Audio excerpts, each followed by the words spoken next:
Lumi, Pando. How are you guys doing today? Good. Pretty good. Pretty good. After a long night, but yeah. What did you guys do yesterday? We had the init meets, so it was a little longer than planned probably, but I We survived. went responsibly early home, for sure. True. We stayed there about until midnight, maybe. Yeah. Amy, you showed up at the Init meetup as well? Yeah, I went to Init meetup. I went to Goons. I also went to Lemmy's where everybody else was hanging around. So I tried to hop from place to place a little bit yesterday. It was pretty fun. What about you, Lure? What did you do? Went to dinner. I crashed early last night. The jet lag was really hitting me. And after Twitch chat bought us drinks and donuts, I had to go take a nap. So thank you, Twitch chat. Yeah. Perfect. We are finally on the actual Fanfest day here. The opening ceremony is about to start in about 9 minutes or so. We're going to be here with you guys all day. How are you guys feeling about everything happening so far? It's awesome so far. I'm really excited to see how many people are here today. Yesterday there was a ton of people, and today there's already way more. They've opened up an entire floor. I'm excited to meet y'all. And you guys haven't actually checked out the second floor all that much. We've had the marketplace open downstairs. We're hoping to maybe have a roaming camera go down there later. Yes. And maybe show off the second floor as well. Yeah, generally, I haven't seen a whole lot yet. No, I told you that the history of EVE wall is down there, which was up in 2023. We've updated that to include the last couple of years. I believe that's just on the second floor down there. We'll take a roaming camera there later for everyone to see. Yeah. No, I think it's just super awesome to see people also flowing in. It's like a sea of pilots coming in when we're sitting here. Yeah. A sea of capsuleers. You guys haven't actually looked into the main room either, which is really cool looking. We need to go there later. Yeah. We're going to spend most of our time here. The least amount of everyone here. True. But I mean, it is what it is when you're showing up to do the hosting part. We are working the event. We can't stay out until 3 a.m. like some people, I'm sure. Only 2 a.m. Only 2. 2:30. So in about, I would say, 5 minutes, we're going to throw it over to the main stage. They're going to have some kind of warm-up ceremony, and then the actual opening ceremony with CCP Swift and a bunch of other people as well. And then the first day properly starts. What are you guys hoping to see today? Oh, gosh. I'm looking forward to seeing everybody in the flesh. It's been really a treat to meet a lot of the people whose names I recognize in-game and in stream. It's just really showcasing how EVE is about the people and about the players, that this world that the devs have made is about the people and less about the actual ships we fly. It's the people inside of the capsules. Sure, okay, looking forward to meeting you. Pando only wants to hear about the ships, right? Yeah. he wants to pod people. I mean, I could go on a rant. I'm not sure if we have enough time. We'll have a 45-minute segment later. Yes. We can rant I'll away. keep it for then. But I mean, Laura is of course right. Seeing everyone like getting together first time. Everything like more full now, right? Yes. The days before, it wasn't like everyone here, but now it's actually going. So that's properly started. Yeah. But I'm also looking forward to Dr. Becky. That's going to be an interesting one. And Should be good. Yeah, should be. I'm actually looking forward to... last year I was a lot outside of the main hall at the doors, and when you're there and you start seeing people coming out, the faces. After every presentation, all those chit-chatters, all the conversations, it's like a completely different view of the whole Fanfest. I'm looking forward to being in that That's spot what I really again. want to do with the roaming camera and have that down where when they're coming out and grab people and go, hey, what did you think? How are you feeling about what you just talked about? That's what we're going to do, y'all. Is that something that Twitch chat wants to see? I'm sure it is. We're going to try and do our best to have it showcase the community as much as we can during these days. Not just sit here all the time. Should be a lot of fun. It's more fun than just sitting, so... Yeah. Yes. Also, just showing everything downstairs. Like, it's one thing just seeing this POV, people flooding in and out of the main hall. But you kind of want to be in the thick of it, right? Yeah. Type 1s in chat if more roaming camera. Okay. We can't see chat, by the way. We can't, but you can. We will check it after. There's going to be a lot of ones in chat, I'm sure. Yes. Yeah. What has stood out with the venue itself, the building, the way it's set up? Is there anything that you've gone, hey, this is pretty cool? Like, what do you think about the venue compared to, you've been to the other venue? The old venue was good too, but it is a different vibe here, definitely, right? It's a little bigger, it's a little bit more open, right? I mean, it's a cool looking building anyway. Yeah, Hafpa is really unique. So it's awesome so far. I haven't seen many of the rooms yet, no. But so far, so good, yeah. Definitely. I think it feels like we've grown up. I mean, I was only in the last Fanfest in 2023, but compared to that building, this is like we've grown up. we're kind of. I see what you mean. Yeah, Step the other one feels a bit. I mean, the other one is in a sports hall, and we Yeah. try to make the best of it, and it looks cool when we make it up to look It like was great. some kind of like in-game station. Yeah. We can do less of the like customizing. We do have banners and projectors, but we can't nail things on the walls here, obviously. Yeah. But the building itself kind of it's different, Yeah. different vibe. Yeah. Feels the grown-up more. version. Yeah. And the stairs. Oh my gosh. Yeah. The stairs. Unless you're afraid of heights, it's kind of No, but like when you stand down on the stairs, it's like very nice view. true. Up, so. We have like a sign though when you're walking up the staircase itself. Yes, there is a Sino here, okay? If y'all are wondering how to get here, there's an active Sino, okay? Just come on down, make sure your fuel's topped up. No, the building is so big. It's my first FanFest ever, thank you again. It's a beautiful spot. And just coming over the hill and seeing the actual building, excellent stuff. Excellent stuff. We got very lucky as well with the weather. It hasn't rained too much. We were meeting all the partners yesterday. We took a little walk to the EVE Monument, and we didn't get rained on. Not too much wind either. We have, I think, 30, 40 partners here this year. It was really fun to get to meet them all. I found my name on the monument. It's awesome. Nice. Actually, first time I looked for my CCP name on it, I was like, hey, it is there. Because they updated it like a couple of years ago, right? Ah, gotcha. Right. Yeah, and it's also, I think, one of the great things about the building is that when you are outside in a city, you can see from almost most spots where everybody Yeah. is, also from the monument. So it's like all the time this constant reminder, like, yes, you're going to be there in a couple of hours, in a couple of days. So it's like very present. It's all just the that time. more central too, obviously, right? To the bar, Yeah. easily done. Yeah, Right? we went out to dinner yesterday, and the person was like, hey, what is all this? Like, who are these people here? Because 3 or 4 other tables were also wearing the banners and everything. They're like, what's actually happening? Yeah. And Yes. so it feels very EVE Have you the heard whole of EVE time. Online? Did you use your refer a friend, B? I did not. You know, come on. Come on. We'll Saving help it him for out. you, Laurie. That's You right. can go talk to her. I will. Yeah. I believe we're going to be heading over to the main stage very soon. Any last messages before we start the day? How are you feeling about the real first start of the day? I'm super excited. Y'all are going to love it. Everybody online, we're going to do our best to feature all the stuff to you. Everybody in person, check out every single booth. I guarantee you there's going to be some that surprise you. Okay, we'll be showing you. There's all kinds of booths down there. Like there's people playing the board game. There's the board game. lots of different. Dude. I saw a guy getting a tattoo yesterday. There's tattoos. There's Yeah. more than one board game. Yep, true. That's also new. Yeah. Tattoos, I somebody. didn't see that yet. There's Yeah. a card game Yeah. and the board game. Oh, yeah. We'll have to see. Maybe we can stream the board game later with the roaming camera.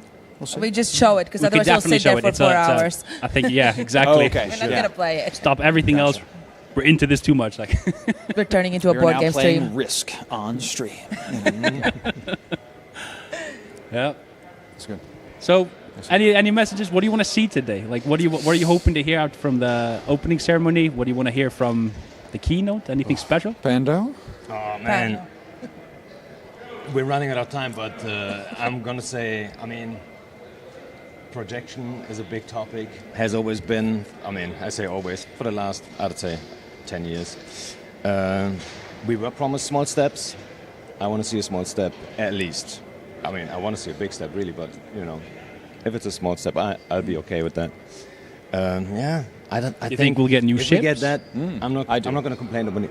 I don't know. I mean, there's always something, right? But I joked we get a Vargarita, a Tech 2 Vargar, or Tech 3 Vargar. a Don't Margarita. tell Crash. Actually, no, that was the drink that tell that Crash was going to drink. Margarita. Yeah, We need to margarita find for the one today. Vargar. We do. We need to find We one. should would- he get would like lose his a mind. Marauder-themed drink. I agree with you. I'm interested to see what the updates are going to be. Will CCP Okami continue to save us and make mining great again? We'll have to find out.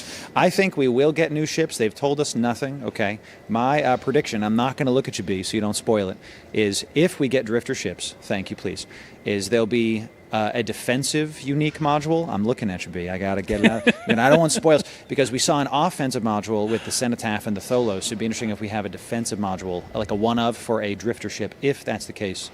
You'll have to find out during the keynote if that's going to be a thing. But we're going to throw it over to the main stage now with the opening ceremony. We'll see you guys very soon. Enjoy. See you soon. Enjoy.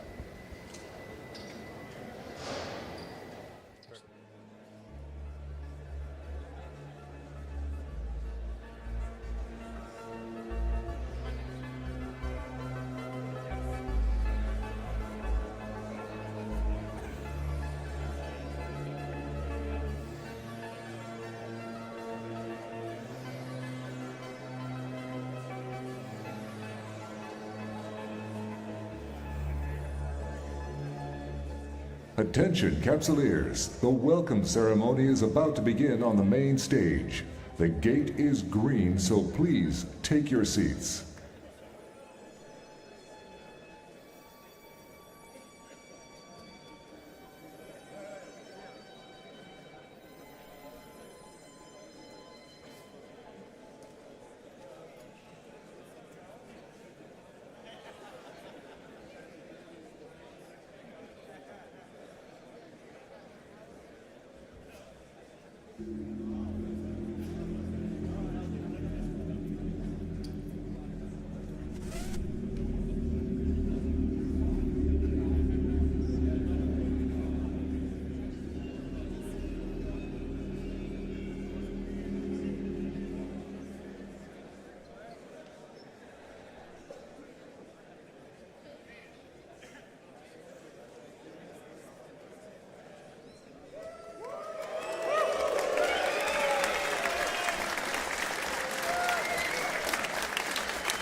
Honored Capsuleers, welcome to Fanfest 2025.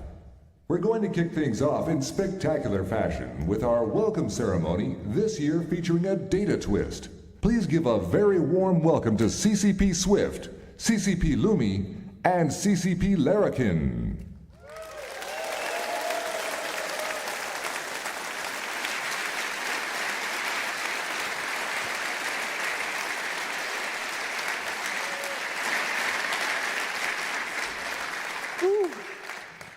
Welcome to FanFest 2025. I am CCP Swift. I'm CCP Lumi, and we are so happy to be here today. So many cool flags up in the audience. Love to see it. So much swag as well. Please find us after this and give us all of your cool swag. But let's kick things off. Let's see what you guys have been up to since last FanFest. Hopefully this is a familiar sight for some of you. The gang is all here. That was us as well, talking about the CSM 18 at the time. Doop. I mean, and there's so many amazing EVE meetups all around the world, but honestly, FanFest is just the best one. It's amazing to just walk around town and see all the nerds in town. Like, it's amazing. Yeah, you absolutely do conquer Sov. And it's also amazing to be back here in Harpa. This was you.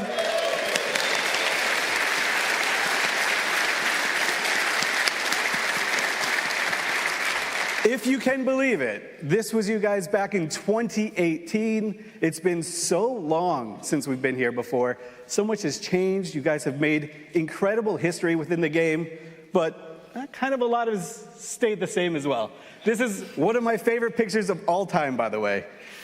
You might not recognize this person, but at the time there was a prominent EVE streamer, would go by Bjorn B. And he came to FanFest, had a good time. You can see Zarvox in the background as well. And he is so excited to be just nerding out with his people. Professional streamer, by the way. Microphone is backwards. Everything's all messed up. But, you know, never stopped smiling and kind of stayed the same ever since. And I'm going to say you have all left your mark on New Eden history. And with you, I also mean us. We were there too. And actually, as it turns out, we said it last, how many years ago was this? 7, somewhere around there. EVE was hard. EVE is still hard. It's never going to change. Yeah. And, I mean...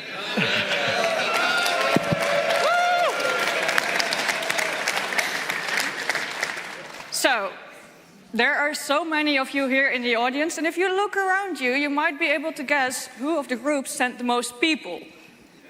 Like, let's hear some guesses here. Maybe, we'll see. There are 177 different alliances represented out here, 529 different corporations. And the most impressive bit? You came from 47 countries. Yeah, made the way to our tiny exploding rock to hang out with your nerd space friends, and we are so grateful for it. But we've got this thing over here. It is the Alliance Attendance Cup. So let's see who gets to etch their name into it this year. Coming in at number 3 with 79 people, Pandemic Horde.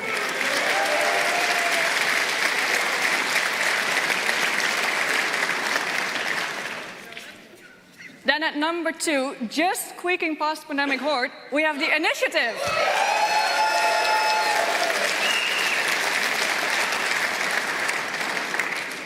And this last one is going to really surprise you. With 127 in fleet.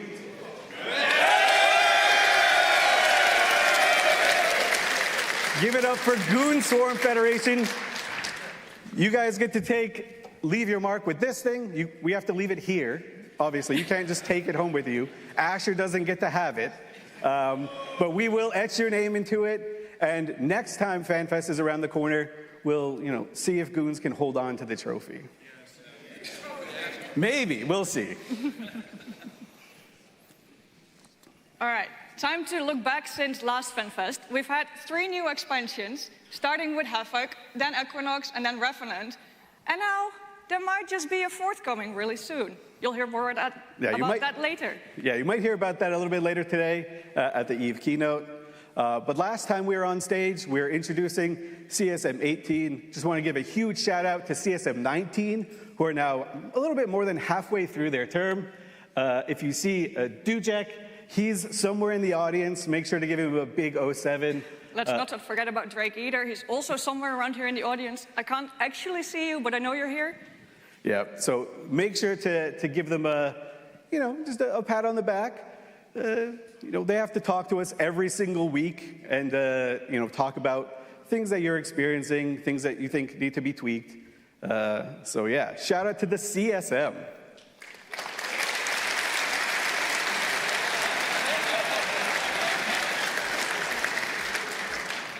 Now, this might be a familiar sight to most of you. There was this little move up at the end of last year.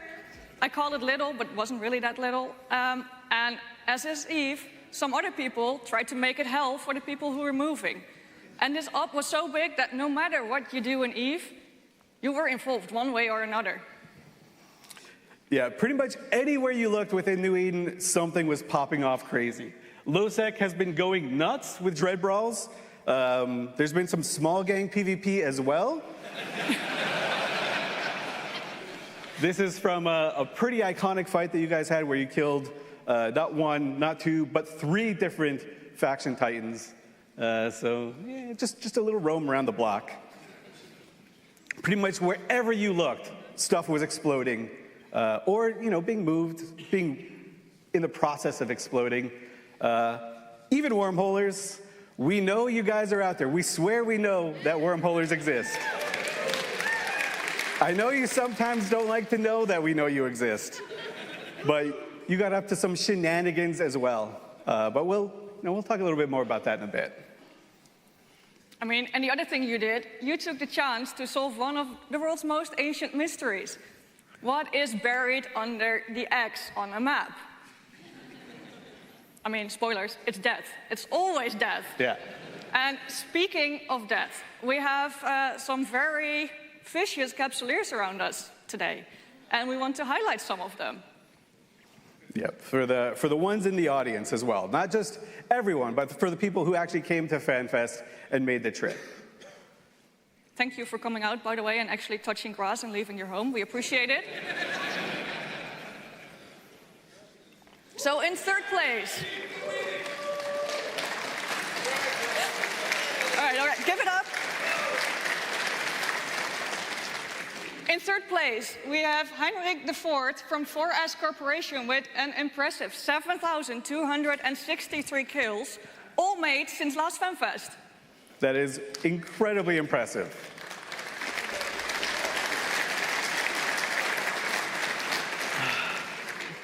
Next up, Con Paso with a huge number of kills.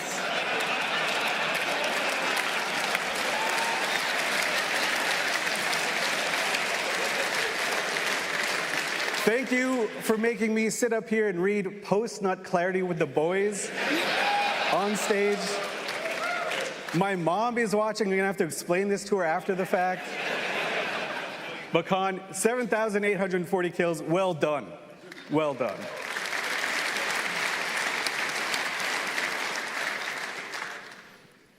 But there can only be one person with the most kills. Shepherd E from the Baba Yagas with 9,117. Woo!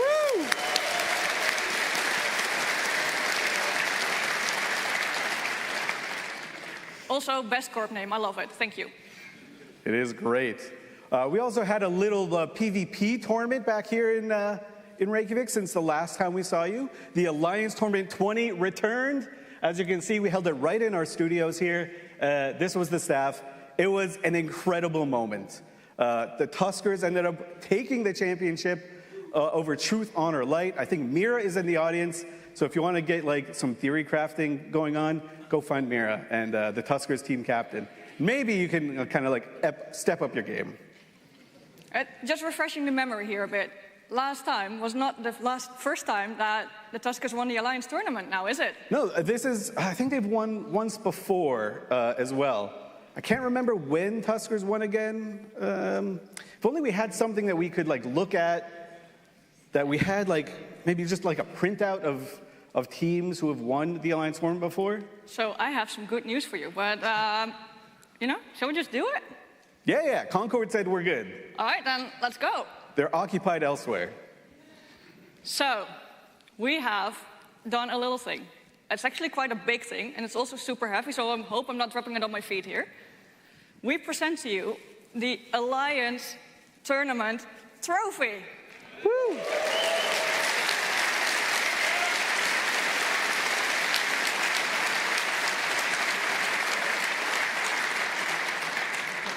And yeah, it's here. It must be true, it's written. So the Tuskers won as well in Alliance Tournament 14. All right. Yeah, it's a good thing we have this, this handy thing to kind of keep track of who's won the Alliance tournament. I'm just sort of mystified by it. There's so much Pandemic Legion on there. It just... We know you were on here. Don't have to rub it in. Feels good. But again, huge shout out. Huge shout out to the Alliance tournament competitors. This thing is going to be living in our office, and we'll be continuing to build on it. Not just the game, the in-game monument in Monarch, but also a physical trophy representing just the grit it takes to get to the finals and win. So give it up again for the Tuskers this year.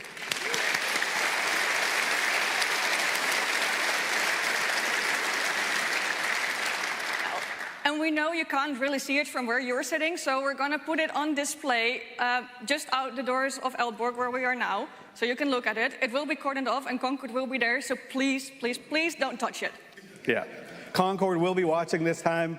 As CCB Lumi was saying, if you just go out these doors and pretend you're going to Fountain, just in that general direction, you'll be able to find the trophy and maybe take a picture or two with it.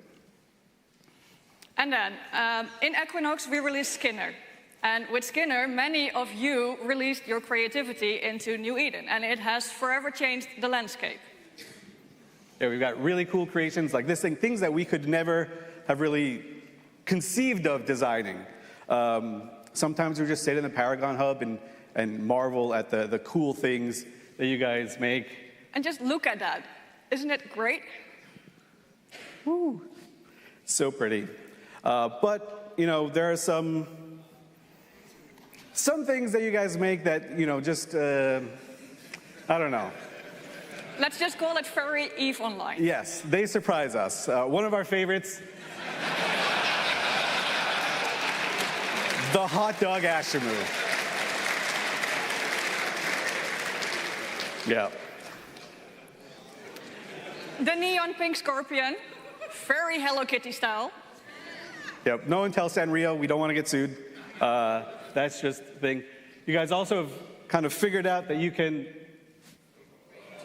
Oh no. That you can break everything somehow, which is good.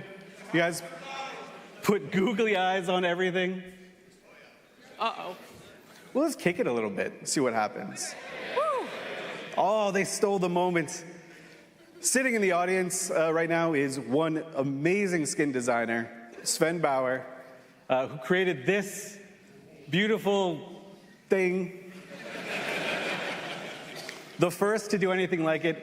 Our art team saw it and they shook their heads in amazement. Let's just call it amazement. Yeah. But, you know, if you see Sven here, make sure to get some tips on how to make a cool skin. And we just highlighted a few of the small bits you've done since last Fanfest, but we have a better way of showing you, actually. We brought back the history wall. It's all the way at the end of the hallway, and we've added to it as well. 2024 is now part of it, all of 2024. Yeah, so we'll continue building on this as you guys create some amazing stories. Doesn't have absolutely everything you guys have done, but we tried to like find the big moments and throw it on there so you can look back and just see how much stuff you've wrecked over the years. I mean, and we know you love leaving your mark, so at the end of the wall, we've added a section where you can sign it, literally, on the wall. So please go out and do that. We want to keep it as a keepsake. Absolutely. But to talk a little bit more about some of the cool stuff that you guys have done since the last FanFest, look at some cool data as well. We're going to bring on stage CCB Larrikin, our senior data scientist, to just kind of break things down a little bit more. Give it up for CCB Larrikin.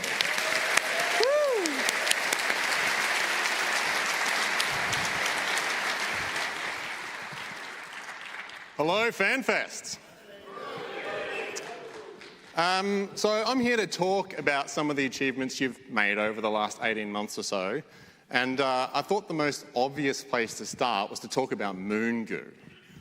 For those of you who aren't sure how to get moon goo, one of the ways you can do that is by using upwell refineries. And these are big structures that are deployed around moons, and they use like lasers and stuff to pull up chunks of the asteroid and explode it, and then you go and mine it. There is another way for lazier members of our player base, time-poor members of our player base. That's to use Mentanox moon drills, which were introduced in EVEconomics.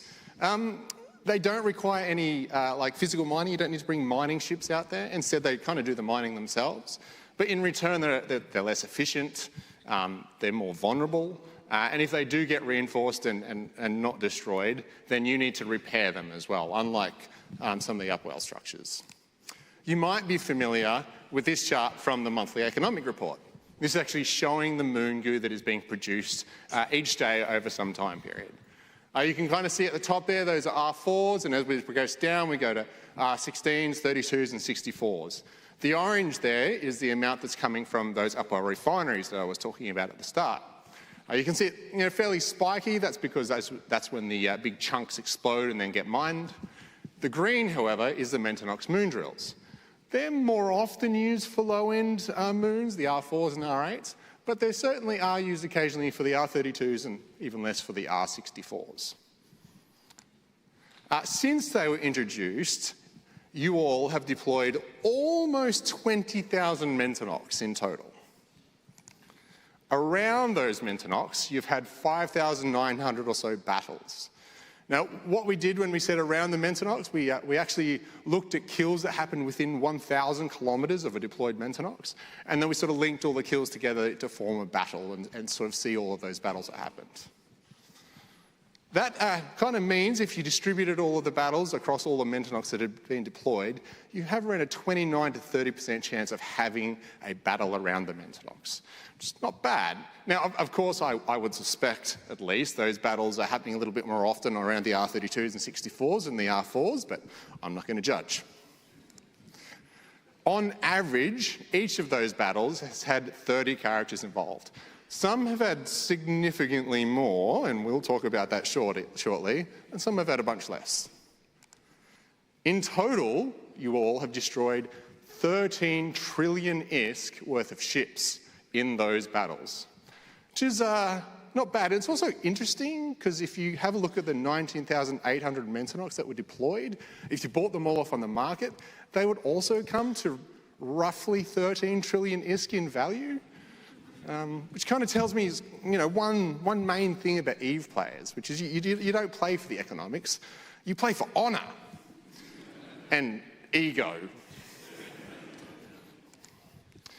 This chart here is actually showing the cumulative value of all of the kills that happened in these battles.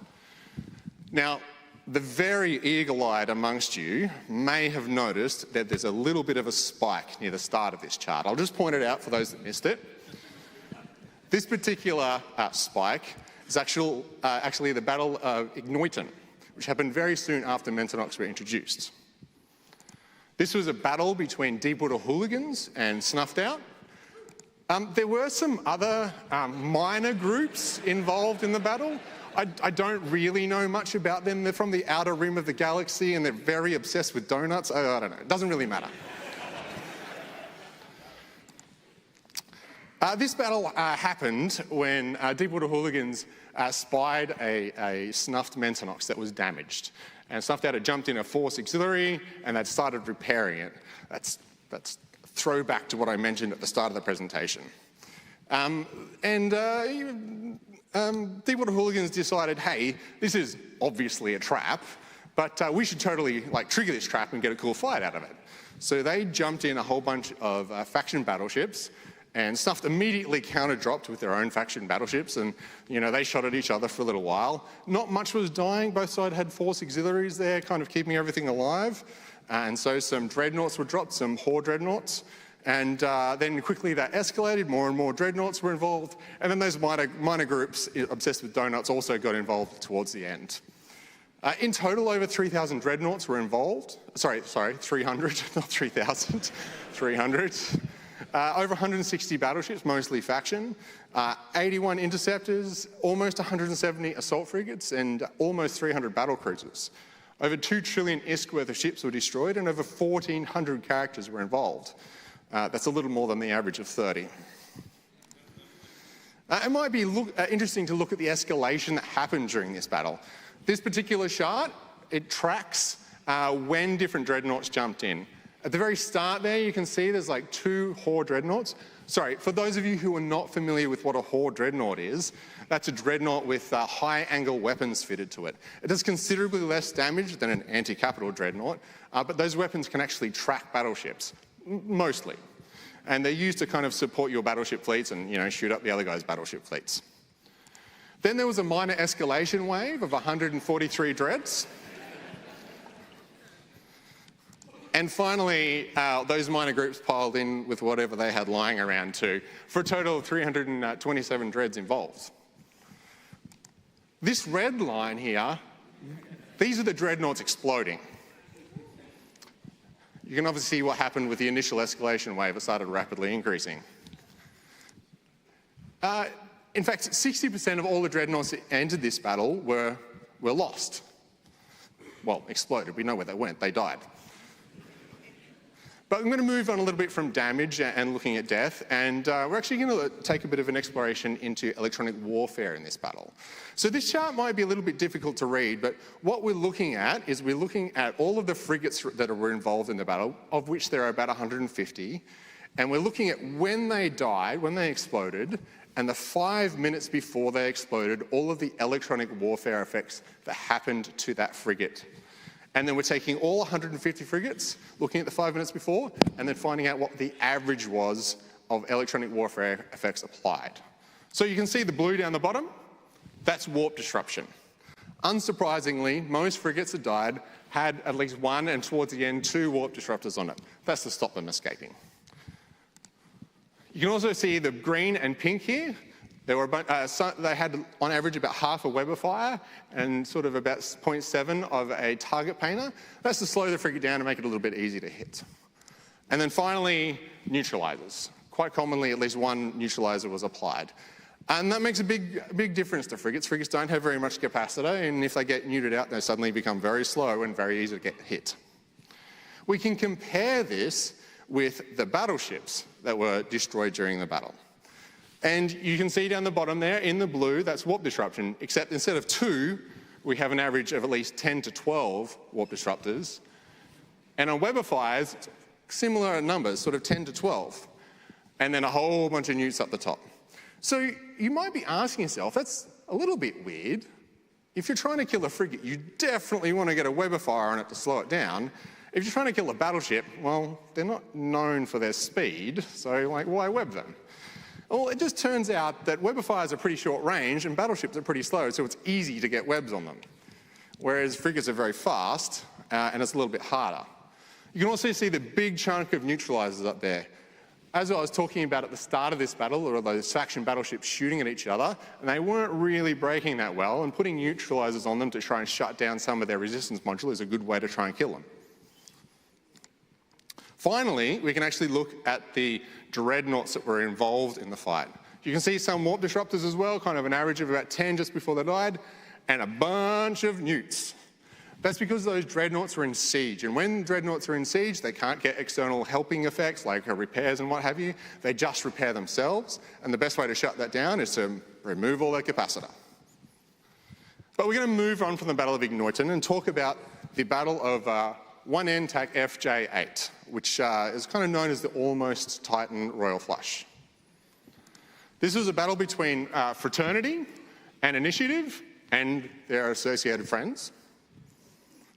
In total, there are about 900 pilots involved, and almost 4 trillion ISK was destroyed in this battle. This particular chart is actually showing the cumulative damage that happened over the entire battle. In total, Dreadnoughts did 40% of the damage in this battle. Titans did 36%. Supercarriers did 19%. And like everything else, did 5%. You may have noticed these spikes towards the front. Can anyone tell me what they think they were? Titans. They were the Titans dying. So for those of you in the audience that aren't Titan owners, Titans take around about 6 weeks to build, sometimes a little long, sometimes a little less. A regular Tech 1 Titan costs somewhere between 100 and 200 billion fully fitted. But there are faction Titans, and they're a fair bit rarer, a little bit harder to get the blueprints or cost more to build. And they are valued somewhere between 400 and 800 billion fully fitted, that is, assuming you're not poverty fitting them. This is the Azariel, which is the Angel's Titan. And one of these exploded at this battle. This, on the other hand, is the Vanquisher. This was designed by the Serpentis, and I think it's the ship that can do the most potential DPS of any other ship in the game. But you may correct me, I might be wrong there, but I'm pretty sure it is. This is the Komodo, designed by the Guristas. One of these died. Oh, sorry, one of the Vanquishers died as well. And finally, this is the Blood Raiders Titan, the Moloch. There were 2 Molochs on the battlefield, but none of them died. And I'm pretty sure that makes the Moloch the best Titan in the game. In total, 181 Dreadnoughts died, some Black Ops and assault frigates and what have you, 5 Titans as we were talking about, 2 of them were Tech 1 as well. Actually, you may have noticed these 16 heavy interdictors. Now again, for the non-Titan pilots in the audience, Titans are a little bit hard to hold down. If you just put a single warp disruptor on them, they'll laugh at you and warp off or jump off anyway. You need to put a whole bunch of warp disruptors on them, or you can bring a heavy interdictor, which can fit a special module, and use a infy point on them, which will stop them warping away, or put up a bubble. And actually, this battle kind of started when a whole bunch of heavy interdiction cruisers were carrier conduit jumped into the battle to get the initial points. And carrier conduit jumps was something we added not so long ago. They're kind of like a Titan bridge, except the carrier comes with you, and you can also jump further too and not bring as many people. I do want to give a special shout out to Aurora and Ipro, who brought in Rorquals into the battle. They did 8,000 and 24,000 damage each, so a special clap for them.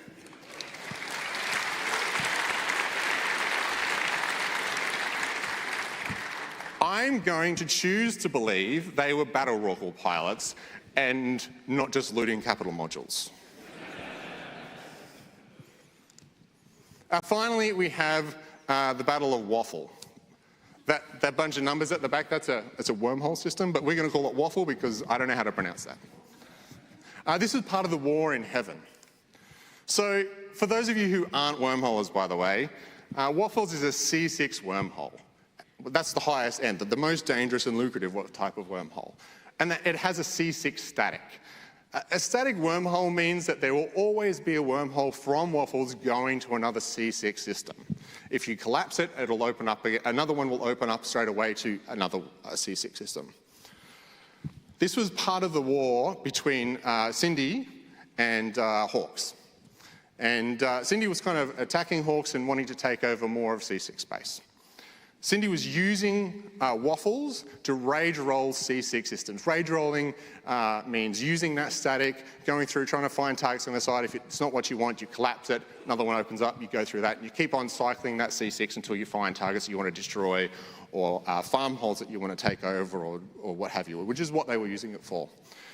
Cindy unfortunately lost, well, unfortunately for them, they lost Waffles, and it was taken over by Hawks. But a whole bunch of Cindy capitals and assets was stuck in the system, and they really wanted to get them out, which is fair enough. Capitals are a little bit hard to get into wormhole space. So Cindy were chasing a connection to this wormhole, and they managed to get a connection to Waffles, and they committed, and this fight is kind of the result of that, them trying to evac those assets. In total, 137 kill mails were generated. About 330 billion ISK worth of ships was destroyed. Of those ships, there were 14 dreadnoughts, 4 carriers, 19 interdictors, and 54 other ships. And those dreadnoughts, by the way, they're kind of well, at least some of them put super capital fits to shame. They were expensive dreadnoughts. A lot of them were Phoenix Navy issues. They're sort of worth 20 bill fully fit. And they basically are the super carriers of wormhole space. Over 19.4 million damage was applied during the battle. And Blue Status Confirmed did 1.6 million damage, and Paranoic did 1 million. Both of them were flying Phoenix Navy issues. So there were 184 characters involved in this battle. But I thought it might be interesting to look at the players behind those characters, the people piloting them. On average, each person was piloting 1.6 characters involved in that battle. 16 players were piloting 4 or more characters involved in the battle. And one particular player was piloting 14. Now, I'm not suggesting that that player was using all 14 at once. They may have been, I'm not going to judge, but over the course of the battle, they were using at least 14 different characters. But remember, this battle didn't just, this wasn't just about the fight that was happening. There were all these assets that were trying to get sort of evacuated at the same time. And so inside Waffle, during the battle, there were actually 130 characters active, over 2 per player on average. 42 of the players active in the solar system during the battle were controlling 4 or more characters, and one particular player was controlling 29. But that's for me. I'm done. We're going to bring back the stars of the show now. I'll see you later at Fanfest.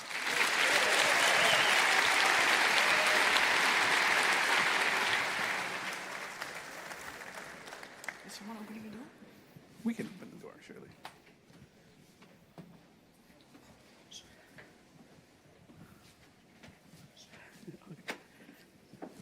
Woo! Hello again. Thank you, CCB Larrikin. That was pretty dope. You guys are crazy. All the stuff that you do, all the stories you tell, absolutely astounding. And FanFest is just celebrating moments like that that just happen all the time. But let's kind of go over the schedule for the rest of the day, just to get some formalities out of the way so you know what to keep an eye out for. That's not the last. We'll hear from CCB Larrikin. We'll see a little bit more from him and more people from the data team.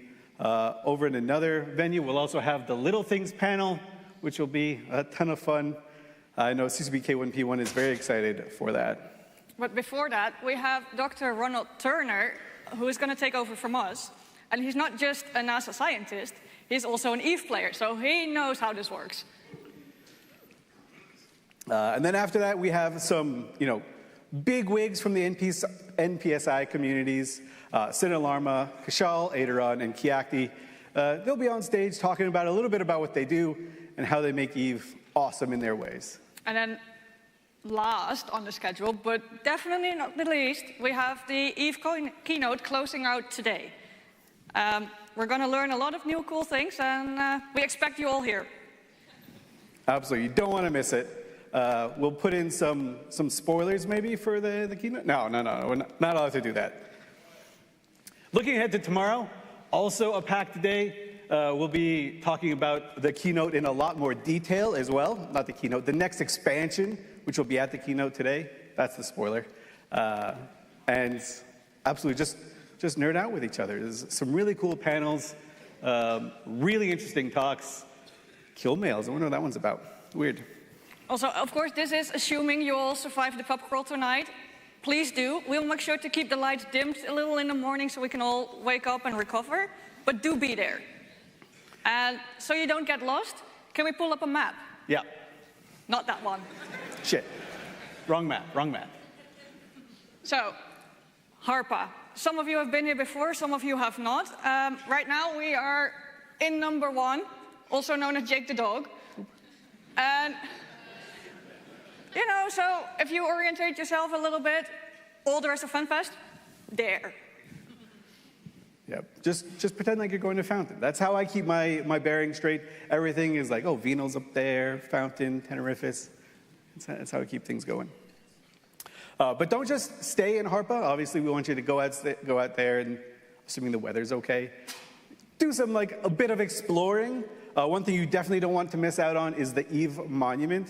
It's really cool to just like find your name etched into this cool thing. I'll give you one piece of advice.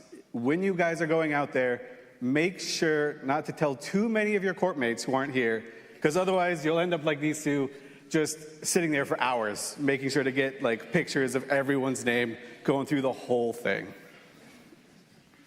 One other last little bit, and this will prepare you for the expansion keynote tomorrow. Tonight, once you get home, before the pub crawl, maybe, if you're not familiar with the NFL, Google Jason Kelce plus Tush Push. Make sure to put both of them out there, and yeah, you'll be prepared then for what CCBK1P1 is going to talk about. There she was. Not sponsored. We are sponsored, though, by all these amazing companies. Please give it up for them. They help make Fanfest happen.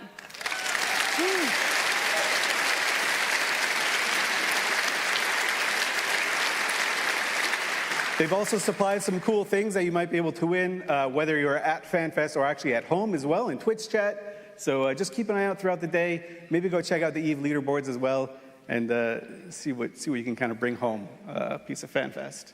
That's it for us. We're gonna walk off. Come say hi in the hallway. We want your swag. All right, take care, everyone. Thank you.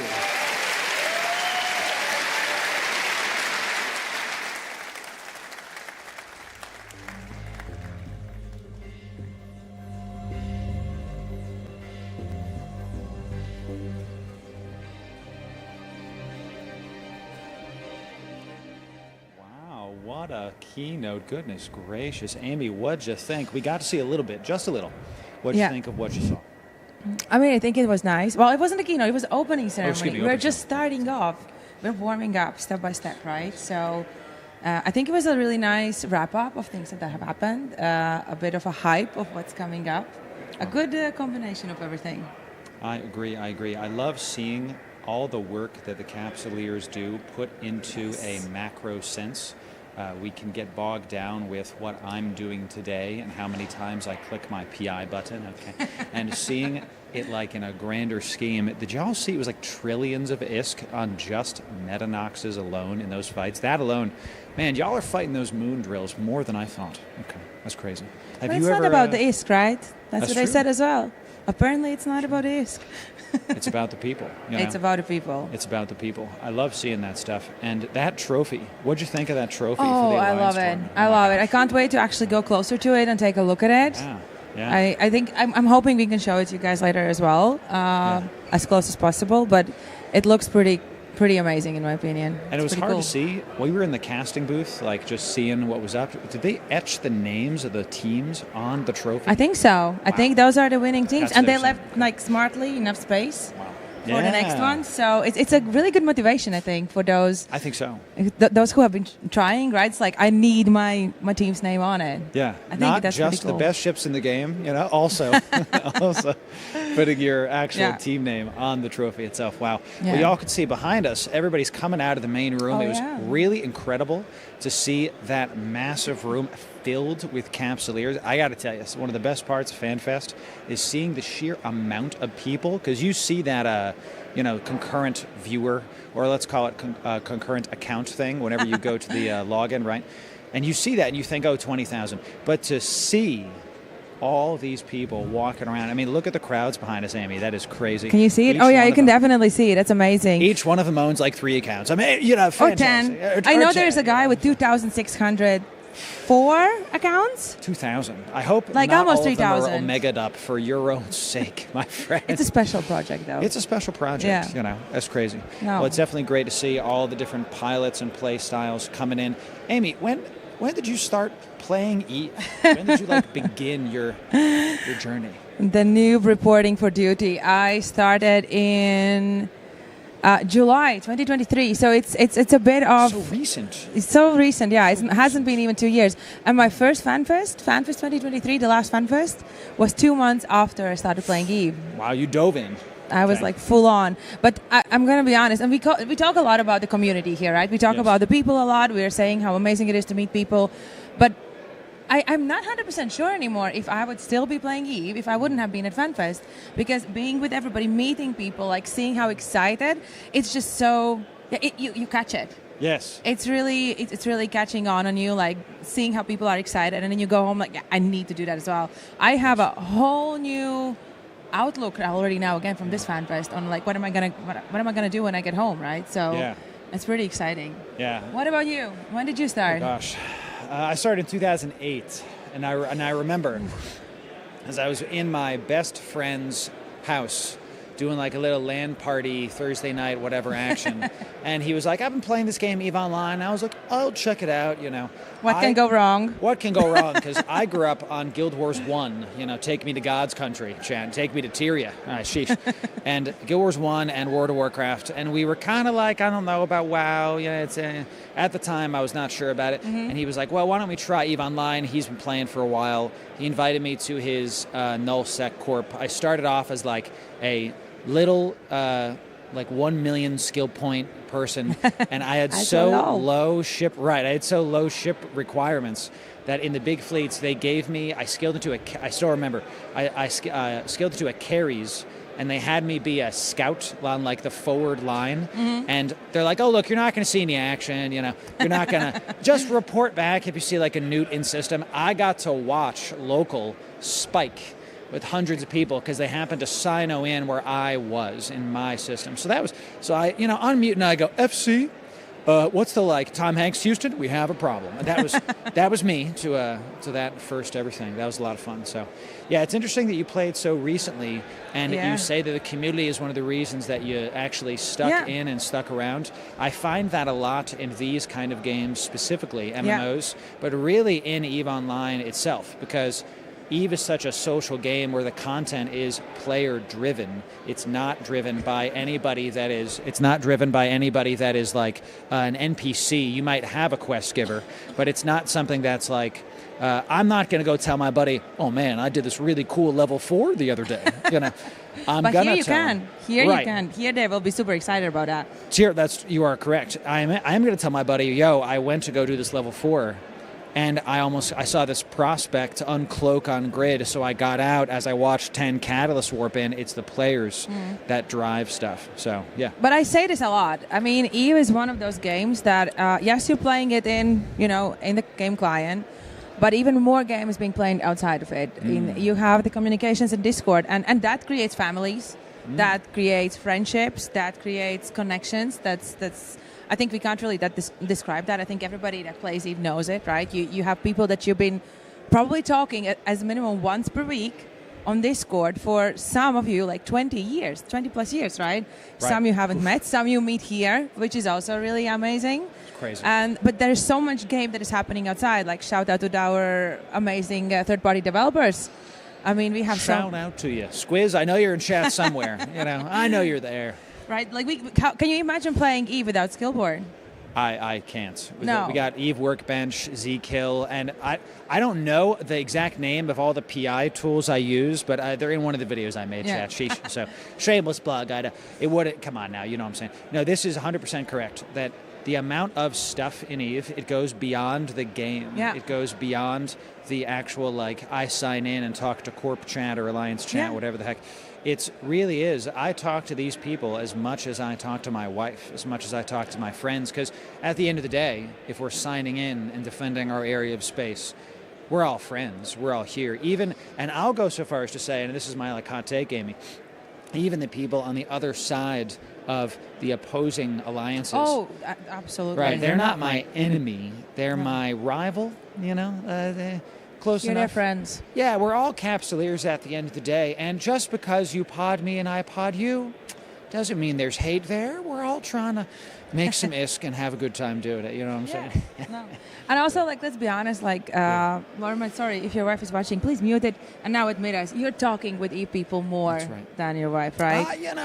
Let's be honest. We're all a bit guilty of that once in a while. I do send her quite a few messages. Hi, honey. I miss you. So. Yes. No, it's really awesome to be able to see the names to the faces and to actually walk around and to see the symbols of the corporation that you are in, walk around, and just be able to go, hey, I recognize that. Oh, hey, they ganked me, or hey, such and such corp. You guys are on the other side. It's really cool to see everybody in the flesh. And also, once you've met these people, also the communication in game changes. Let's be honest, we want to say there's no politics at Fanfest, but obviously creating these connections with each other, it helps. It helps over time. But it's still also between just your own corporation. You've seen each other in real life, right? You've struggled. You had that really hard morning one day in Fanfest, and this very late night, super windy road back to your hotel maybe with another. And it connects people, and those memories stay. And in the end, we're on top of the world, literally. Right it's now. Pretty awesome. It's been very beautiful. And I got to tell you, when you're looking up the weather, you see wind and rain for Iceland. And we've been very blessed, thank you God, that it's been cloudy. It's Iceland. There's going to be clouds. But there hasn't really been a lot of rain. It was kind of schwitzing before when I came over, a little bit sprinkle, but nothing crazy in terms of the rain. It's been really, really pretty. The air, brisk. Oh, brisk. And the water. Yeah. I got to go see the black basalt beach. I haven't been there yet. That's very far off, I think. Have you seen it? Oh, man. Is it too far? I might not I think it's too far. But also, I just wanted to say, in Iceland, and it's everybody that's here or planning to come, the saying goes, if you don't like the weather, just wait 10 minutes. And it's going to be much better. I did bring a poncho. Let's try to go back to Eve, because, we are super excited to be in Iceland and here, so we are full of impressions, but for those watching at home, back to Eve. What's your favorite memory from Eve? Favorite? That is tough. Or the most impression that left you, or the one that you go back to in your head, that was the Eve moment for me. I already told you the Sino story when I was brand new. I do remember my first time. My first time ever, it just kind of, once the lightning bolt hits, there it is. The first time I ever went into a shattered wormhole, I didn't know what it was. So I'm in my Proteus, or no, I think it was in an exploration ship. I was in my Heron or, some T1 ship. I think it was a T1 ship because I was terrified to do anything. And I scanned down the wormhole and I'm like, man, this looks different. I was using those visual wormhole guides. Yeah. I couldn't tell what kind of wormhole it was. And I've never seen this color before, sure. I go in, and I'm like, well, I'll do what I normally do. You warp to a celestial, you make a line safe, you make a poly safe, all these other things. Forget the cloak. And I did forget, I remember, to mark the entrance wormhole, okay? So as one does, you always have to bookmark your entrance wormhole. I forgot, of course. So I'm going to a planet, and I look. Not only is there a mob I've never seen before, some sleeper, and I didn't know these were in the game because at the time I was newer, right? I see the planet is in pieces, and I haven't had a hair stand up on the back of my neck moment until that happened, and I was like, where am I right now? And I open up my probe scanner window, and I see hundreds of entries, right? Because that's what Shatter System is, and now it's not a Shatter System, now it's a Drifter System, right? So and that was the first time I was ever in there. I left very fast. Okay, once I was able to scan down my home wormhole, okay, because that was the main problem, was I couldn't find a way to get out. So, chat, we're going to zoom in now. You can see every pore, every pimple. So, please be gentle. Okay, I earned these dark circles. I am not ashamed of them. Thank you very much. Those are the Eve marks. That is. Those are the real life Eve marks. This is what it looks like to this. You may not like it, chat, but this is what peak capsuleer physique looks like. Okay. How many years is it? It's 17. That is wild. This is how 17 years of Eve looks like. This is what 2 years of Eve. If you just saw wrinkles just appear, because I felt that. What's the Matt Damon gif when you say you've been playing Eve for 17 years? I'm like, yeah. That hurts, right? So yeah. It does, and it doesn't, because I've enjoyed this time. I like to talk about fun per hour over ISK per hour. that you have That's a good your one. That's a good metric. machines that make you ISK, right? You have your PI, your Yeah. Abyss, and you can do those if you want to like grind some ISK, of course. Yeah. But if you're not having fun, there's no point, and that's where the community comes in. So that's my favorite memory. What about you, Amy? What about you?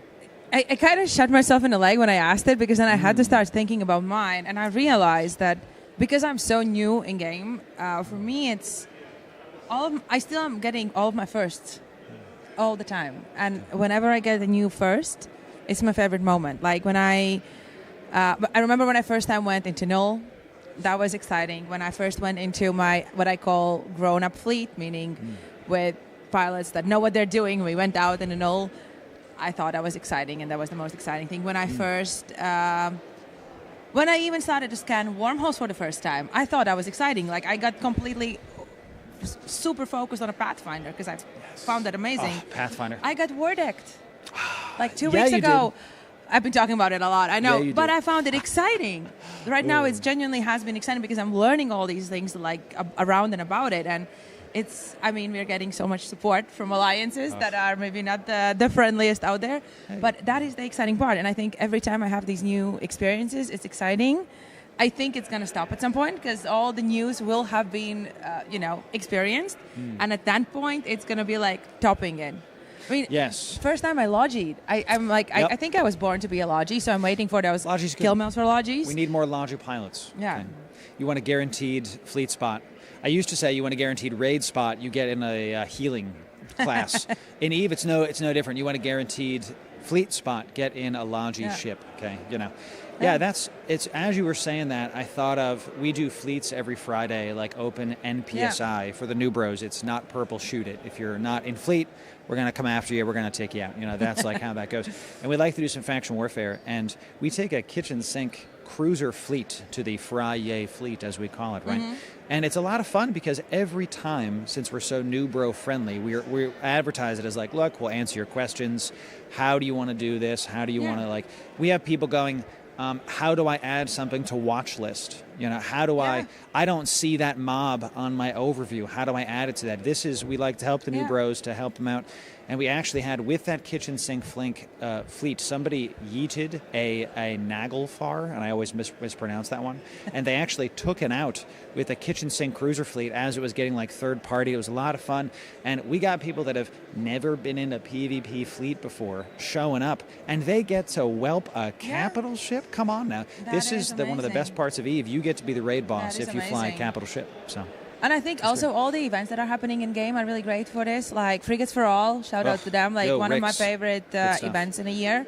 I was so bummed out I couldn't do it this year. I wasn't. I was traveling, but it's like these things are also, it's just this wilder, kind of like maybe easier entry into PvP for a lot of people. At least it was for me. I remember I ventured in there and I was like, let's go, and things were happening. I was like, okay, I get it now a little bit, I'm not being handheld at the moment, so...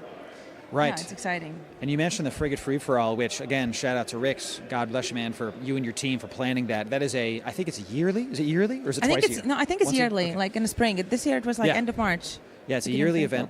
All player events are the biggest events in EVE, typically. Like the recent Drifter stuff that CCB Games has been doing leading up to whatever the new expansion is. We don't know, Chad. I don't ask. They don't tell us anything. You know me. I don't want them to tell me anything, so I'm not on stream like, wow, that looks like the new... And then just get very panicky, So I know some of you are going to clip that face. Enjoy it. Thank you very much. So, no, this is my main point, is that player-driven events, the fact that EVE Online has call it a content economy that is driven by the players is pretty unique. You see this in other MMOs, but really not to the extent that it's done in EVE. And I'm not just talking about, hey, FC, somebody's on, our ESS grid, and why Cloaked Vargar, don't tell Crash Naps. The point is we have a game and a community that's actually driven by the players. And I think that's one of the reasons why EVE is so unique. And the jokes have been made that, like, who needs GTA 6 when you got EVE Online? I mean, we have the organic that. content. We have I agree with that. So, yeah. I mean, but that is true, right? Like very recently, I don't remember what was the name of the corporation or alliance, but they went after the Keepstar. Do you remember, like a couple of weeks ago? I'm not sure. It was a I've been big so thing. nosed It down was one on of the prep. bigger fights of the last couple of months. Oh yeah. I know what you're talking about, but I don't remember the exact court because they pinged me and they but were it saying, was hey. it was genuinely just a let's go, let's have fun Right. kind of a thing. Big one, Big one. but I mean it was like players being like, let's just do something, right? And it Yeah. was a big thing. It was. I mean, I think everybody was there. Oh, or it was everybody so- watched it was it at huge. least. It was I huge. couldn't do it because I was prepping for Fanfest and some other NDA'd things. Okay, and I love getting those pings. I'm sure you do too. And a lot of no blocks are doing that. A lot of other Yeah. corps are like, "Hey, I have a dread brawl going on. I want to come out and cast it. Hey, I have XYZ, structure that's getting hit. Want to come out and be a part of it? Yes, we do. Keep pinging us. We'll see if we can cover it. Yeah. So Yeah, it's no, great it's stuff. exciting. So, fantastic stuff, Amy. So I was at the end of last year. I made a really cool recap of the year, of all the information I could find, like on Skillboard and everything. And then I asked also people what was their favorite things. We had some really interesting. I mean, hello, I stream. What a surprise! For those who don't know, hi, I'm Amiomia. But we had one of these very interesting things that we do LAN parties. Yes. We try to do that like twice a year, where we have around 8 to 10, sometimes a bit more, sometimes a bit less, people that play EVE coming over to our house. Trust me, guys, it looks and smells the same as it did in the 90s. So it feels exactly the best the smell: same. pizza, Coca-Cola, Red and, Bull, EVE Online. vodka. Yeah. Well, 90s wasn't really vodka age for me yet, but yeah. I'm about to say. I imagine that was smells the smell. just like it did in high school. Tons of vodka. Sort of. But so anyways, the thing is that we're doing this, right? And we're doing these fleets and we're having fun. We're going on for like 24 hours, or actually more, almost 30 hours. It's a whole weekend. Everybody's having fun. Everybody loves to see that as well. Everybody is brought back to being a teenager. But then EVE still goes on. So we had a situation actually, and we had somebody come in on my stream also talk about it, where they had to do a move off because they were changing big alliances, and they were doing it on during the stream in LAN party with a camera actually being. We had 3 cameras, and one was pointed towards their laptop, and I was They like, weren't OPSECing their move, were they? "Oh, but that was a big move. It was a big OPSEC move." And the worst part was, somebody did hear some info over my microphone. Yep. They got out safe. Me. Steal. We're being stolen. I'll stay. I'm being stolen. Okay. I'm staying, Chant. I Don't worry. I thought something I shouldn't have. I believe in you. Okay, yes. OPSEC, dangerous. Yes. It is now me, ladies and gentlemen. Hi, it's me, your host, Loru. Pay no attention to the giant nose and the receding hairline. Your favorite EVE Online content is happening right here. And y'all, I got to tell you, if you haven't seen the sheer amount of work that has been going in behind the scenes, I'm showing up, and B and the team are pointing, Loru, go here, Loru, go there. The sheer amount of work that's gone into this, it's really awesome. So I can't see Twitch chat, but I already know. Can we get some claps in chat for CCP Games? The sheer amount of stuff that's going on. Lumi and Swift killed it there. Tech stuff, the booth, the hundreds of people working from morning hours. I asked B, what time did you get up this morning? And he kind of like laughed.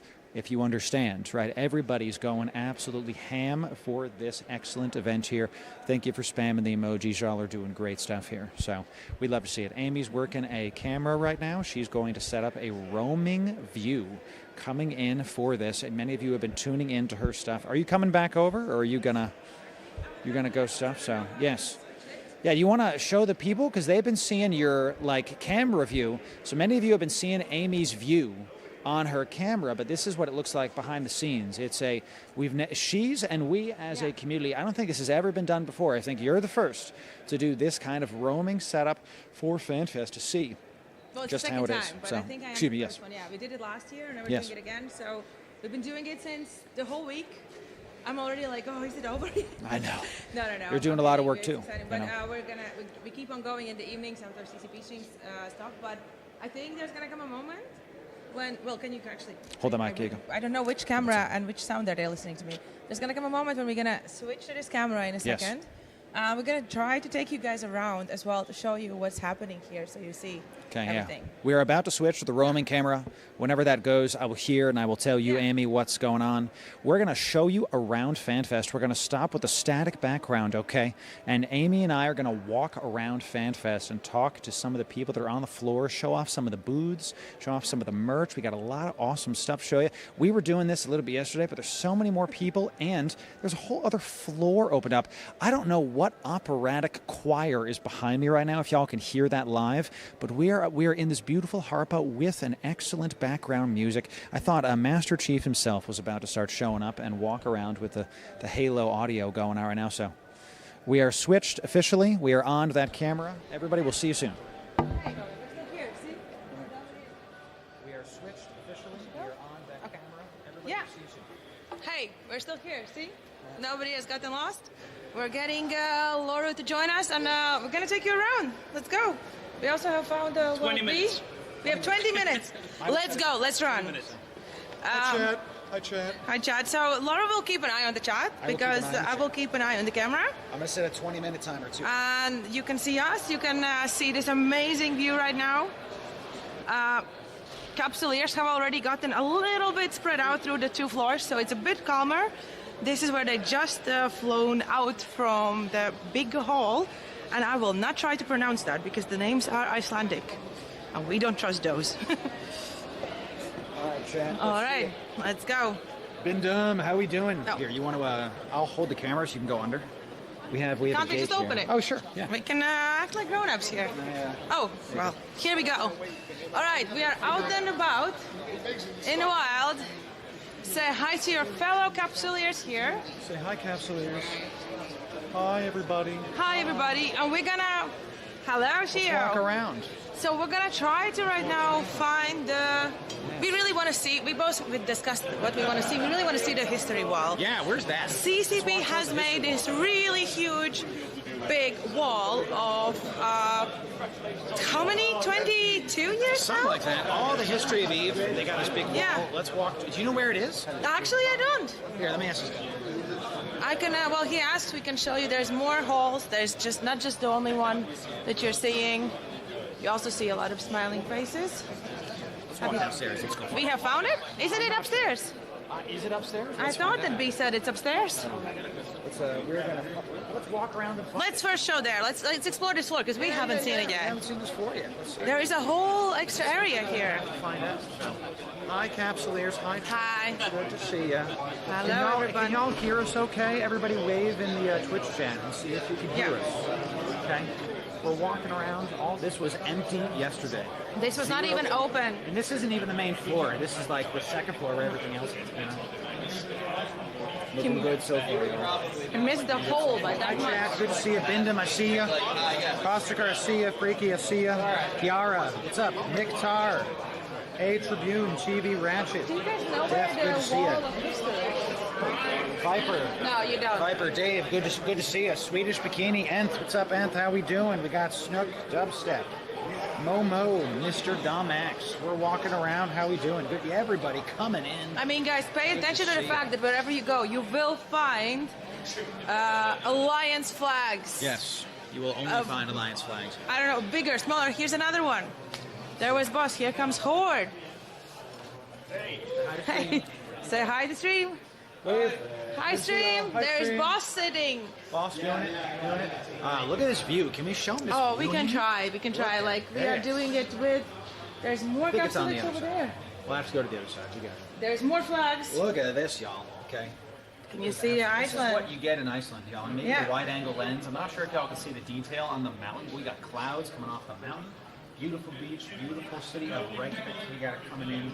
And camera filming, camera showing, Amy showing. We're gonna have Inception in a bit. We're gonna turn. We're gonna have a camera Inception. Look. Are you feeling like kind of people are watching you? I think so. I feel like somebody's watching Why me don't we go now. down to the first floor and see? I want to show the flags there still, yeah, quickly. yeah, I see that. Yes. I see I that. feel like there's like more flags coming up, which We're is in super like a awesome. side area. This is a specific A bit spot. quieter. I think we found a meeting spot for a certain alliance. So it seems. You might recognize it. Let's see if we can see who they are. Y'all want to wave to stream? What's up, guys? You want to wave to stream? Want to say Wave hi to to the the stream. CCP Games stream? Hi, CCP Games. What's up? You know? Hello, fellow capsuleers. Look, there's like 3 flags up I here. love it. And And another one behind us. See? we love it. Yeah. We love to see it. Okay. We've been roaming around for like 3 minutes and we've seen already how many flags? Oh, 6? this is like the 10th, or I saw like 10. Yeah. See, we are still trying to find that wall, that famous wall. We're gonna find it. Maybe if Bjorn is watching, he can suggest us where to go. It's peaceful coming in clutch, saying second floor. On the memory wall is on the second floor. Okay, but we are on the second floor. Where is it? Second floor. So if we keep walking, we're gonna. At some point, we'll find This it. is the authentic FanFest experience, Amy. Exactly. Walking around, locating the spot that we need to go to. Exactly, and I have to say honestly, last time, even though the hallway was way smaller, it was still the same. You just walk and you suddenly take like a little turn and you find something new. What is it? What is chat saying? What's so funny? Looking for a wall is peak content.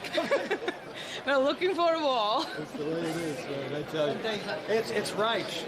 You are correct about it. I keep seeing a certain Minmatar fleet propaganda all over the walls. Bear the cares. Y'all are doing the most. Also, I think now you can't see it very well. Hi guys, but there is also a really nicely EVE Online and EVE Fanfest shown. We were close, but not close enough, I think, for the wall. Let's try there. These are the famous stairs. Before we close off the stream, we will show you them from the bottom because they look magnificent. It's absolutely fantastic. They look amazing. Where are the goons? Everywhere. Always. Yeah. Forever. They're in every corner. You are never safe in EVE. Or there is the thing, they might be a little bit tired today. That's true. Because they had quite a party last quite night. a meetup. And I heard, I think around 4 or 5 people lost their voices. Yes. Central Point. I feel like I see the person with 2,600 accounts. Yes. Well, they might be that. Here. I keep seeing all the alts. They're camping at the gate is right. Yes. They're camping at the gate, that's right. All right. What's up, Chip? That's right, dude. We gotta get the fleet stuff going. We found Yes, there's the wall. Yes. Okay. Well, this is 13. This is the wrong year. Where's the beginning? I think the year... Here's 2015. 15, 16. Maybe on the other side. Let's start from the beginning, you know? Okay. Look at this, chat. Look at that. There's a whole... how many meters long wall showing the whole history of EVE. Let's go. Let's go. We got, look at this Triglavian Praezoria coming in. Drake CSM right here. The Triangle Man. Good to see you, Drake. Say hi to stream. Hello, everybody. How are you doing? How are you enjoying? Good. Very tired after your last night. You had a good night? No, very good. I feel like everybody has a little fatigue today. Everybody's kind of like, good morning. And Good after morning, so now they're going to be even more fatigued tomorrow. Exactly. Good to see you, man. Yeah, it's nice to jump. Yeah, nice to jump into you. I'll see you in the media center tomorrow. Yes, sir. All right. But it was funny. Let's go. Year is 2003, and we have a new universe and new rules. Started in 2003. Why? I just don't feel, in my brain, it started in like 2007, 2006. I don't remember. It's 2003. I was It is still insane. in high school, y'all. It's insane. I want to point out something that I really liked last time when I saw this. The recommended setup for the computer. Yes. Windows 2000. Guys, just download more RAM. Do you have 1 meg of RAM? Just download And more. I like the fact that there's added network, high-speed connection with the internet is telling you. required. Do y'all, listen, guys, the patches we get are 6 gigs now. Goodness gracious. Yeah, you gotta, like, here's the thing, let's find some fun facts about this, because I remember I was... Feature, not a bug. JetCan mining launched at the start of the game, intended as a debug feature. Yeah. JetCanning was a debug feature. Now it's part of it. Yeah. Miners were supposed to return to the stations with their minimals to drop them off. Instead, indie ships would just have containers of ore to the station while miners continued on the belt. That happens to this day. Look at, I don't know if you could see that, Amy. Look at this UI. Wow. Is that a triple prop mod like Iteron or something? Is everything okay? Right? Crazy. And it looks like triple afterburner. Maybe it's just a GIF or an image, whatever, but that's horrifying. Yeah, no. I'll have to fix the fit later. That's true. Also, here is like the first alliances we're forming. Yes. Okay. So what I think. Oh, look, people already have put their. They got the pins up. They got their pins up. But wasn't Ushra Khan? I think that should be somewhere on the wall. That Ushra Khan was the first one. Am I wrong about it? Does it say? First alliance emerge. So these included. Right here. Yep. Ushra Khan. You see the stuff is there, right? Stain alliance, first alliance. Yeah. Yep, for sure. Do y'all see, Amy? Is this a mining thorax? Do my eyes deceive me? Is this a ore with mining Wow, look at lasers that- look in a at that, thorax? dude. Look at that mining Look ship. at how Eve looked like. Pepperidge Farm remembers, ladies and gentlemen. Right. And it does say the Apocalypse and the Tempest were mining. That was correct. But we are, Yeah. Thorax Cruiser. Do y'all remember mining in a thorax, brother? That's a heck of a thing. And then, of course, the CSM. Yes. Original started. CSM was conceived in 2001 during the game's design phase. Oh wow, that's even before. That's pretty awesome. And you can see by this, we talk about the CSM on stream a lot and how this is a big deal. That the fact that they include player feedback from the beginning. Again, I think it's one of the reasons why EVE has lasted as long as it has comparatively to other MMOs. Because you actually have the devs listening to you before the game is even launched. They're like, look, we need to hear from the people. 2001, pretty awesome. That's how you make a game. That's how you make a game. All right, let's move to the next year before we get, we have to, we only have like 12 minutes, I think. We have 10 minutes, yeah. We're gonna have to continue this all day long. Let's see, first Fanfest, 2004. 2004. Guys, I just want to add, chat, we keep doing a lot of trivia and a lot of quizzes on my stream. This is your learning moment. Like, this is a question coming in. When was the first Fanfest, question. right? Yes. It's a really good trivia question. Where's my Imperial issue apocalypse? That probably was the same year that Dude, Where's My Car happened. Right. Do you want me to take the camera? No, because I was pointing last time, so now it's Okay. your turn, right? Okay, Easy well- peasy. Let's see what we got. Zombie Corporation? What is that? Siege to Is July that a- Market Hub. In March, a group of capsuleers united under the Zombie Inc. Corporation Wow. established a successful siege of one of the July system games. Is that a corporation of exclusively undead people? Is that why they name it this? Maybe. We got a Guinness World Record? Is that this? Multiple new world records were set by CCP Games in 2004 for consecutive players. 12 January, 5,840 players. Look how fast it was growing. February 2, 6,800. It's like 1,000 more. 25th 2 April, weeks later, 10K people. another half a thousand I'm gonna zoom in added. for y'all. 10,000 players in April 2025. Wow. April 25. Look at the old designs too, y'all. You see the old models and everything. Look at this. This is pretty awesome to Amazing. see. Not dead, undead. Exactly correct. You're exactly correct. Oh, the I first love it. wars are starting to Here it is. rage. Yep, Curse Alliance and Zetic Alliance, crazy. CCP acquires full publishing rights to EVE Online. It sounds like a stupid thing, but that's an important That's thing, a that very important CCP thing. Games controls EVE Online's publishing. Yeah. Very interesting. Extra-racial liaison from the Jove Directorate. I got to tell you, these words are too big for me, Chen. I didn't finish college. I'm not smart enough. Hey, I'm a baby, so Here we go. for me as well. So 2005, the age of the capitals. Yay. There's the Cold War. Capitals. Look at Yeah, this. Band of Brothers Begins. Eviction. Here we Effective go. immediately. The Fountain region and all systems therein are claimed by Band of Brothers, the Bob. We They saw consider a this. campaign to conquer the region and evict Fountain Alliance complete. Along with the regions of Del and Period bases, Fountain is now under Band of Brothers control and sovereignty. That's a great question. Someone in chat asks, is there a website somewhere? I don't know. For this? No, For as this? far as I know, they didn't do it last year, I'm not and sure. I think they're not going to do this again. So this is your one chance to see this Right. chat. Or well, Right. maybe we'll show it again, but Red Moon maybe on Rising, different channels. But awesome. this is your one chance. This is really, and this is This just week. 2005. Look at the deep lore and history Yeah. of EVE. Does any other game have this kind of stuff, Amy? I don't think so. I don't know. Here's also an interesting fact. Jita was established as a Wow, primary in trade hub in 2005. And look at all those high-set gankers. Where's Magaibo? He's in there somewhere. I wanted to say He's- this looks like the same Where's every the day. Thrasher? He's there somewhere. Where's the tornadoes? Yeah. Everybody's flashing red. No, this is really cool because just kind of maybe pan out and show all this. This is a double-sided. This is just one wall. side, and we have There's the a whole other side. Have to go back. Yeah. And this is all players. Most of this is players Yeah. did a thing. And Instead of here's the expansion and nothing else, look at all the players. And on that note, I also want to add, point out to this one, first community Sisters of Eve fundraiser. I mean, I think we all know that Big deal. Eve people are extremely generous. Yes. It's unbelievable, like the charity amounts, or if we as streamers and content creators ever do any charity events, Yes. that blows up. Here as well, during Fanfest, there is a lot of charity events happening. We'll show them around during the next days as well. We will.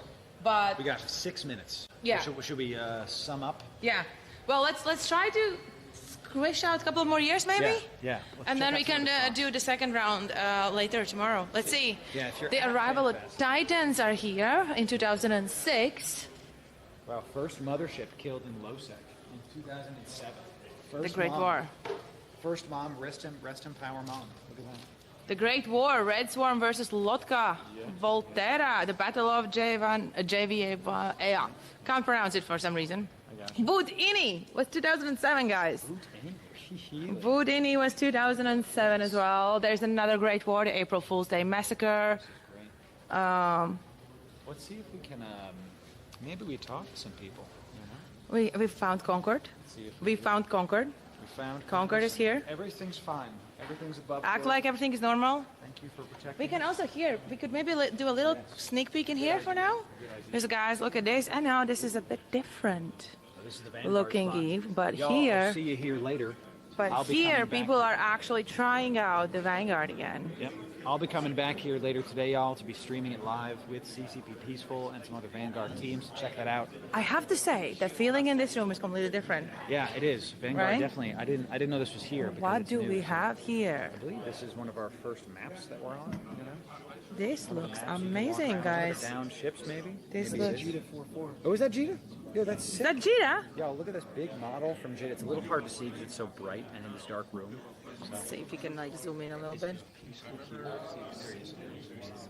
Is there frontier room? It's a little hard to see, yeah. No, is there a frontier room? I think there's a frontier corner. Frontier is not necessarily big enough to show off yet, so let's see if we can find Peaceful and say hi. Let's see if we can find peaceful. We're a little bit in a darker room. Say hi to CCP Game Stream. Hello. The man, Oh, you're the on the man. CCP channel? Yeah, we're on the CCP channel now. Hello, welcome Hey, in. Chad. How We're are going to we? be streaming with this guy later today. Definitely check out, watch the socials, watch the Vanguard Discord. We're going to come back, have a good time with it. This is on the second floor of the Fanfest area. If you want to come out and play the game with us, you can see we're playing better builds. And I have one question for you. Yep. Is the mining tool, is the cutting laser still a banana? Is it a... No. No more banana. No, we skinned that a long time ago. Can I have a banana skin? There you go. There you go. See the mining tool, Chad? Much better, the mining tool. No longer Yeah, a it banana. looks really cool. I do expect some kind of legacy banana skin, though, whenever the game launches. I would love that. I want a 3D printed model, and I Yes. want to give it away at the A next banana. Fanfest or something. Yeah, that'd be really cool. Just to show it off. So. I All like right, the we got like chat. 3 minutes. We have 3 minutes. I think we have to. We're gonna worries. try All to the get best. some more stuff. Yep, I will We'll catch see you guys all later. All the best. Absolutely. Bye, Vanguard. So y'all, if you want to Let's see go the back out in space, being on ground. It's a big deal, y'all. I expect a lot of EVE corporations to literally have people that are dedicated like vanguards. That, hey, we have some valuable stuff that's on planet. Can you go get it while we go mine our Do stuff? you think it might become such a thing, like the same as we have, you know, if you look at bigger alliances, they have I do. Wormholer, they have like their own little Wormhole corporation, they have their HISA corporation. Do you Yes. think this is going to be, they're going to have a Vanguard, dedicated Vanguard corporation? I think that Or you will people. hire, like call it mercenaries, at least at the start, to test the Yeah. waters. It's going to depend on how valuable the Vanguard materials are for EVE Yeah. Online players, because this is the delicate balance that I'll talk more with Peaceful about later, is if you make Vanguard stuff not valuable enough, then not only will the EVE Online players not care, but neither will the Vanguard players. Yeah. If you make it so valuable, well then less people will play EVE Online comparatively. Yeah. And I've heard some chatter that people are like, well, EVE Online players won't play FPS games. We exist, Jen. Okay. People, I play both. We exist. Okay. You have to play something between Come on. pressing the F1 button in a big fleet, right? If my venture's mining, what do you think I'm doing on the other monitor? Exactly. Come on. Hey guys, Good flag. Good there's flag. the goons. Hey, you guys asked for goons. There's the goons. We found them. We There found they the are. goons. Yes. They're sinoing everywhere. Yeah, Everywhere. yeah. Some are still cloaked. We only Some got are 2 uncloaked. minutes left. Let's do a once over on the main floor just to show all the. Yeah, people. let's do that. I was also thinking we could jump down real quick to show the view up, because Yeah, it's a good idea. look, more bees. Hi everybody. Because I think the stairs are Buzz, definitely buzz. worth seeing. Buzz, that's right, Lucas. So, hey, you'll have to check it out, Lucas, so you can see if it's good or not. Yeah, you know? absolutely. I wouldn't judge a book by its cover. If you know what I'm saying. I would definitely suggest everybody checks it out. And then just go from there. Look, another flag. Check it out. Let's go. Look at this, guys. Look at this. Look at the Here's your sign active now. Sino. This is your active Sino. Here we are. If you want Way to to go. show up, this is where your Sino will be lit from. Isn't that cool, though? It I is didn't awesome. check this one because I came from the upstairs the first time I went this way. And people are like, did you see the sign? And I'm like, which one? But there is more. There are more. I've seen some pictures coming around.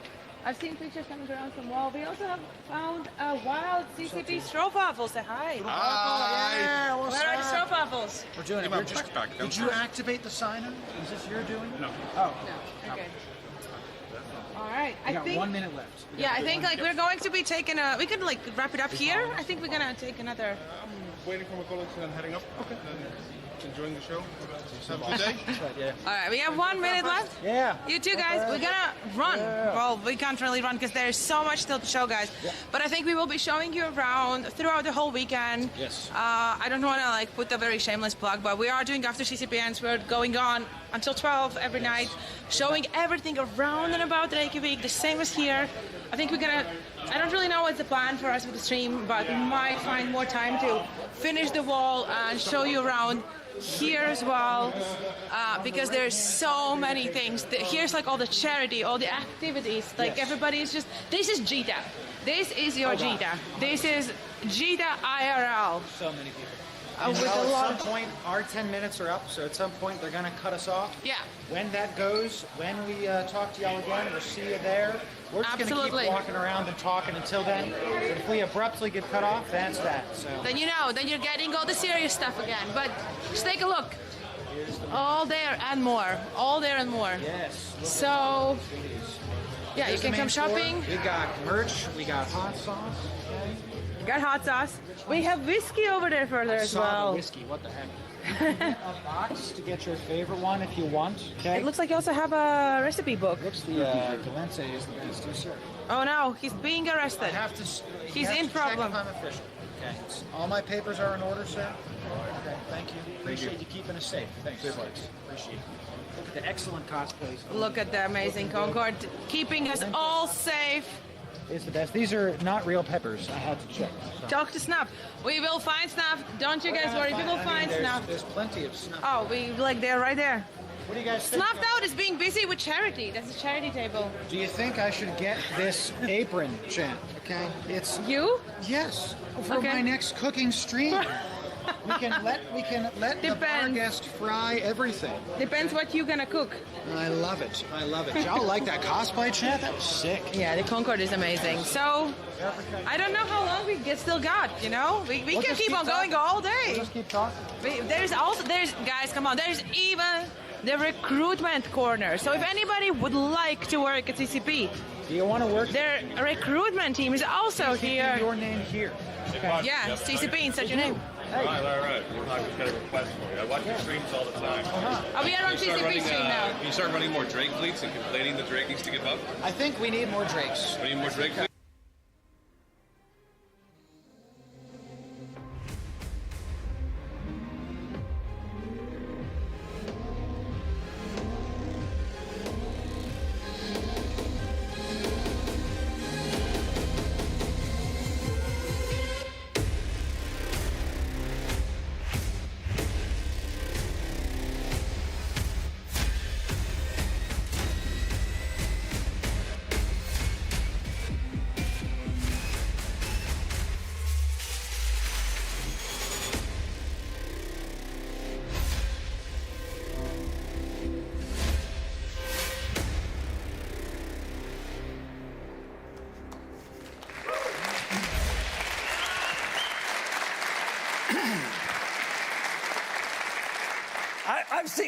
I've seen that video dozens of times, but I've never seen it come across quite so dramatically. So, you know, I love this venue. It's awesome. And I'm really pleased to be here. As you have heard, I'm Ron Turner. I'm here to talk to you about one of the most amazing programs in NASA. I want to make it clear, I'm a contractor with a company called Answer in the Washington, D.C. area. So I'm not a NASA employee. And I'm here on my own time. Everything you hear me say is just my thoughts. They don't represent necessarily NASA or Answer. But I think you're going to still enjoy what we're about to talk about. Okay. So I'll start off with just a little bit of a background of. Oh, and by the way, I really want to thank the organizers for inviting me here. This is an awesome opportunity for me. I'm really, really pleased to be here. And I'll give you a little bit of background about how I happened to get to this place. I grew up at a wonderful time. My family moved to Florida, the Space Coast, in 1956. I was about a year old, and we didn't know it then, but the space age was about to begin, and I was in the perfect place to witness the space age begin. I was fortunate enough to have seen all of the Apollo launches that sent the astronauts to the moon. Even better than that, when we moved down to Florida, my father moved down there as a mechanic for an Air Force base in the at Cocoa Beach at the time, Patrick Air Force Base, Cocoa Beach. So he was a mechanic at the right place. He happened to get a job about the mid-60s working for the Apollo program. He was lucky enough to be able to crawl around inside as an inspector as these Apollo command modules were being put together and prepared for launch to the moon. So he'd come home, from his day job at that point and tell me all the cool stories about, what had just transpired in getting people to the moon. So I was clearly poised to be a space geek at that point, hence the Star Trek logo. So that's part of it. I ended up getting a PhD in physics because I was really fascinated by physics. But I used the physics when I started working in helping the US with their space program. But that's one side of the story that got me here on stage. The other part of the story is that I happen to be an EVE player. And I got started playing EVE by this guy here, Tyrus Tenebron. If any of you, he happens to be my son. He was at a university at the time. He told me about this cool game he was playing, and I said, wow, that's really neat. So I looked into it and also started playing the game. My wife didn't mind that I took up this game because since he was at university far from home, I was able to do sort of dual duty here. Hey, Jason, I've got this ship, Helios. How do I fit it out to do this next mission that I want to do? And, oh, by the way, have you looked into your housing for the fall semester? So sort of an unobtrusive way, to slip in a few things like that. But nonetheless, I really enjoyed EVE. If any of you in the audience this was 15 or so years ago, if any of you happen to remember Tyrus and have any stories about how, amazing he was, or even better, some embarrassing stories about your interactions with Tyrus, please look me up so you can share those with me. So that's how I started in EVE. I started in 2009. Even then, my logo, older and slower than dirt, because I knew I wasn't going to compete, in the PvP world, even from the beginning. My very first core was that I joined was Rock Grinders. It was sort of set up for the older player. So that was where I got my start. I did have to, sort of played for a while at the usual EVE pace, which is pretty intense, as you know, and really couldn't manage that. I had a hiatus in playing EVE for a while, but I really missed it. And, after, several years of not playing EVE, I said, I really got to get back into it. And I did. I went back. Lo and behold, all my stuff was still in dock, and all, everything I used to have was still waiting for me. I formed my own little corporation in probable asteroid mining because I knew it was going to be casual. And I knew I wouldn't be able to pull my load, in a core. So set up my own little corporation. But again, just to be clear, as you well know, I'm not just a Care Bear squared. Early on, my number of kills, 0. Number of times killed, 18. I quit. Forget the PvP. Well, more of the story, I actually had another alt that I said, okay, let's put this other alt together, Mosram, and try to give him some more PvP skills and see what happens. And, well, he got slaughtered too. He may have got lucky and had the last shot, on a kill. He may have a score or two, but it really doesn't matter. But that's okay, because I still loved Eve. I mean, I really loved the industry side. I like the mining, I like the building stuff, I like the exploring, and I like the planetary interaction. Those are the domains that I spend my time in with Eve. So that's the backstory. But now let's go into what I'm really here for, and that is, what is this thing called NIAC? NIAC is a NASA program. We're funding really early stage innovation, and our byline is really looking to change the possible in aerospace.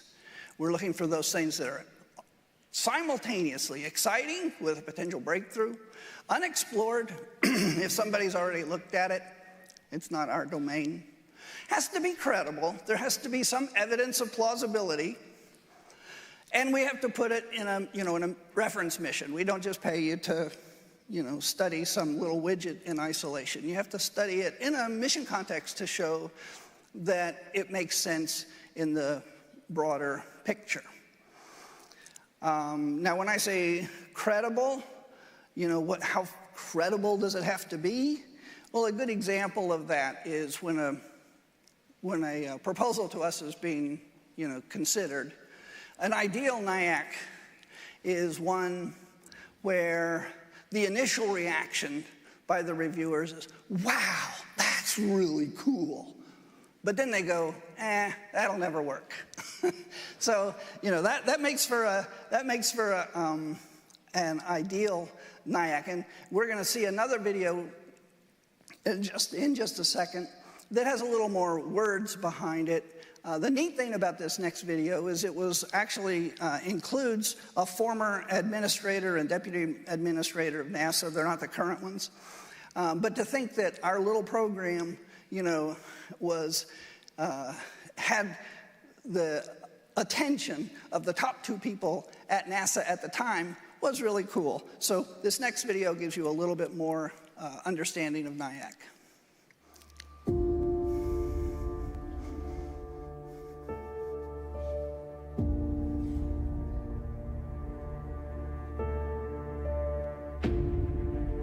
Science fiction shows us the incredible potential of innovation. Sci-fi dares to defy what is possible. And NASA helps make it a reality. NASA dares to make the impossible possible. That's only because the innovators, thinkers, and doers who are helping us imagine and prepare for the future of our space exploration are the wizards working on this NIAC program. The NASA Innovative Advanced Concepts Program enables innovators across the country to test the concepts that could change science fiction to science fact. NIAC studies revolutionary concepts to figure out how to gain new capabilities and enable missions that are either impossible or too costly today. NIAC is essential to the future of space. We reach out to those who are captivated by big ideas in that never-ending pursuit of what's possible. NIAC funds technically credible, visionary space and science concepts from diverse and non-traditional sources, both inside and outside of NASA. The NIAC program helps give these forward-thinking scientists and engineers the tools and the support they need to spur technology that helps future NASA missions. NIAC will boldly transform the future and extend the boundaries of what's possible to help NASA write the next chapter of space exploration.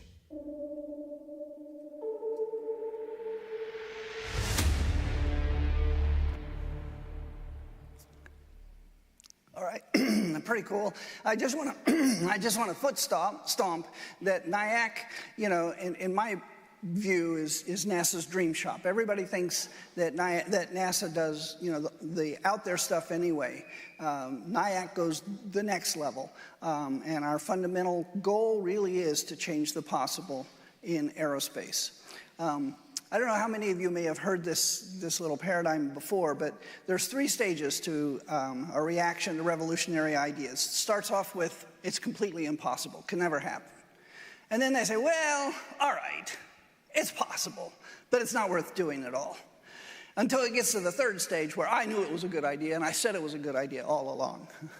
So NIAC's job is actually to fit somewhere between level 1 and level 2. Especially at the beginning of a NIAC study, you know, we really, you know, there has to be some question about whether it works or we don't fund it.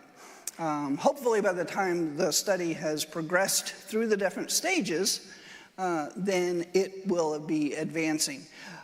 It's probably not likely that in the lifetime of NIAC that they're going to get too far toward that good idea all along, but our goal is to get it to that point. It's another representation of how, you know, one views, you know, visionary ideas. Okay, this was Robert Goddard many years ago, one of the founders of aviation and space research. So a little bit of history of NIAC.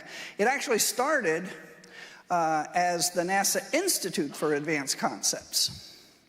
That was a program outside of NASA, funded by NASA, but still it was managed outside of NASA by this Dr. Bob Casanova.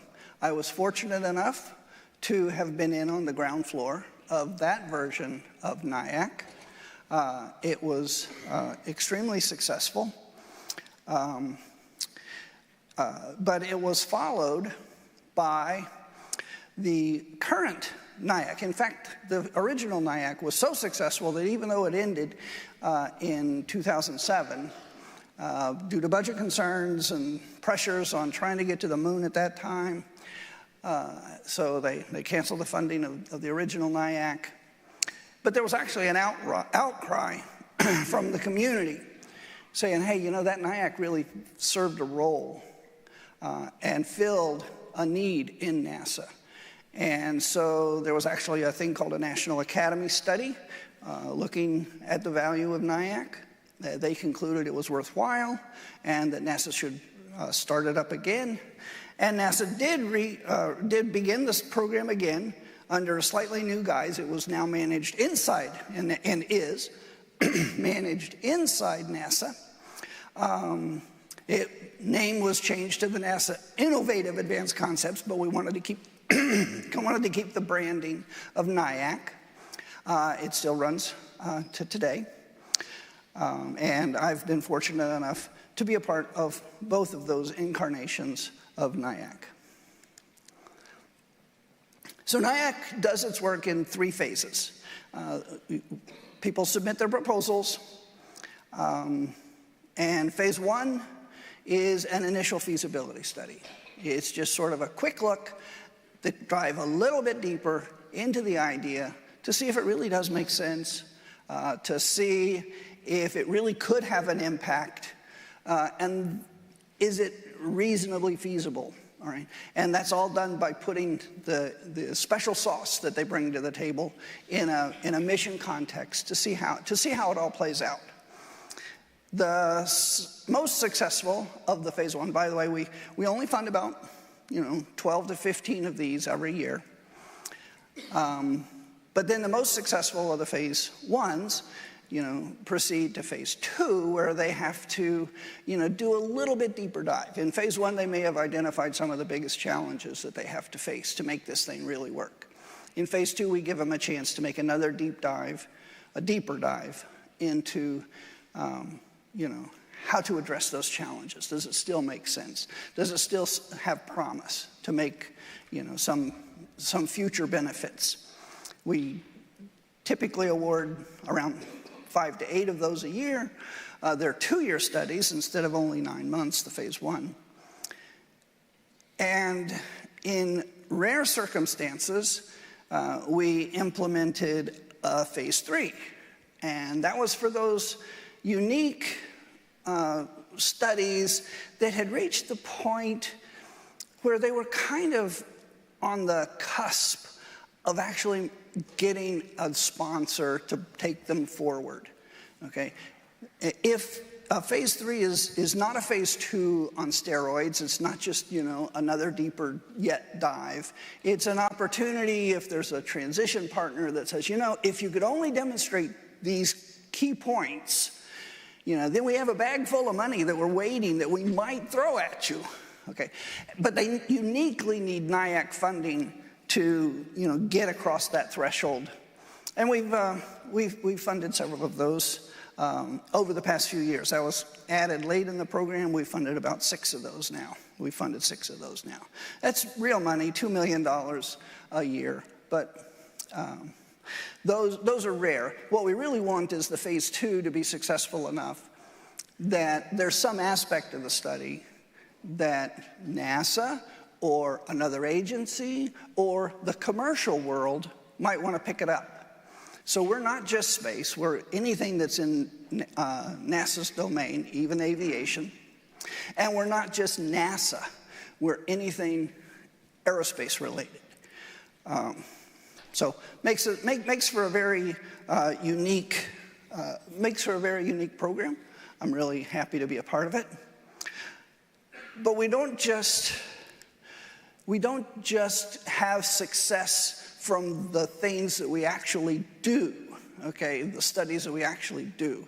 One of the things that we really are proud of at NIAC is that we inspire the broader community to really understand that it's okay to dream big. Okay, it's okay to have an idea that may not be something that you can do next year or that you could make money on in 5 years, but it could be impactful. It's okay to make those dreams. And many of you are probably familiar with the Ingenuity helicopter that flew on Mars. Well, the Ingenuity helicopter was not, a linear outcome of a NIAC study. But the inventor, the designer of Ingenuity, happened to step in to a seminar at Stanford University where Ilan Crew was giving a talk about this mesocopter idea that he had that was funded by the original institute. And Bob Baldrum sort of sat there and listened to it and says, I don't think he's doing it right, but I could do it this way instead. And the result, everybody knows. Ingenuity, an amazing success on Mars. Now the idea of drone flight on Mars is, understood to be useful, valuable. And so that's an example of a success where it wasn't a direct outcome of a NIAC study, but we sort of fertilized the field and said it's okay to dream that way. In addition to the work that we do directly on funding studies, we also have an outreach to the community. Me being here is an example of our outreach to the community to let the public know, what we're doing and the kinds of stuff that we're doing. As a result, we fund such cool stuff that the media can't ignore us. They just love what NIAC does. So we get worldwide coverage of the kinds of things we do, and that's really awesome. We also go out of our way to give some of our fellows, bring them into museums so that they can interact directly with the public. We have our outreach coordinator, Kathy Riley, an amazing person who also was a part of the original institute, does a fantastic job of these outreach activities. And one of her programs is this thing called Science Fiction to Science Fact. The fellow goes in, talks to the public like I'm doing here. But usually in these museum settings, the audience is a little bit younger than what I'm seeing here. It's the kids, often. And the NIAC fellows are just awesome. one of the best things about being a part of this NIAC program is getting to know the fellows. And I call them fellows because when they get an award, they're a part of the NIAC community. Okay? It's not just a one and done, here's your money, go play. We bring them in, we have them interact with the rest of the fellows. We have an annual symposium where they come in and interact with each other. But they're awesome people. And a small example of just how awesome occurred in one of these science fiction, science fact meetings, presentations. We had a guy that we had funded to study using microbes to generate electricity in a little bioreactor. Okay, well, that's interesting all by itself. The guy understood, that that's not the way you would explain it to a young audience.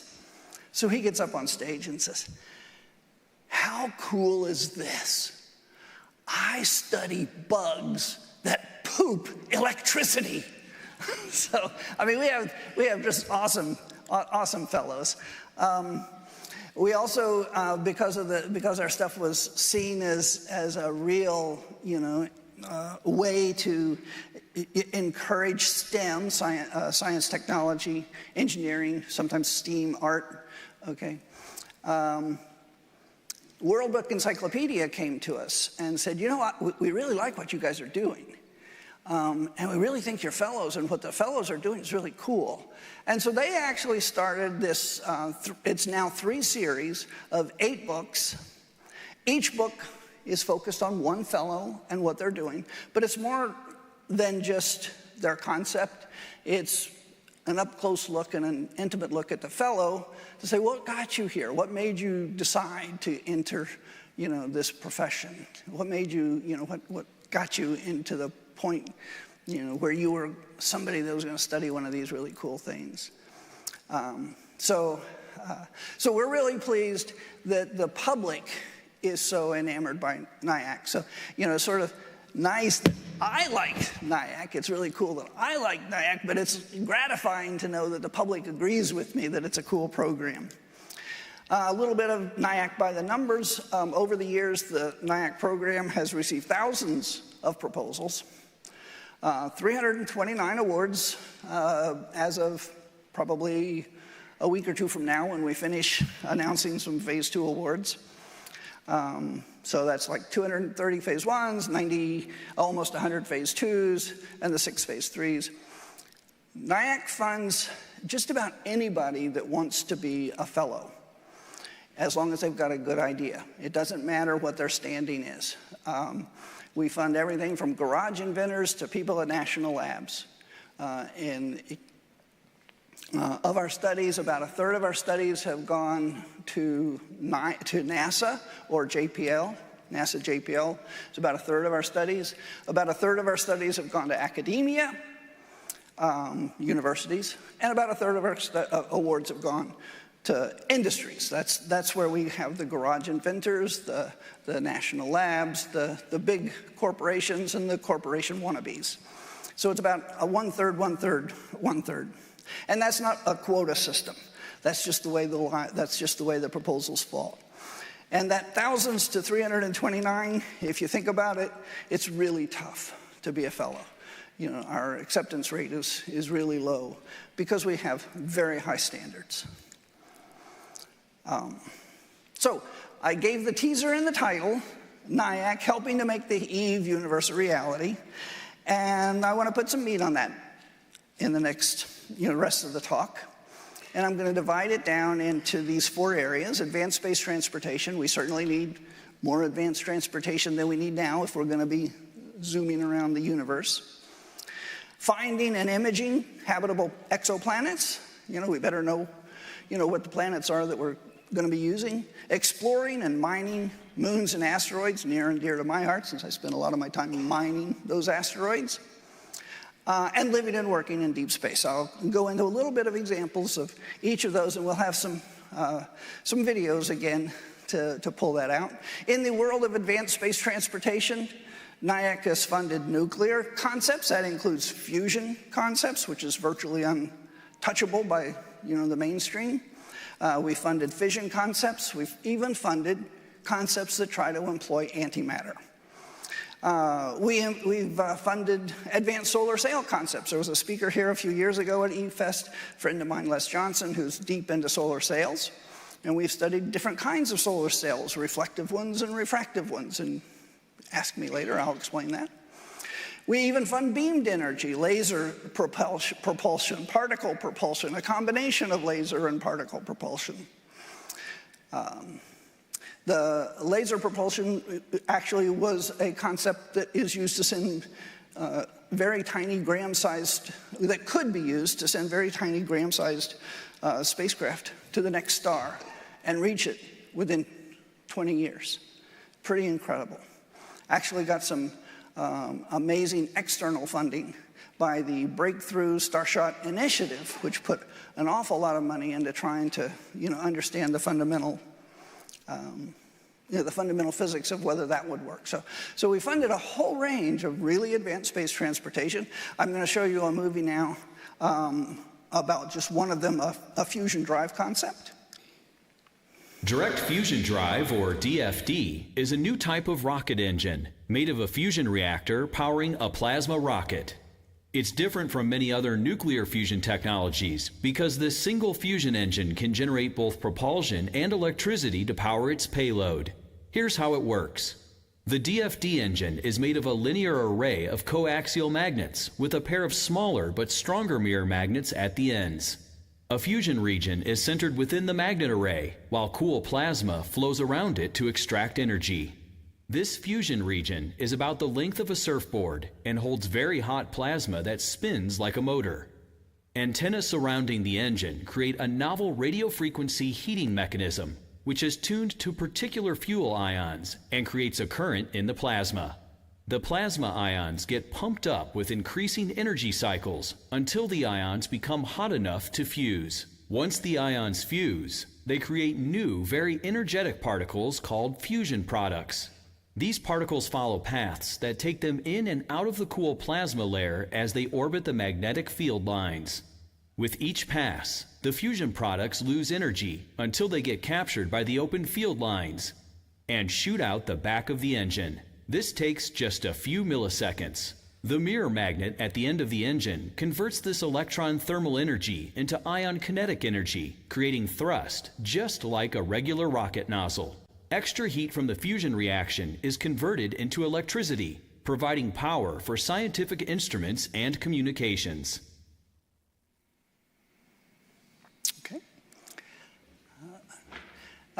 We've funded several studies, a lot of studies on how we find and image habitable exoplanets.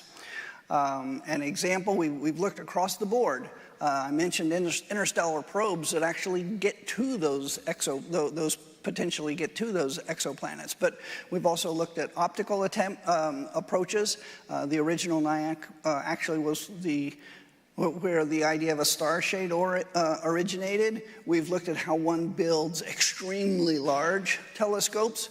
We looked at this thing called a liquid mirror, and you're going to see a little bit more about that in a minute.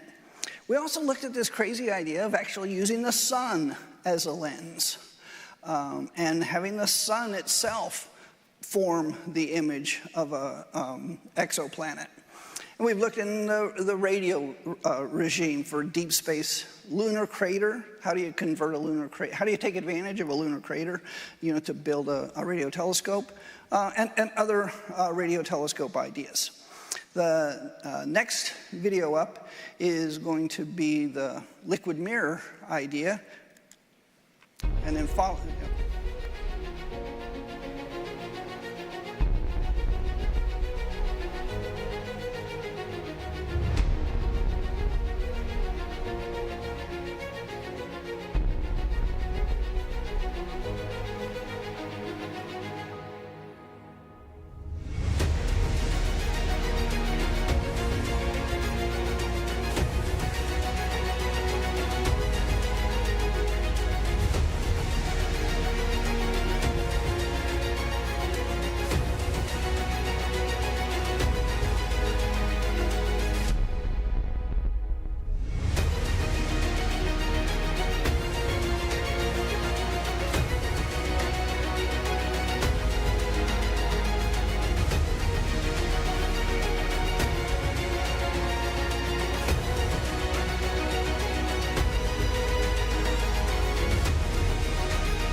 one of the most spectacular moments in human history if we discovered that there were traces of intelligent life on another planet. Okay. So that was clearly one of my favorite studies that we've done. That was actually made it through this thing called Phase 3, the solar gravity lens, and it was led. That was an aerospace video, but it was led by Jet Propulsion Lab. Let's see. Wait a minute. We want to go back. Wait. Oops. I hit the go button.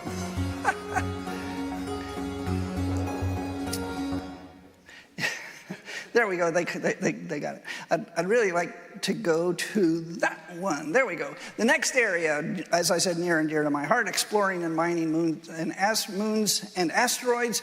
We've studied new, novel ways of finding asteroids that we didn't know were there. We've studied ways of how you destroy or deflect an asteroid if it's potentially a challenge to Earth. We've studied innovative ways of exploring asteroids. But of course, the coolest part is we've actually studied ways to mine those asteroids, okay? Mining asteroids, mining icy moons, and even mining the lunar surface, all of which, you know, those of you at EVE are very familiar with all of that. And so, you know, I hit the button too soon, but what we're going to see next is a video of one of the concepts looking at how you would actually mine asteroids. And this one also went through a Phase 3.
So Joel Sercel, the fellow there, is one of those people who actually really wants to, open up his own commercial company, mining the asteroids. So we're not just funding things that lead to NASA science missions. We're also looking at, commercial, helping to foster commercial ideas. So finally, living and working in deep space. We've done studies on habitats. We've done studies on life support systems. We've done studies on how to improve astronaut health, astropharmacy, artificial gravity, this thing called mitochondrial therapy, life support. We included a study on, we've had a couple of studies now that might someday, help move toward a state of hibernation for the astronauts in deep space when necessary, or perhaps to simplify the mission. If you've followed NIAC, there's a space squirrel that, squirrels in space that made a lot of news. And the picture of the mushroom is because we've actually funded somebody now into phase 3 on how to use the mycelium from mushrooms as a substitute for the building material. So you only send a little bit of material out, and then you bring in the regolith and add some water. The mushrooms grow, they get the mycelium, and that turns into the core of the habitat, the radiation, the core of the habitat. We funded studies on radiation mitigation, everything from active shielding to passive shielding. If you happen to come to the science panel later this afternoon, that's another area that I've spent a lot of my time with NASA, is helping help NASA understand how to mitigate some of the effects of radiation. So it's an area. And I think the last video up is one that talks about how one might make soil for a large habitat.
And of course, to make this program happen, it's a team.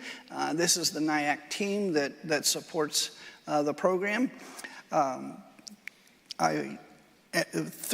couple of these are actually NASA civil servants. I want to make it clear again, I'm a contractor supporting NASA. But this team gels and works together in a fantastic way. And Frank, if you're out there listening, thank you for the support that you give. One of our fellows told me that he was going to log in, even though it's very early in the States for this. Frank Spellman, one of the analysts. But it does take this team. The team works together in a fantastic way. Each of us complement the skills provided by the others in a really just awesome team. I'm really proud to be a part of that. So our concluding slide, which means that I'm going to be making it with just a couple of minutes to spare. We really do believe the future possibilities depend on you. We look for ideas from anyone, from any walk of life, any background, as long as they can convince us that they've got a really cool idea. We're just now starting the funding of an architect. Has never done space work, but he has this interesting idea that you might be able to use blown glass to blow a habitat on the surface of the moon. So, somebody totally outside the space industry. He's got a, long way to go to convince us that it'll work, but we're open to those kind of ideas. So you have questions about NIAC, there's two ways to get to me. There's my by NASA, email ron.turner@nasa.gov. There's my company email, ron.turner@answer.org. Or feel free to, email me or locate me, in-game via Callandor. And the only caveat that I have to be clear, there's 47 countries I understand represented here. We only fund one of them, right? But we know ideas come from everywhere. International participation is allowed, but the rules of the game that are imposed on us says that we can't actually give funding to you if you're not US. You can still participate, and usually, and we've had that, we've had international partners in our studies. They've usually been, found, funding from one of their home organizations. So, I'm really approaching the end of my time, but I appreciate the chance to talk to you. I hope you found this exciting. Please look me up, and I'll be happy to talk to you further. And there is a panel this afternoon if you have, some questions that you'd like to pose. So thank you.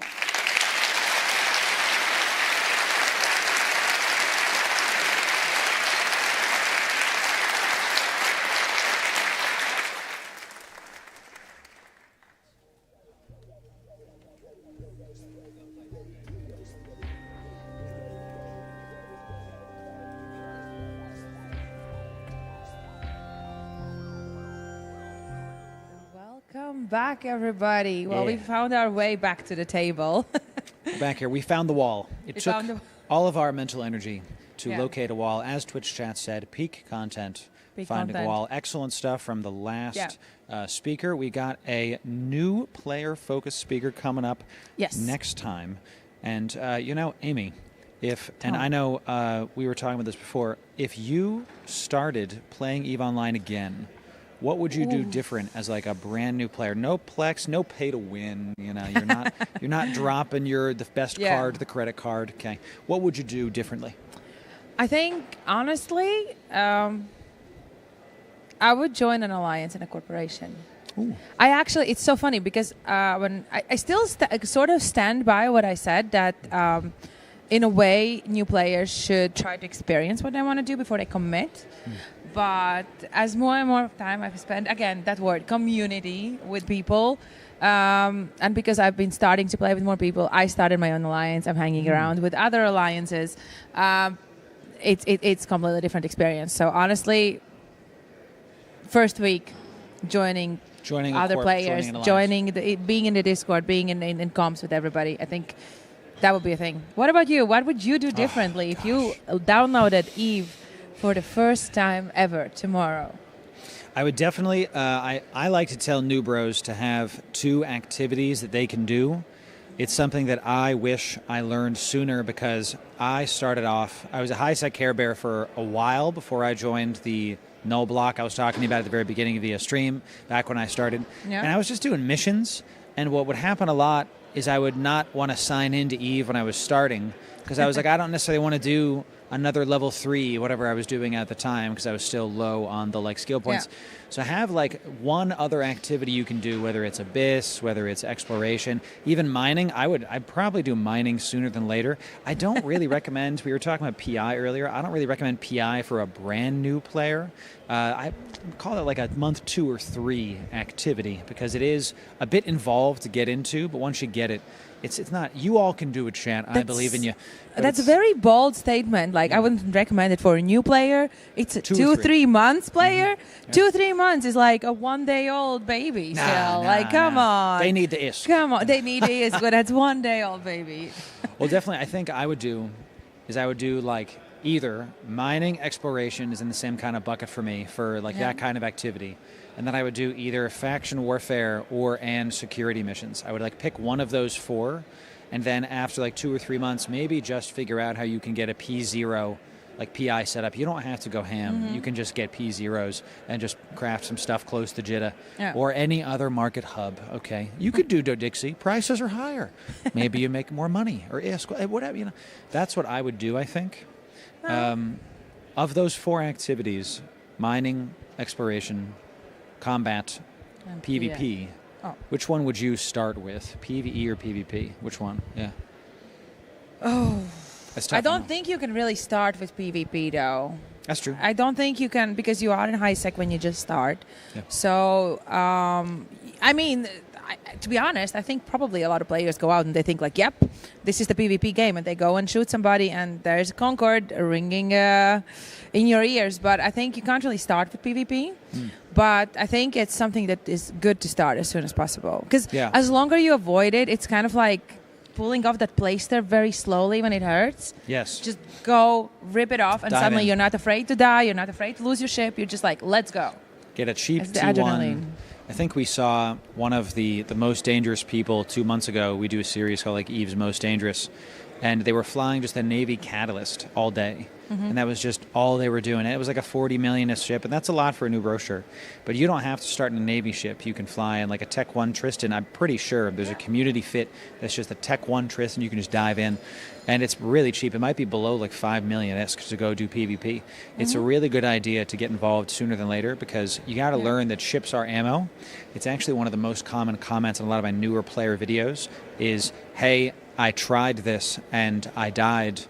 Is that like, did I do it wrong? Like, well, you can improve, you can learn, you can get more skills. It is a part of EVE. We have to kind of get used to the fact that ships are not, losing a ship isn't like a tear. It sucks when you have a bunch of ISK and you lose it, of course, but it's not like the end of the world if you do lose your ship. Exactly. And at the beginning, it's very scary. You're like really protective of your ships. Yes. And at some point, it becomes a bit like a YOLO. But you have to get that first. You have to have that first death. Yes. First lost ship, and then you can go on. Ooh, that's a good question. What's the first death that you remember? I'll tell you mine while you like think about it, because I got my lunch has come back to bite me, chat. I will not ever not have hot sauce. Okay, I will always have hot sauce. Thank you. So I was in an Astero exploring in a wormhole, and I was still fairly new to the game after I kind of like came back from a long hiatus, like 7 years. I was rusty, we'll just put it that way. And I'm in a wormhole, and I took a ligature analyzer into a wormhole, the big one, the one that's like expensive, because I was like, oh, I can do both. I can do data, and what's ego. not to like? The sheer, well, more like the naivete. It's just, I didn't know. And I'm on the site, I get a few, and another Astero uncloaks, and I was like, oh, it's another exploration ship. He's here for the loot. He was here for the loot. It was my loot, my ship. He killed me very easily. And he potted me the whole thing. And I don't even think he said GF in local. I was already dead at that point. He might have, but I was already, back. And he sent me back to Jeddah. Okay. And it was just one of those things that I remember being so disappointed, because I really liked that ship and I liked flying it and I enjoyed the whole thing. But when I died, after the grief kind of left, I was like, oh, why did I do that? Let's go. Now I have to why did this guy find me? You can PvP in an Astero? I didn't see any probes. How did he find me? So it started this rabbit hole of like me learning and me improving. So in the end, that's what it's for, right? So. My first lost ship is actually very well documented. I mean, my EVE journey is all documented. I first time played EVE on stream, it was what can go wrong? Well, hello, here we are. A lot apparently, but also my first kill. But the thing is, not kill, but my first lost ship. Yeah. The thing is that at the time, everybody that was watching, or not everybody, but a lot of people that were watching wanted to help. So I had a lot of players coming in, like inviting me on a fleet and flying with me in the missions, because I was running missions. I think I was even still doing sort of like, it was definitely level 1 missions at that point. Yep. And we were out, and there's a mission, and they are overpowered with their ships. I don't even remember what they were flying, because obviously at that point everything was gibberish to me. And I'm in my little Punisher, and I'm doing the missions, and apparently the mission was that, well, you can try to stick around, but you're going to die anyway. So just once you get the message, just get out. Yes. And I missed the message, or I thought naively, like, well, the guys are there with like all of their strength, right? So I'm just there like, I'm being protected by these boys. It's all good. And suddenly, like, there's this huge light in my screen. I'm like, what just happened? I think I know the mission you're talking about. Yeah, there's like a timer. Yeah. No. And the light was just my ship exploding. Oh, no timer. Just no. That was just like my ship exploding. Because like, and it takes me like 15 seconds at that point. I'm like, what is this light? What happens? Like, why is my thing looks different? And then I'm like, yep, I died. And it's all documented, and we actually put it once on TikTok, and it went viral. It has like over 100,000 views, and people apparently really like to watch you being bad. People like video watching games. you die in Eve. I could have told you that for free. Crazy. What kind of death? Instant.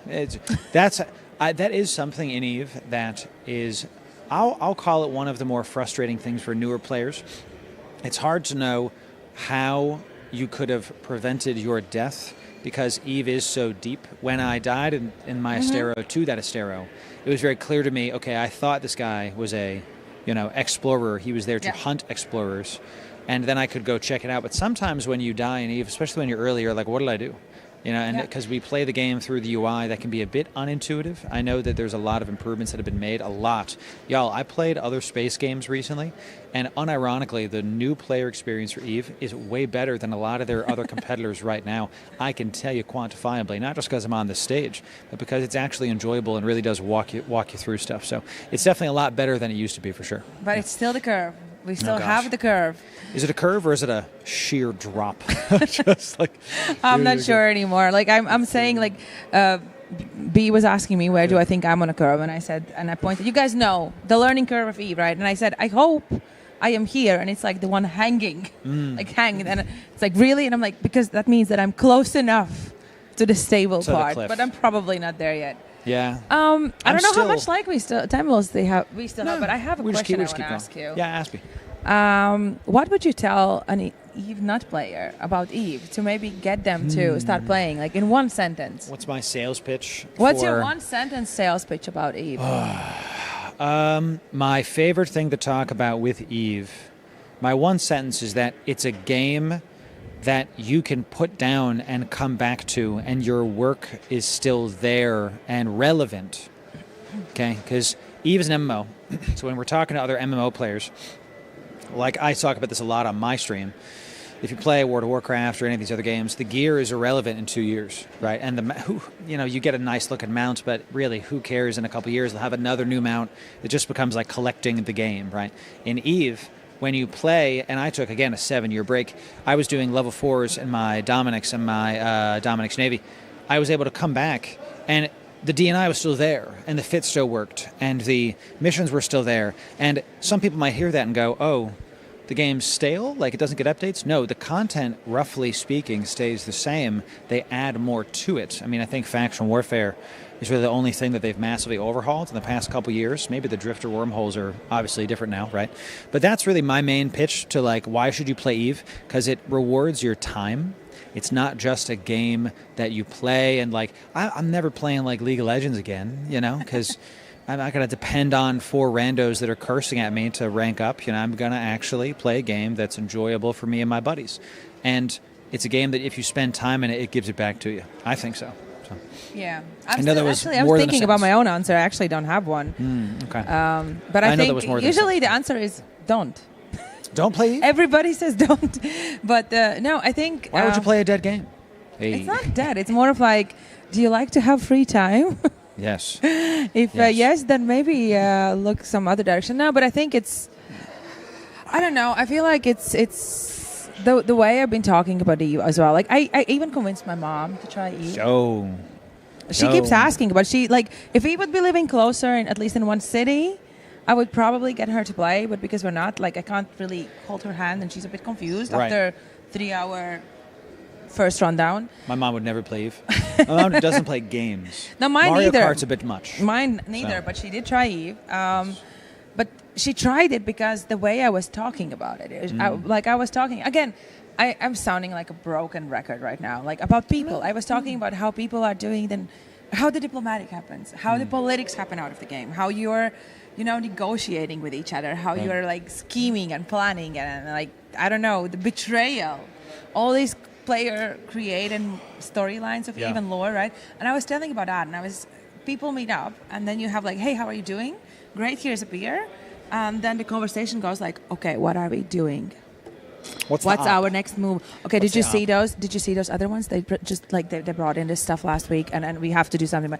And it goes into serious mode about scheming and planning, and it's so epic to see. And I think that is the part that, I can't put it in one sentence though. No, it's definitely hard in one sentence. Yeah, I know what you're saying though, because community is a big deal in Eve, and I know for a fact that certain alliances are looking at the presence that is at FanFest and are going like, all right, so we see a lot of, X alliance. Let's go hit their stuff in game because they're not at their computer. They're out getting drinks. So I know you're out there. I know the OPSEC ain't so OPSEC. You know what I'm saying?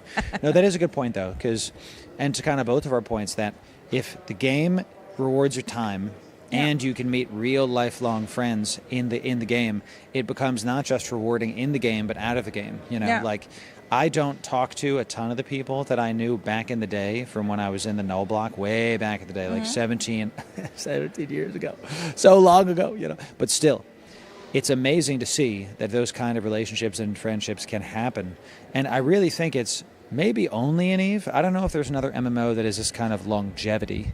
We'll have to see. I'm not sure. So, yeah. I think we have the butterfly effect as well. Like your actions actually matter. Yes. This is the one place where whatever you're going to do, it can actually influence something big down the line. And also what you did maybe 10 years, maybe even 20 years ago can still have a big effect now.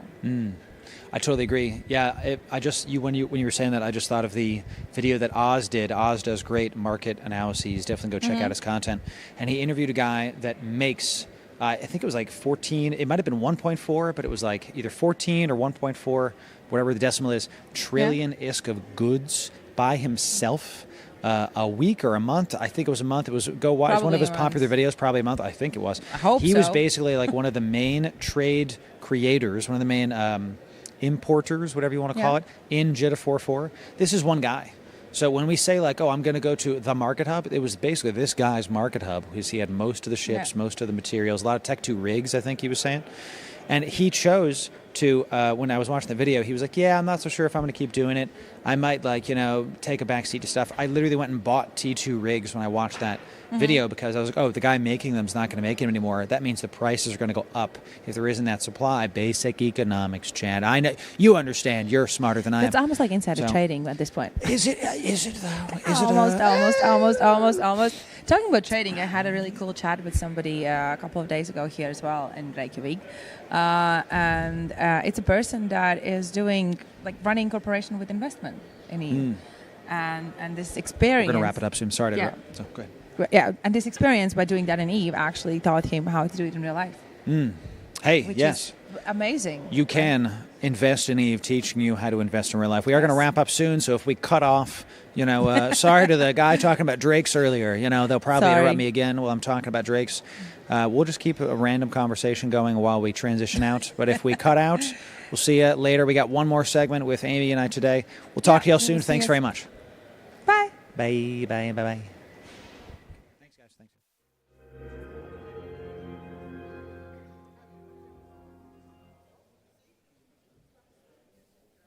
Join Keacte, Kshal Sin Alarma as they dive into the player-driven heartbeat of New Eden, unpacking how communities fuel the sandbox, spark content, and keep the universe thriving.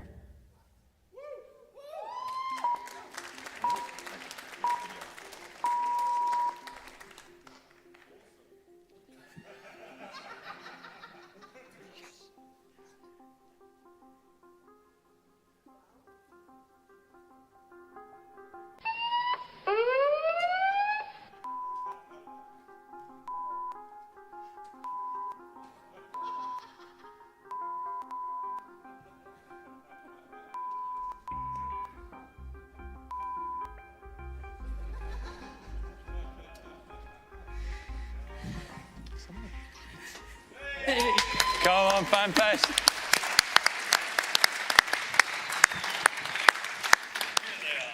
Hello, everyone.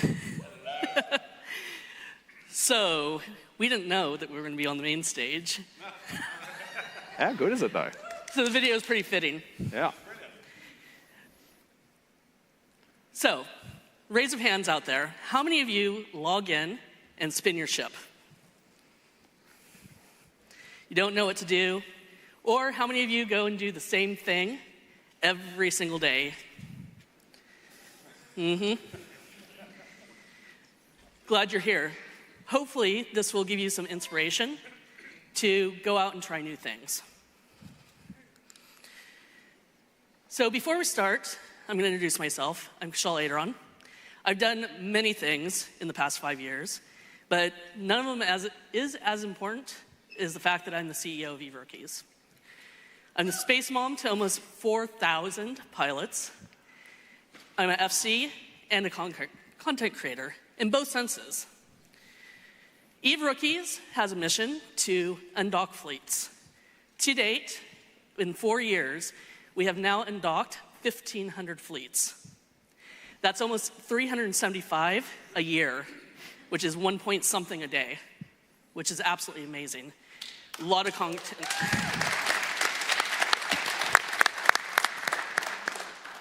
Before we can really go into our presentation, we need to talk about what is content. Because of course, in EVE sense, we have content creators, our YouTubers, our Twitchers, and bloggers, and everything else. But we also have actual content creators. So while you're sitting there, think about what is content creation to you. This is what it is to me. Every bit of content does something to influence the game. It's when players undock and create interactions. It also drives players' stories. I'm sure some of you out there probably recognize some of these. These were really big pieces of content that you guys created. But then you have some very small. And I'm sure there's a few of you out there who some of this is a little bit too fresh. Sorry about that. Whenever you undock, you're always going to create these interactions, and you're going to do something. Whether it's going to be a bank heist, whether it's going to be someone going and destroying, 300 bill of clones, something like that. Or it's going to be that guy who somehow gets a hold of 20 bill worth of your incursion ships. He has now created content for me because I've been tracking him down for 4 years, trying to find him. Every single one of these things is content. Whether it's ganking someone, may not be content that we like, but it is content. Trying new things is content. Storytelling is content. Friendships is content. So the next person that is going to go and tell you more about what content is and dissect it is Sin Alarma. All right. Hey, thank you so much for being here. It's lunchtime in Iceland, and it's pretty flattering that you get to be here. I'm the meat in the sandwich between these two, which is pretty exciting. So thank you for having your lunch with us, even if it is us. So I'm Sin Alarma. I would argue I'm a nobody, but what do? I do some fleet commanding for Bombers Bar, where many people might sort of know me. I also do a little of the back scene sort of management on what we call kind of the council in Bombers Bar. I do some moderating in the Haulers channel. I run the Australian EVE meetup each year, EVE Down Under. Thank you, sir. That's the 26th of September. I just have to get my act together and actually finish the organising it. And I also run a corporation or alliance, the Unchained Alliance, one of the larger Aussie corporations that exist in the game, and it's in wormhole space. So between trying to organise Aussies in a meetup on a relatively big continent, the biggest one in the game, and trying to do wormhole space, you could argue that I'm probably a bit of a glutton for punishment. What I'm going to talk about today is content as I see it. I'm going to kind of try and dissect it down. I've got a couple of objectives here. It's naturally you're the intended audience to make you get out and do stuff and let you know what you might be able to do. And arguably I'll target CCP to help them understand their own game a little bit better.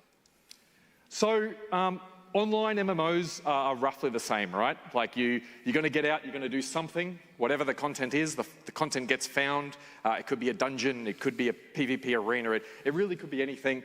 Someone's going to ping that fleet. It could be pre-pinged and it's organised months in advance. You know the new launch is going to come out, Havoc's coming out and you're going to try and get on the new action. Or it could be urgent, like help, I'm tackled, help now, quick, let's go, or I found whatever, right? And that's content in its most simplest form. But when you start layering EVE across it, it actually gets far more complicated. And the bit that I want to talk to is, I guess, the anatomy of content inside EVE. But before I do, I reached out to a whole bunch of players on the old Discord and just say, hey, how is EVE different to you, and what is content? And almost always, people came back and like, well, what do you mean by content?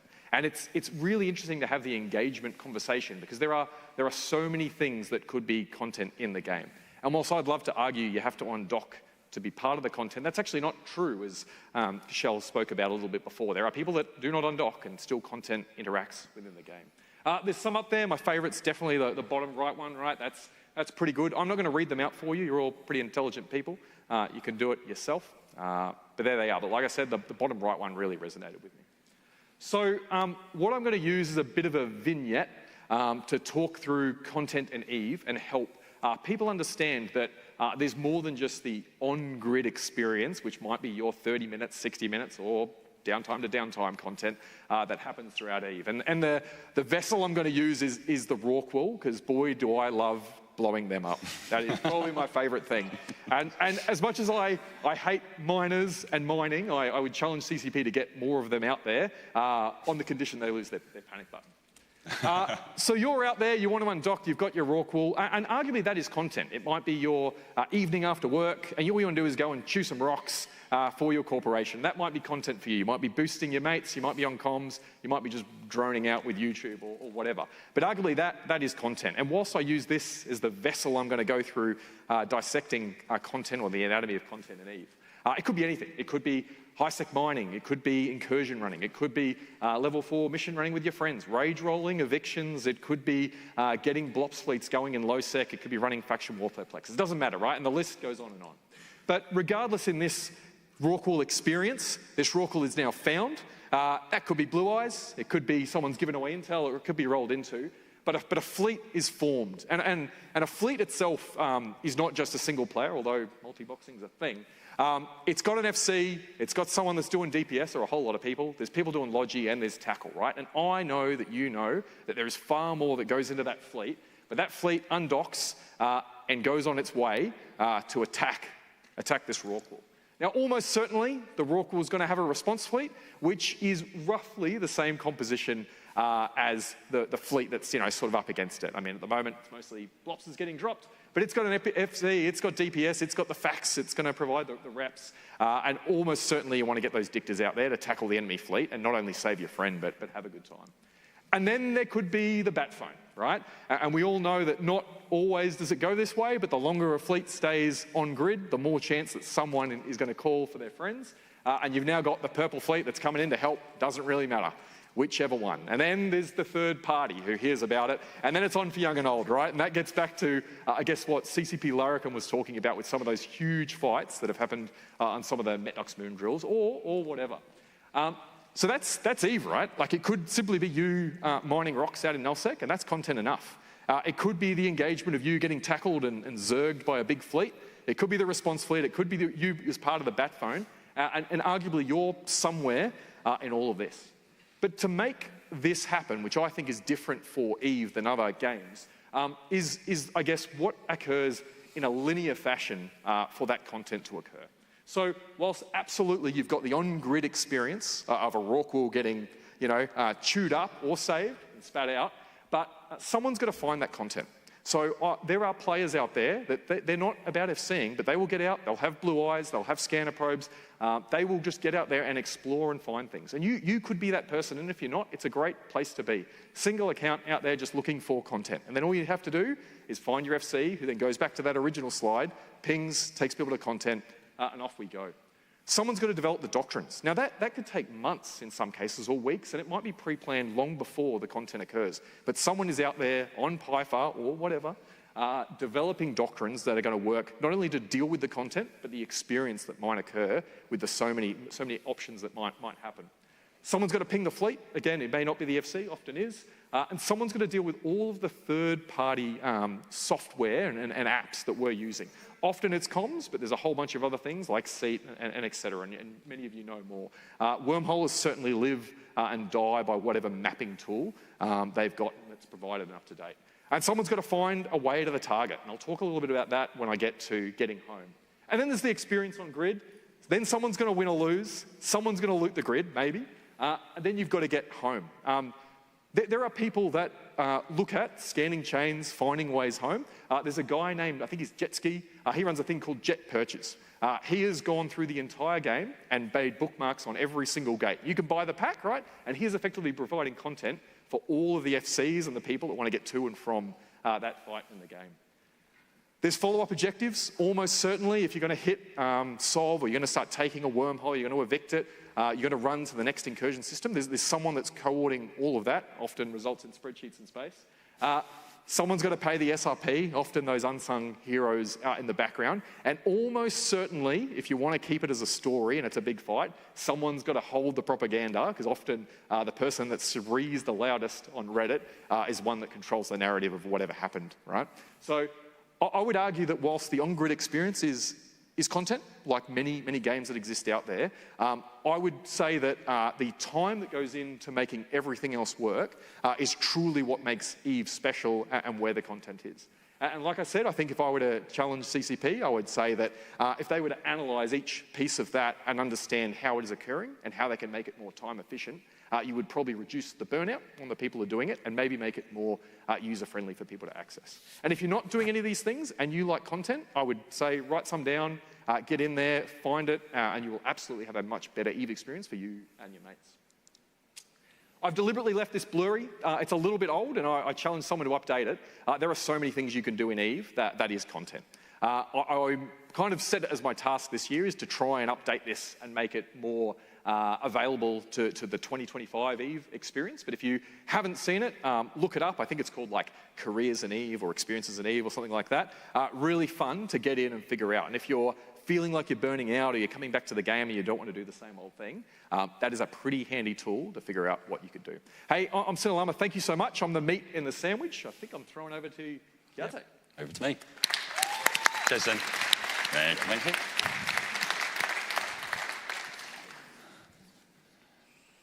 Okay, so I'm just going to introduce myself. My name's Keacte. I'm the CEO of Fun Inc., Even Better with Friends.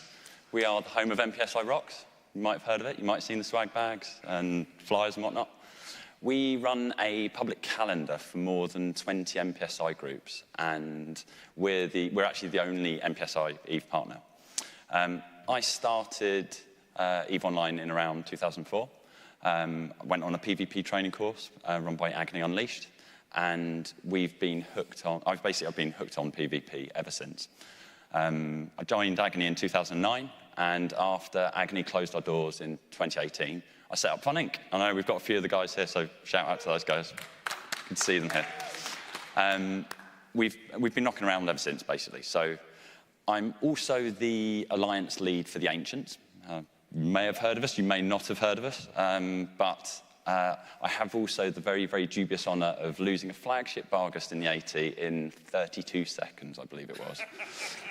So go look it up, it's on Twitch. It's on Twitch, it was horrendous. So you've heard a little bit about content from Kshal and Sin, and you know a little bit about me, my background in game and some of my sort of dubious credentials. So before we look at the importance of community, connection, creativity, and content in EVE, just want to add one caveat really, really quickly. This presentation is not going to make you awesome at EVE. That is down to you guys. What we are hoping that this presentation will do is get you thinking about what brings you the most joy when you play EVE. Think of it as an opportunity to reevaluate your own personal journey, challenge your assumptions about the game, and hopefully it will help you find a deeper connection with the game and the people. So, EVE is a game intrinsically linked about community. It is collaborative, it's meant to be played with others. We all know that EVE is massive. It's multifaceted, it's unpredictable, it's unique, it's unforgiving. It's a never-ending, intricate, thrilling game, and you're at the heart of it. So what I'm hoping that the more astute of you might have realised, what I've done there, is that community is the heart of EVE. And I touched on this in our presentation in 2023. The word community conveys a sense of togetherness, positivity, strength, and it adds purpose. And that's very, very important. It adds purpose and focus to your game. It is your game at the end of the day. It binds everybody together. It gives you a common theme, and it creates a feeling of belonging and camaraderie and shared experience. Community engagement elevates that experience and transforms what could be effectively a solitary pastime into a vibrant social adventure. As I said, EVE isn't a solitary game. Nobody in EVE will thrive on their own alone. Humans inherently are social creatures, and we thrive on that connectivity, that social connection. It's more than just a convenience. It's a necessity, really. And connecting with others leads to far greater achievements and success than going it alone. That's the cut and thrust of it. That results in greater satisfaction and a more rewarding experience. And I mentioned it in the previous presentation, it gives you a greater sense of euphoria. Now, EVE isn't shaped by individual pilots. It's about you and we, yeah? It's not I and me. Connection isn't a feature or a byproduct of EVE. It's the foundation of what this game is. It's what it thrives on, effectively. Now, here's our Corp logo. Some of you might recognize it. Our Corp ticker is Even Better with Friends. EBWF, Even Better with Friends. And we're all here, come to this crazy place in the middle of the Atlantic. EVE is better with friends, let's face it. Tiny, tiny pop fact here. I've played EVE for 46.3% of my life, and as of today, that is 7,589 days. I was really, really, really incredibly lucky. I found an amazing group of people. They taught me, they mentored me, and they told me to stop sucking. Which is true. It's still even to this day. If you can get your connections right, you will thrive in EVE. So, ships might get destroyed, and you spend your ISK. Those connections that you generate, they last. And that shared memory, it keeps players coming back. And for many, and I know there's a few people that have messaged me on Discord and whatnot, over the last few years, this game becomes more than entertainment. It is a virtual home. It's like a virtual hug. And that connectivity allows people to create unique bonds and forge strong relationships. And it's all about social interaction, trust, proximity, and so on.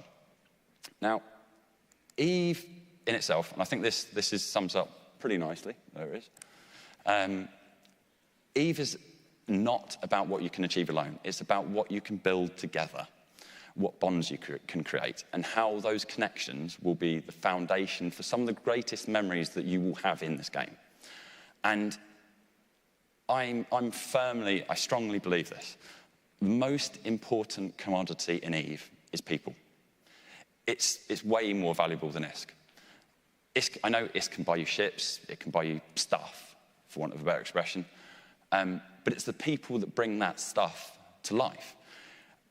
It's the people that fly the ships, they build the empires, they wage the wars, it's the people that write the stories. You can replace a battleship, you can recover from a loss, but trust, knowledge, creativity, connection, that's irreplaceable, in effect. Indeed, love that guy. Can't see you, but... so, in effect, what I'm driving at is social connectivity drives EVE. If you invest in people, you build relationships, you find more value that any wallet can hold. You will find more value. But the greatest wealth is not what you hold in your wallet. It's who stands beside you in battle. And I think we can all agree on that. Fingers crossed. So, creativity, it's one of the most powerful tools that a player can wield in EVE. It shapes everything. It's In effect, rigid thinking leads to predictable outcomes. And it's those that innovate, re-strategize, they adapt. It's the adapt or die, basically. They gain the advantage over their enemies. So CCP, they provide us with the sandbox, but it's you guys, it's the community that transforms the sandbox into a living, breathing universe. The game offers us the tools, the ships, the mechanics, the gameplay, but it's the players that breathe life into EVE. In effect, it's a canvas for creativity. It's a playground for those who dare to innovate. And it makes this more than just a game. It transforms it into a dynamic, living universe where only the most innovative players leave a lasting mark. A creative community is an engaged community, and an engaged community thrives and with players wanting to log in. They'll come back day after day, and it generates more content. So it's self-perpetuating. So the more that the community creates, the more the university grows, the more the universe grows, the more the players are drawn into it. So I will challenge you now, when you log in next, you may even be able to do that if you brought your laptops to claim your rewards and so on and so forth, have a think about how you can deepen your own personal experience in game. I like that little comment there. Small shifts in your own perspective can lead to big leaps in your enjoyment. And EVE rewards those who think differently and who adapt and dare to create something new. So I've spoken a little bit about a few bits there. The outcome of having a connected, creative community is a content-rich environment, and it gives opportunity for players. I'm not going to list every type of content. That's the beauty of EVE. It is a layered, multi-layered game. There's something for everyone. Whatever you do, as both Sin and Kshal have said, it's content. We're incredibly fortunate that we have a sandbox, and the actions and outcomes are defined by us. And that's what makes this game unique. As Kshal mentioned, some of the most memorable content in EVE doesn't arise from pre-scripted events. It's from the unpredictable, spontaneous actions of players, and that CC provides us this sandbox, but it's the players that build the sandcastles. Now, content creators themselves, streamers, FCs, whoever you are, they amplify that experience, and they create content that is dynamic, varied, interactive, sustainable, and engaging. And those five variables, they drive activity, they drive logins, they foster engagement, and they foster an engaged player base that continues to push boundaries of what's possible.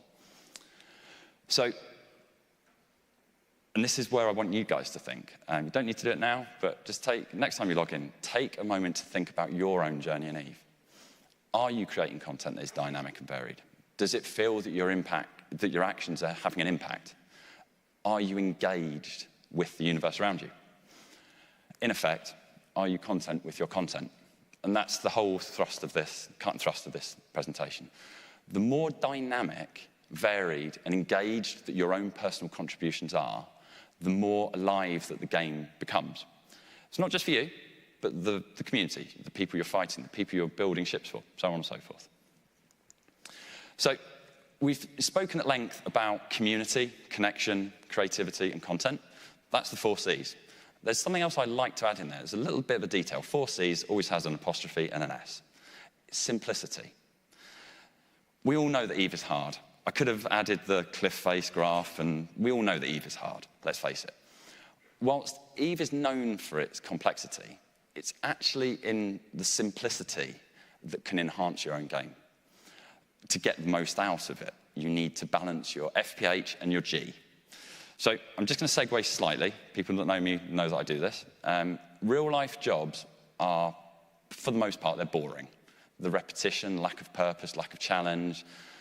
So you might have noticed that there was a bit of a subtle plot twist there. EVE shouldn't be a job. I heard somebody cheer there. Might have been a cough, I'm not sure. It all comes down to your own mental and emotional investment. The secret is that you don't magically become mentally and emotionally invested in something. You have to hack your own brain into caring. So, back to the FPH and G. What is it? Shout out what you think it is. I can't hear you. There you go. I knew somebody would get it. So it's fun per hour. It's the fun per hour grind scenario. Prioritizing fun per hour over grind prevents burnout. It keeps players engaged, and they have fun in EVE. That's what this game is about. It's having fun, let's face it. In my corp, I try to keep things as simple as I can, and it creates logins, daily logins, and a desire to play. Simplicity plays a crucial role in that, and it makes EVE more enjoyable. And you don't feel obligated to log in, if that makes sense. It encourages a good balance between ambition, enjoyment, and ensures that EVE remains a source of entertainment rather than a grind or a commitment. So I like to think of fun per hour in the following context. So I've already had a couple of laughs there. So there's a mathematical formula for keeping things simple in EVE. So it's fairly ironic. Now, in order to understand your fun per hour rating, you've got to understand the variables that contribute to this. Now, this is my formula. You could have your own formula. You could make up your own variables. I like to think, though, that engagement, novelty, social, repetition, and burnout are the key variables. So here are a couple of worked examples. You have a spontaneous PvP roam, which would involve high engagement, high novelty, high social, low repetition, and low friction. You have a mining fleet that's, low engagement because you might be on your own. It's not very novel because you're on your own. And you have no social interaction, so you're on your own. It's also very repetitive. You have, in effect, you have high engagement, low engagement, and a lot of repetition, in effect. So it's quite boring, in effect.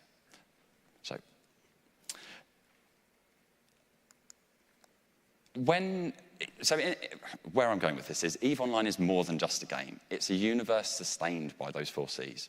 Community fosters belonging. Connection builds trust. Creativity drives innovation. And content emerges as the reward.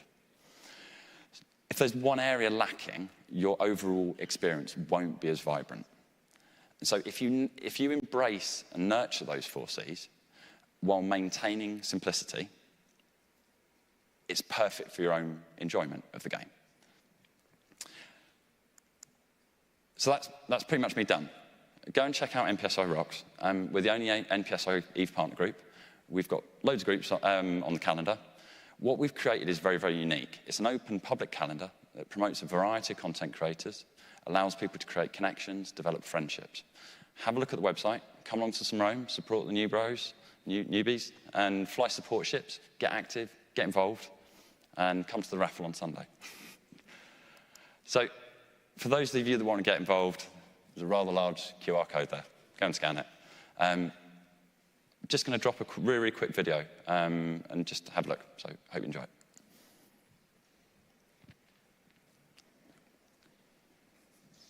Imagine a world where you don't need alliances or coalitions. A world where you can dive straight into battle with no strings attached. Welcome to the universe of NPSI, not Purple Shoot It, where every fleet is a chance for glory, and every pilot is a potential comrade. At NPSI.rocks, we believe in the thrill of the fight. Our motto is quite simple: if you're not with us, you're against us. No alliances, no coalitions, just you, your ship, and your fleetmates, your grit and determination, and the next target on grid. NPSI.rocks is a calendar made by players, for players, putting freedom and fun first, and is your one-stop guide to public content on demand. The calendar is updated daily with fleets from all over New Eden.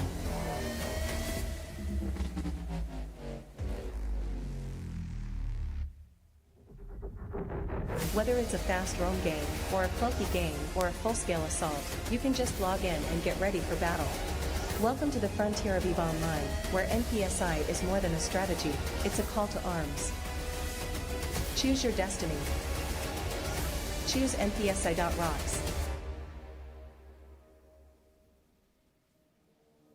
Head to our website for more details on how you can get involved.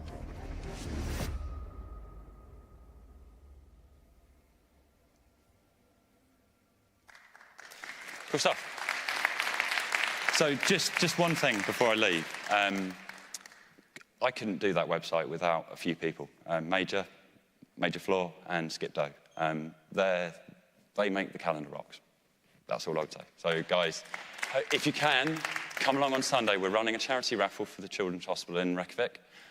Tickets are available. You can go to the website. There's a link there. Hopefully see you on Sunday. Oh, Lemmy, 12 o'clock.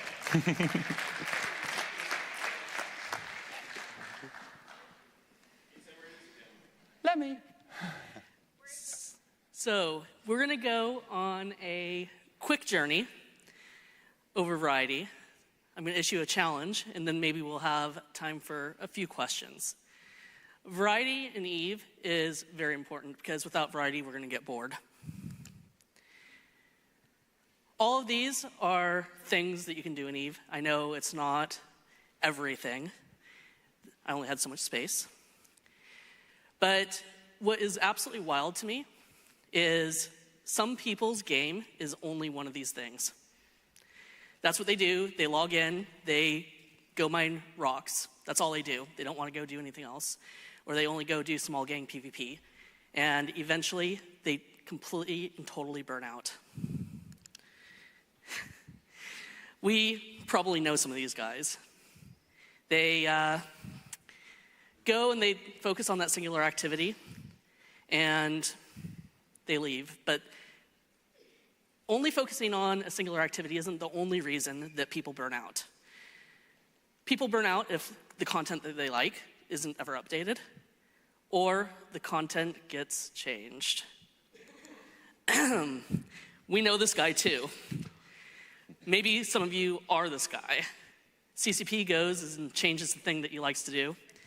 You rage quit, you maybe flip a table, then you immediately go to Reddit, along with all the people who don't even play EVE anymore, to complain about that change. Here's the thing. EVE is fluid, EVE is dynamic, and you're going to have to adapt or die. If something about your play style has changed and no longer enjoyable, go out and do one of the other gazillion things that EVE offers.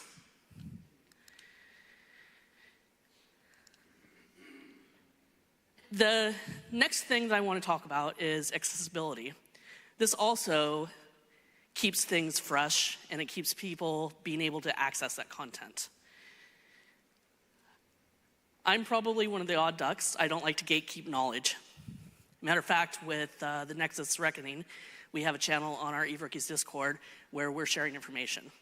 I've talked to many people here at this event that know we're doing this and come up to me and ask why. Why are we sharing this information? Other people can compete with us. We want people to undock, and we want people to play. So guides, videos, mentorship, and fleets all should be as simple as possible for new players, players who are trying to experience an activity for the first time, and just basically everybody. And this is where the power of open communities come in. I know I'm going to piggyback a bit on what Keacte has come up with. We can't not do it, since we're both community builders. Open communities have no strings attached. There's lots of flexibility, there's lots of new things to try, and there's absolutely zero commitment. A lot of the people that exist in the open communities, the MPSI, EVErookies, there's the Homefront guys, there's, I think, Abyssal Divers, all sorts of open communities, they're busy people. We're all busy people. I mean, the average EVE player is married, has kids, a job, obligations. So we want to be able to go to mpsi.rocks, see a fleet, go spend 2 hours, then go on with our busy life. And that really is the thing that keeps it fresh. Then there's social variety. There's solo versus group play. We all like to dog on people that come and say, oh, I want to multi-box. I don't want to play with other players. Or, how do I play EVE solo? And we all jump on them. You gotta have the friendships. EVErookies is full of the Nero-spicy, full of introverts, and they can only stomach maybe an hour of social activity a day. So all these solo activities are just as important as the group activities, the fleet activities. And a lot of people that start out solo find their way to MPSI and try fleets. They find out they actually enjoy them and they stay.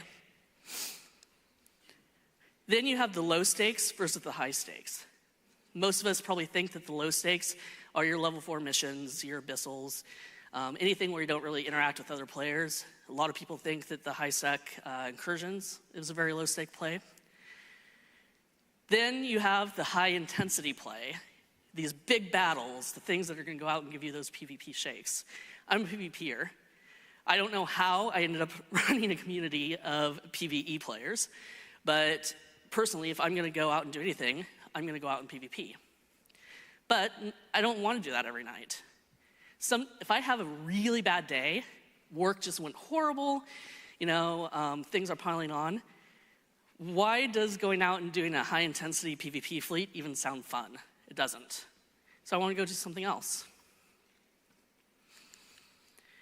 Then there's the stories. Whenever we get together and we do something in EVE, we create that content, we're creating those stories.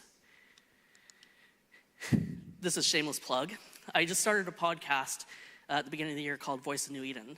I'm going out and I'm finding players, not the really famous players. I'm trying to get plenty of, I had a 2-week-old player, I've had a 6-month-old player, players who you've never heard of, and they get to share their EVE stories.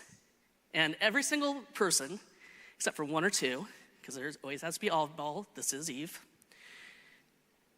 they have said that their most fun content was with their friends. They don't remember what they were flying in most cases. They remember the war, they remember, what went on in general. But what they could tell you about in detail is, oh, this person said this, or this person did this. It's those memories that keep us coming back. EVE isn't just one game. EVE is a sandbox. So this is my challenge to everyone sitting out in the audience, everyone at home, everyone who finds this video in the future on YouTube. Go out and try something new. Next time you log in, don't go mining. Don't go do level 4 missions. Don't do incursions. Go out and do something that you've never done before. Join a public fleet. And then there are probably some of you out there who feel very stagnant in your corp. You like the people, but they're not doing the content that makes you happy. For you, I challenge you, go out and find another community to exist in. You can still be friends, but go try that different content with different people. Explore the sandbox. So, we have a few minutes left for questions. I don't know if we have a microphone that can go out there. I think they just have to yell. So if anyone has any questions for myself, Keacte, Sin, over there. How can you see it so bright?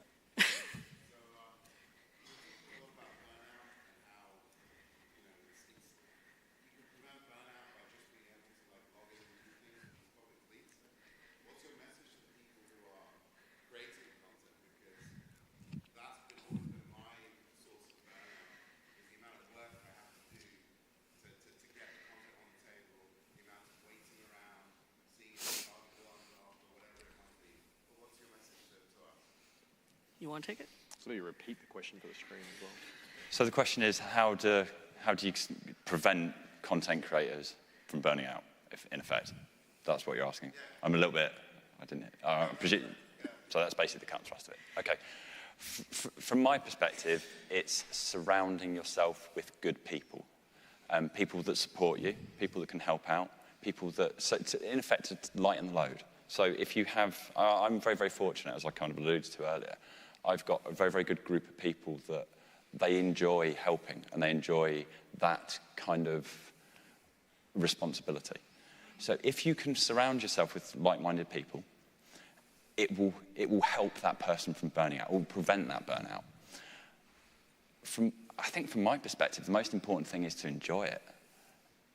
If you don't enjoy it, you're not going to log in. If you're not going to log in, why? There's no point, is there? I mean, does that make sense? from my perspective, that's an incredibly important aspect of it. I mean, what do you guys? Well, as CEO of a humongous community, I have gone and gotten myself 100 FCs. I know not everyone has that luxury, but this does mean with 100 people that can go out and do content, we literally have someone going out and doing something every day. So that's how I solved it, because I was starting to burn out, because I was the only person running the fleets. Find more people. Don't set high expectations for your FCs or your content creators. Let them go out and just try, and I guarantee the people in the fleet, they don't care. They just want someone to tell them when to jump. And I think that's a fair point, actually. Lean on people that you can trust, and lean on people that can help you. I think that's... Yeah, I mean, I can't say any more about the people piece. Many hands make light work. Yeah, I would say to the person that is getting close to burnout, I mean, if you imagine yourself like a rubber band, like you can get to that point of tension. If you can identify it, and I mean, arguably you could take a break, arguably you could just reach out to your player base and say, hi, I do need help to do it, because that'll stop the rubber band snapping, right? I've seen far too many of my online friends who have ceased to play because they just got to that point and probably didn't realise in time. I agree with you, and there have been many times over the years where I've been like, hey, this is, well, you said don't make it a job, but this is a job and I don't have time for this. I'm committing time, money away from my family, my work, my hobby to do it. But like I guess said, it's a bit of a rubber band. You'll stretch to a point, and if you can find a way to release the pressure, you'll be able to bounce back.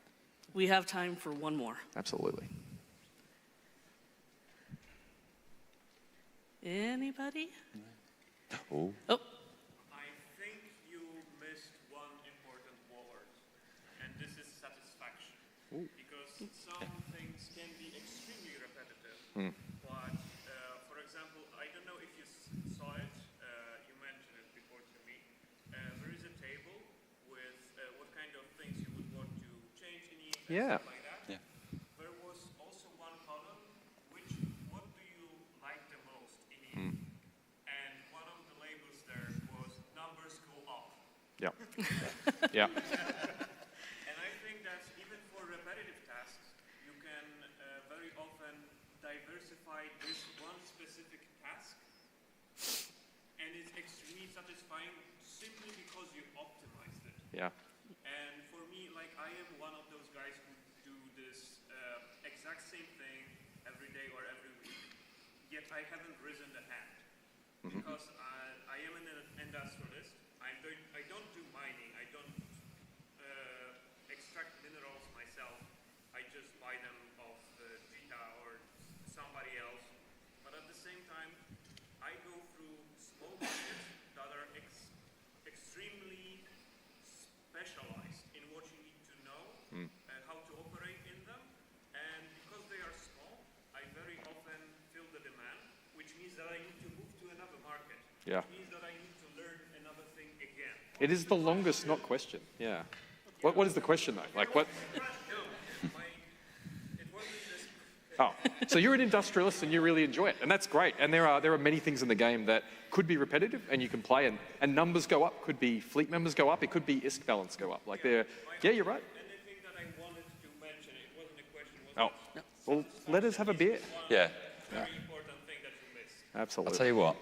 Come out for a chat. We'll have a chat with you outside. Yeah. I think it's a very, very valid point. Sarama says hi. Very good. Hi to Sarama if he's watching this. Unfortunately, they're waving frantically at us. So. Oh, and we have a thing that says time is up. So time's up. Thank you very much. Well, thank you for coming. We will be out there. We'll be out there. Come grab a beer with us. How good. And have a great Fanfest, guys. See ya.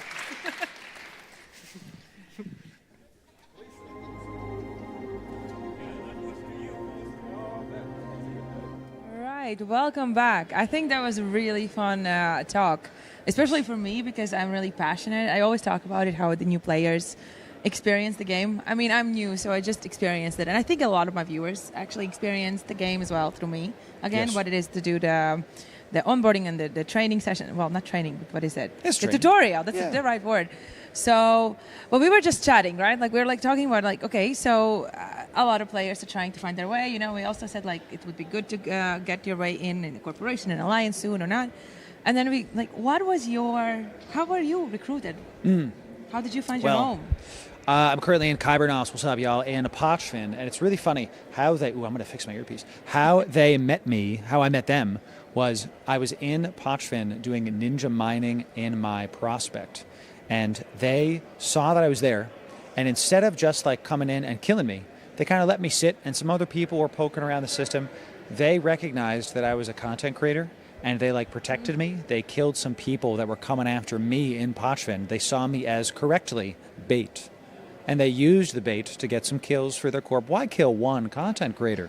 Why kill one person when you can get a whole bunch of fish coming in to check out the bait, you know? And after that, hey, they were like super nice and local. I was like, well, I'm so safe. No one can catch my prospect. Very, incorrect. Meanwhile, there's eyeballs on grid with me going, let him keep talking. When I was leaving, they were like, hey, Loru, nice stream. And I was like, okay. So and I, just through DMing them, I was like, hey, thanks so much. Yeah. That was super fun. They're like, yeah, hey, here's some kills that we got because of you.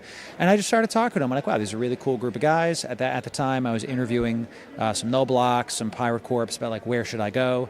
And these guys just stuck out as an awesome group. And I really liked the Pochfin space. Had been in there a couple times myself, I like red triangles, really is what it comes down to. So I checked them out, and now I'm there. And it's an awesome alliance. Shout out Kybernauts. The link is in my description. We'll see you there soon. Join if you're propaganda. Wait, how long have you been with your corp then? Over a year. Nice. Yeah. Also, I just want to a little distraction. Shout out to the sun. Oh, you're getting. We have sun in Iceland. It's right in my face right now. Can I? If you want to switch, I am good to switch. We're good. I'm enjoying. I'm getting my vitamin. If Amy is looking like this, it's because she's being blinded by the sun. What about you? How did you get recruited to your corporation? Well, I didn't. I started my own. Are we playing golf? Because I'm teeing you up. No, but that's true. So yeah, I obviously have gotten there were some situations where I got some emails, some recruitments, and getting way more recruitment messages right now. Actually, in the last several months. But yeah, I always said I want to stay as neutral as possible because I want to cover as much as possible. And I do, especially since we started our own corporation and alliance, I do agree that it does add this huge social aspect, which I'm really, really appreciating in a game. So I'm glad we did it. But yeah, I didn't have to recruit. I am the recruiter. I am the recruiter. You. I am the annoying one. It's okay. I'm bugging everybody. I don't know if there's any other kind of recruiter. You have to be a little bit of the what I call obtrusive marketing to be a recruiter. I hate it. Cut through the noise. It sucks, but it is what it is. So they were talking about connectivity in the last talk, and I really like the new corp projects that have been put in with the last couple updates, how you can literally set quests for your people to go make a thing. My corp does a monthly contest to get the most kills with a certain ship, and the person who the capsuleer who does that gets I think 500 million ISK or something. It goes hard. We had one where it was a Dominix, we had a Keacte. We do all different kinds of ships. Since you're the head of your corp, are you using that feature as much, or are you just pure recruiting? No. So we are, and that's the thing. So obviously we're not, we're joking around that one day we'll take over New Eden, but saying that on CCP stream, wow, putting a target on ourselves. Sorry guys, HTTP. Rest in power. Rest in peace. But no, so our goal is, we have a lot of players that are old players that have maybe returned to the game or at some point got bored, and we have a lot of new players. So that's kind of what we want to aim for, is trying to give as much diversity in content as possible. And for the new players, it's of course giving them the option to try things. So in that sense, we're using the project as well, first of all, we want to get them rich. We want them to not be afraid to go out and search for the content. So that's why we started. Okay, you want to mine because that's the only thing you can do now. Go ahead. No, we're making the projects that are incentivizing them to go out and do the things as well. So go mining, but you're not getting only paid for the stuff that you mine. You're also getting paid for the activity of mining. So we're using it in that sense as well. And we've done some competitions as well, over every month. Yeah. So Are you guys doing, so you're doing the corp projects to encourage the activity. Yeah. Do you also have Corp Alliance buybacks for certain materials and chips? Yeah. I think everybody has that. This is everybody does, but it's something that a lot of new players don't understand. Yeah. One of the main reasons to leave an NPC corp, a new bro, whatever you want to call it, corp, is because you actually have people at the top that are setting the rules, setting the projects, and it goes beyond the new features that are coming in. There are inter-alliance rules that can help you, not so much rules, but activities that can help you to thrive. Really kind of going off what the last panel was talking about increasing that connectivity. Yeah. Really enjoy seeing, like, I do Pochfin PI, as y'all, we were just talking about it, right? And it makes me a bunch of ISK. You've seen the videos, y'all. I make about 1.4 billion ISK on one character in 4 days when I take my stockpile and I turn it into P3s. And then I got to get that to Jitta. Okay. Am I taking a torrent or a deluge, both, to Jitta every single time? No. Sometimes I'm doing the alliance buybacks. I'm like, you know what? I'm going to help my alliance out, even if it's a little bit less.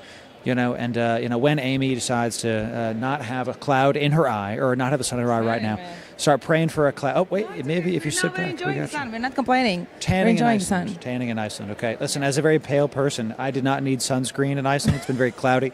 I might need it today. If you see me it's the day. On the tomorrow's stream, if I'm nice and lobster focused, then you already know what it is. So it's fantastic. No, that connectivity is great. You're the head of a corp. Yes. Head of is it a corp or just an alliance for now? Both. Okay. We have a corporation. Gotcha. We have an alliance. That's good. I actually wanted, because we're talking also about the content, I wanted to bring another thing what crossed my mind when watching the previous talk. We're always, when we're talking about content, we're referring to the things that we kind of know, like, okay, you go out and like find the fights, find create wars. But I think there is a lot of content that is underutilized quite often. Like, well, okay, Frigates for All is one great thing. But there's like you did explain it afterwards, because I remember you did like your own little challenge of finding as many blueprints as you can. I, for example, organized a scavenger hunt in New Eden, so you can do all these crazy things, which is super awesome. Yes. Yeah, that was, I think you're talking about the Operation BPO I did. Where I I think so. I think so, yeah, where I went around New Eden and I got all the blueprints I could in HiSec, and then I yeeted a ship into nullsec to be able to like check out what was there and get the ore blueprints and have a good time with it. So it was just a great time, you know what I'm saying? Yeah. It was just one of those connectivity things. Yeah, but that is one of those things that you can do as well, right? Because I think that was a topic raised and I didn't really hear full of the conversation. But, we are talking a lot about the community, but sometimes people just want to play on their own and they don't necessarily want to be social. And there's a lot of things that the game offers, but I think there's a lot of possibilities you can do just by getting creative. Yes. You can like translate any crazy life idea into EVE, basically. There's a lot of awesome stuff. You raised a really good point. You don't have to be in a corp and in an alliance to have a good time. I was a solo player for years, and I was just having a good time mining. I wasn't doing PI then. I just had mining, and I was doing some missions, and I would go into wormholes every now and again. I love wormhole day tripping. I know Wingspan's going to be very happy when I tell more people to check out wormholes, but we have to learn how to PvP. I think it's part of the game, so there's just a lot of stuff happening, a lot of awesome things you can do as a solo player and a group player. You can still be a part of that connective mesh that is EVE Online, even if you're just chilling by yourself. I did it for years, y'all, before I joined a bigger endgame alliance, And we were talking about this on the last segment. You can kind of take a step back and go, look, I'm not really able to log in as much now. I'm just going to do my missions, do my Abyss, do a little bit of ice mining in HiSec now and again. Yeah. HiSec is not just for Care Bears, y'all. It's also for people like me that have had full-time jobs and just want to do some chill activities at the end of the day. Sometimes I don't want to go ham on a roam in nullsec and be sweating as I make sure I get all the tie-dye clicks correct, So let me break it for you. HiSec is not that safe as you think. It's not. You're never safe in EVE. Someone said that. I'm not sure who did, but someone said that. That is true. We only got a couple minutes left here. So, Amy, have you ever been like a solo player, or has it always been just group ups? I know you were saying you started playing EVE just a couple years ago. Well, it's kind of the middle ground a little bit, because I was solo, as in I wasn't in any corporation, I wasn't in an alliance. I mean, I had my corporation to hold all my assets, but that doesn't really count, I would say. Right. But I also had very great people to play with already. So we have Julian, I had my mods that are very active in EVE, that played that for a very long time, so we played together. I had my community that was coming up as well. So whenever the first 1.5 year, we did a lot of things together. So I had that community in a way already there, just a little bit differently shaped. A bit of NPSI or for sure. The way that the CCP is naming things. We had an FCI right on Wednesday, not Fanfest shoot it. It was kind of NASI, so not Amy, Alliance? not Amy shoot it, Not Amy shoot it.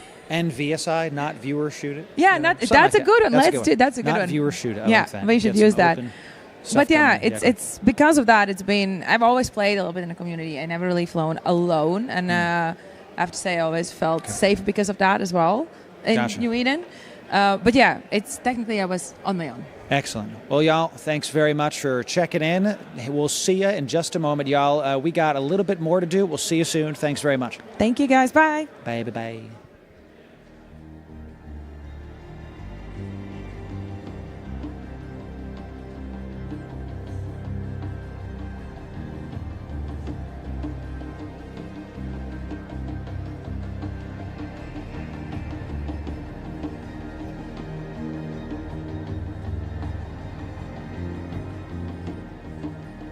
The next presentation on the main stage is about to begin.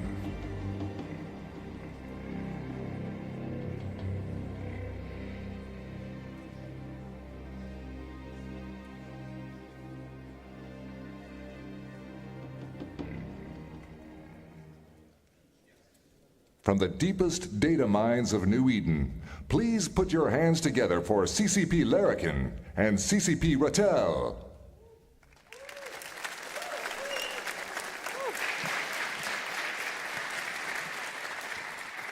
Good afternoon, Fanfest. This is EVEconomics? EVEnomics? Anyway, look, this is a talk about the economics of EVE Online. I am CCP Larrikin, I'm a senior data scientist, and this is CCP Ratel, he is also a senior data scientist. In this presentation, we're going to talk about the chain of economics, starting out from mining, through to refining, through to manufacturing, and then finally talk about destruction. Now, as part of this chain of economics that we're going to talk about, we are basically never going to talk about ISK. We're very much focused on the item side of the economy. We may refer to things in ISK value, but we're not talking about like how much ISK was earned or how many rats were killed and this ISK was paid. We're kind of ignoring the ISK part of the economy. We're focused on the item part of the economy. So let's start with basics. Minerals are the foundation of EVE Online economy. They are materials essential for every step in the production in the New Eden. Each play a very specific role in the manufacturing different type of items. But we cannot talk about the economy without diving into prices. As we all know, over the last few months, we've seen a significant increase in the mineral prices. This chart here shows us average prices weighted by trade volume using a logarithmic scale to make it easy to compare both common and the rare minerals. For instance, here, morphite was pretty peaking around 115K in mid-January before dropping to around 48K in March. It was there was a specific factor.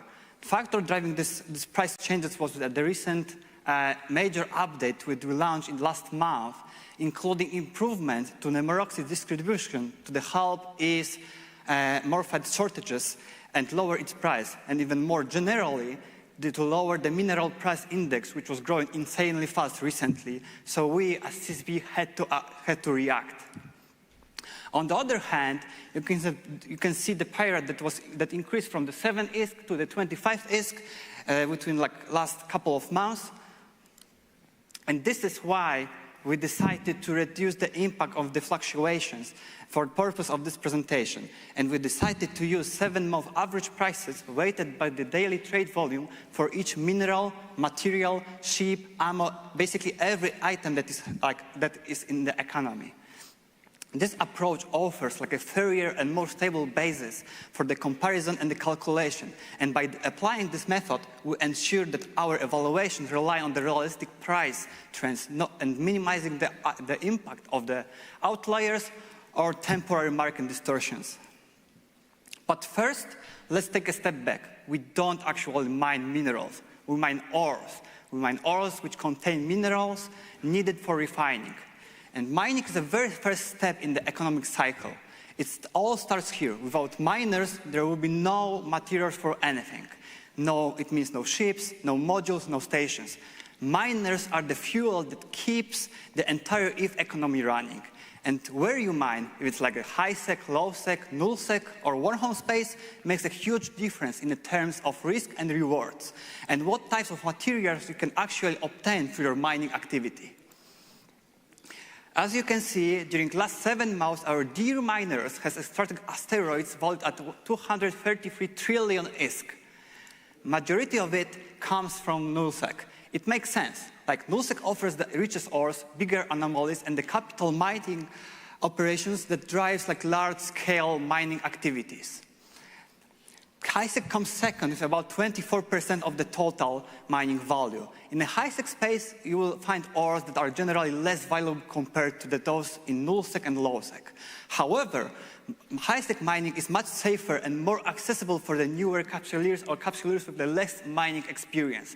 It also highlights how important is actually the high-sec mining for the overall of the economy. Once you become a proper ore enthusiast, you might start venturing into space like in the low-sec, which contributes around like 8.5% of the total mining value. It sits in between. Like it's riskier than high-sec, but also because of, for example, like a PvP activity, but also offers more valuable ores in return. Warhome mining, on the other hand, is like more specialized. It's harder to access and riskier, but it can provide you with the unique materials valuable for a certain types of manufacturing, like especially tech-free production. But let's take a step back and talk about minerals once again and actually explore where they originate based on where the ores are being mined.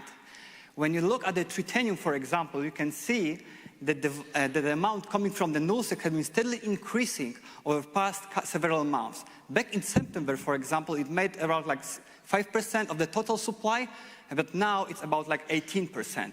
And of course, these trends kind of reflect the changes I mentioned before.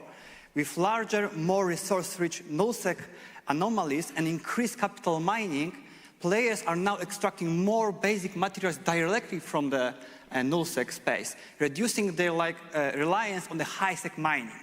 And we actually see the same trend for many other minerals, Mexholon, isogen, noxium, zindrane, megasite, and of course morphite. But not for the pirate. This is something that we actually need to kind of like monitor and see what is actually happening there. But when we look at the mining value by the ship group, you can see that around like 76% of the total value comes from our excumers. So for example, Hulk or Skiff. Mining barges counts for around 16%, where the most popular ship is of course Retriever. When you break this down by the security band, you can see that the excumers are the top choice across all the areas. But how much they dominate really depends on where you are. For example, you can see in nullsec, almost 86% of the mining value comes from excumers. But if you look at the workhome mining, it's slightly different story. Excumers still lead, but it makes only about 51% of the total mining value. Right, so the next step of this economic chain is refining. Once you've gone out and gotten your ores, mostly from Multec, you bring them together, you may compress them and move them around, but finally they do need to be refined.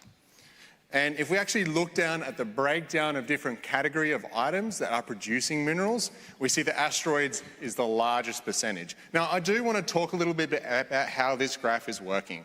When we're talking about value for these different categories, we're only talking about the value of minerals that they produce. So when you refine something, you can definitely get other things other than minerals. We're just ignoring all of that for the sake of this graph, and we're just looking at the value of minerals produced by what is refined there. So as we said, asteroids, compressed, etc., all of the different asteroid-like products produce 72% of all the mineral value over this 7-month time period, which is a total, the grand total of all that refining comes to almost 260 trillion ISK. But you may have noticed this yellow line here. Well, I certainly hope you did. It's the module percentage, which is about 23.2%. Right? 23.2% of the total mineral value for this time period was produced by refining modules. And you may be asking, what's going on here? Well, we can break this down. We can actually explore it a little bit. So this is looking at the different groups of modules by the total value that you gained in minerals from refining these over that time period. And you can see propulsion modules is at the top there. It's a grand total of about 13% of that total mineral value produced during that time period, followed by stasis grapplifiers or stasis webifiers, smart bombs, warp disruption field generators, armor plates, and various other different things. Now that's kind of interesting, but let's break down propulsion modules for now and look at the specific types that were refined and the value that came out of those different types. So what do we have here? We have 500 MN cold enduring gas micro warp drives. In fact, the top five of those different micro warp drives that are being refined, does anything stand out to you guys and girls and non-binary pals? They're all meta modules, right? There's no Tech 1, there's no Tech 2. There is these two, which are abyssal micro warp drives. So I suspect there are people who are rolling these different micro warp drives, get a bad roll and be like, well, into the refinery she goes. But the rest are abyssal modules. So we can probably start taking some educated guesses here. I'm going to suspect that most of those are probably from NPC loot, right? That's what you get from NPC loot. You don't generally build meta modules. Instead, you get all of these meta modules from all your NPC loot. So if that's the case, if we think that it's meta modules coming from NPC loot, that is what has been refined, is that 23%, we should be able to verify that by where the refining is happening. This is a breakdown of where the refining is happening.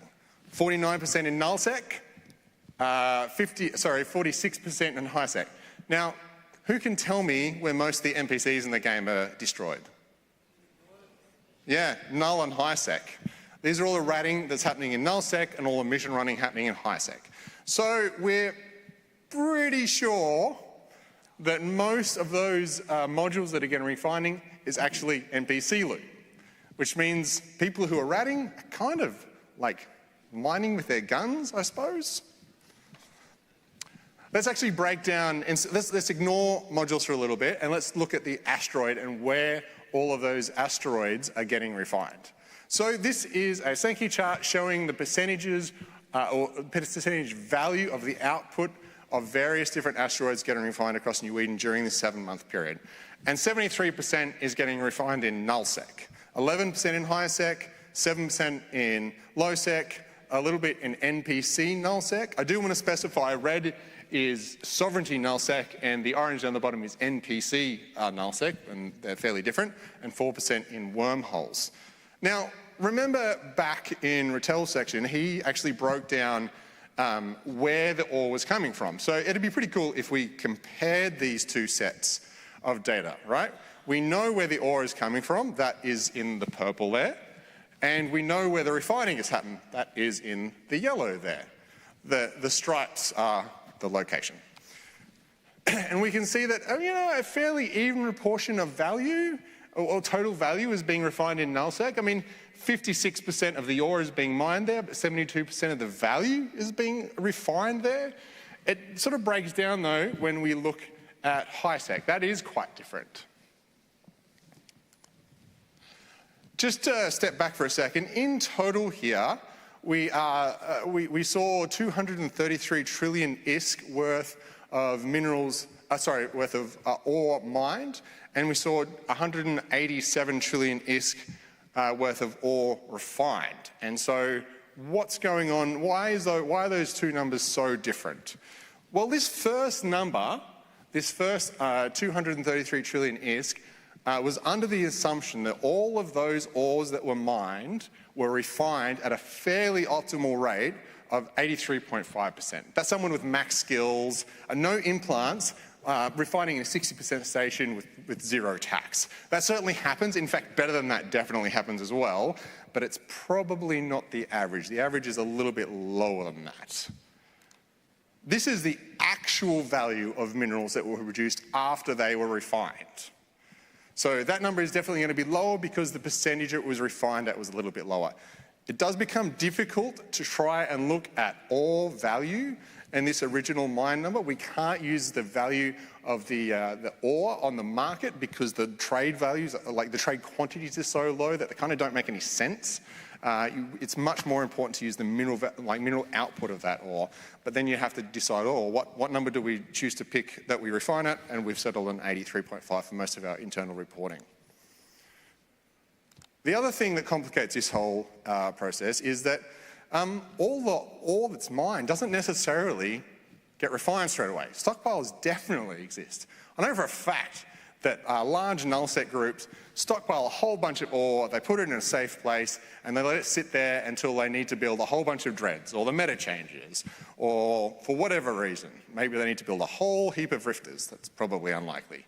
So these stockpiles exist. When we measure what was mined during a time period and what is refined, those numbers will almost inevitably be different. Sometimes stockpiles are reduced. People pull stuff out of those stockpiles, refine it into ore, and then turn it into finished goods due to market reasons, due to combat reasons, for all sorts of reasons. And alternatively, sometimes those stockpiles grow. What we probably can say, though, is that ore is moving from high-sec into null-sec. So what we suspect is happening here is that players are mining, especially those low-end ores like titanium, and moving that into high-sec as ores and refining it there, where then they're using it for especially high-value items that require a whole heap of titanium, like Titans and Dreadnoughts and what have you. Also, even battleships. And if you remember back to the original chart that CCP Ratel showed, showing the breakdown of where titanium was mined, for the first 6 months, basically, of the time period we're looking at, most of the titanium was mined in high-sec. There has been an increase recently in the last month or so since we did the major update, where we're seeing more ore being mined in null-sec. But enough about refining. Let's now talk about the manufacturing of New Eden. As its core, manufacturing is the process where players take different kind of materials, like minerals, components, blueprints, and turn them into something usable and meaningful. Ships, modules, ammo, and basically every item that they can fit. When discussing this, it's also important to look at both sides of the equation, inputs and outputs. Inputs are building blocks that you gather through mining, reactions, planetary industry, or all kinds of the activities. You load them into a structure along with a blueprint, and after a job finishes, you get your output, which is usable, typical things like ships, modules, and sometimes even more commodities, depending on what you are trying to produce at the end. A total value of manufacturing input for the last 7 months is 1,492 trillion ISK, which is quite impressive. Most of it is coming from commodities, so items designed to be a part of the manufacturing process. Looking at the commodity breakdown, we can see 2 categories. Construction components, which are used in the manufacturing standard ships like frigates, cruisers, as well as smaller structures. However, capital construction components are especially used for the capital ships like carriers, dreadnoughts, titans, and large structures like citadels. When you look on the other categories, a significant portion of the input value in the manufacturing processes comes from materials and minerals. Unlike commodities, these are more fundamental resources. Minerals are more refined from ores, while materials often come from reactions or salvaging. So for example, you can see here the materials breakdown, and you can see that around 50% of the material input comes from composite materials, so combined raw items, which for us forming stronger and more efficient products. The second biggest group are materials coming from salvaging, items that are recovered mostly from wrecks. The very interesting thing that I found out is the ships and modules accounts for only 5% of the total input value, despite being most visible and most essential part of the gameplay. And for the most better ships, you actually need to have the lower class version of a ship. However, when you look at the output value, it becomes clear that EVE is really it's about ships. They make up around like 40% of the total output, highlighting their central role in the economy. Commodities comes next with around like 32%. Those are like most likely designated for the next steps in the manufacturing process. The third largest category are modules, which accounts for like 15% of the output total value. All right, but let's talk about how we can truly understand what is happening in the economy. Rather than just looking at the total input and output values, we should just focus on the net value created by the manufacturing jobs. That's where the real economic activity is visible. And the next value shows the real consumption in the economy. If you can compare what goes in at the very beginning and what comes out at the very end, you get a much better picture of what is actually being used, not just moved around. So for example, here you can see like the commodities are just cut in the loop. It's because the commodities are not actually a final product. They are just a part of the manufacturing process.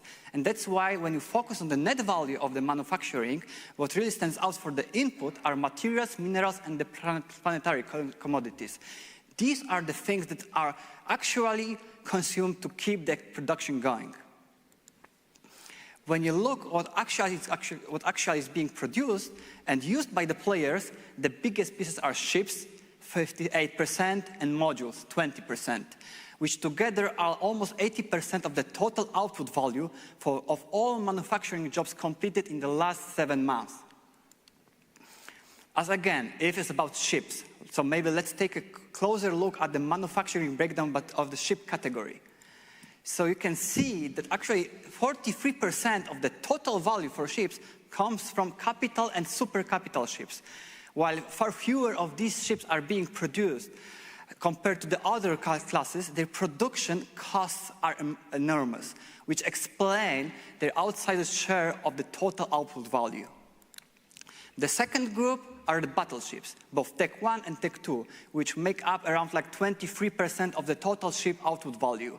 Naturally, like many more of them are produced compared to the capital ships. However, their production cost is still significantly higher than smaller ship classes. And of course, my personal favorite category, non-combat ships, around 16%, and of the total ship value. These are like unsung heroes of the New Eden. They are not designed to fight, but to haul, to scan, to sneak, and occasionally explode in the name of logistics. And while we are on the topic of exploding, distraction, our favorite part of the economy. So I want to give it a little bit of a caveat around this.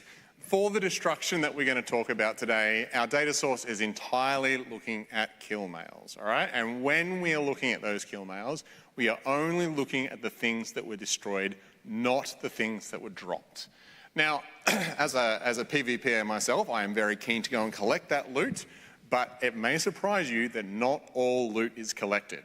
So often a spaceship will be exploded, it will drop a bunch of things in its wreck, and sometimes those things in its wreck disappear. We are not including that in the destruction stats today. There are many other sources of destruction in EVE Online. Those items in the wreck that disappear. When you trash items, that is another form of destruction. When things go into manufacturing, like those items are destroyed. We've talked a lot about that in the past. When a player goes inactive, their items on that player are effectively destroyed. They no longer can impact the economy. There are definitely exceptions to that, but in general, we can say that an inactive player's items are removed from the economy. And conversely, when an inactive player becomes active again, their items re-enter the economy. And lastly, I'm not going to go into a whole heap of depth about destruction here, because like 98% of this data is publicly available. Like, go hit zKillboard. So let's look at a breakdown of where destruction happens. I'm incredibly surprised that nullsec is at the top there. In fact, nullsec and lowsec account for almost 60% of the total destruction over this particular time period. Now, again, when we're talking about total destruction, we're talking about the value of the items destroyed. What I thought was a little bit interesting, though, is this white bar here. This is non-universe, void, abyssal, and CCP. Now, void and abyssal, that's fairly self-explanatory. When one of you all go into abyssal space and you got a lag spike, that's the only way you could possibly die, and then you die in abyssal space, you know, your items are destroyed. But there is actually CCP space as well. Most of you will probably be aware of this, but there's Jovian space.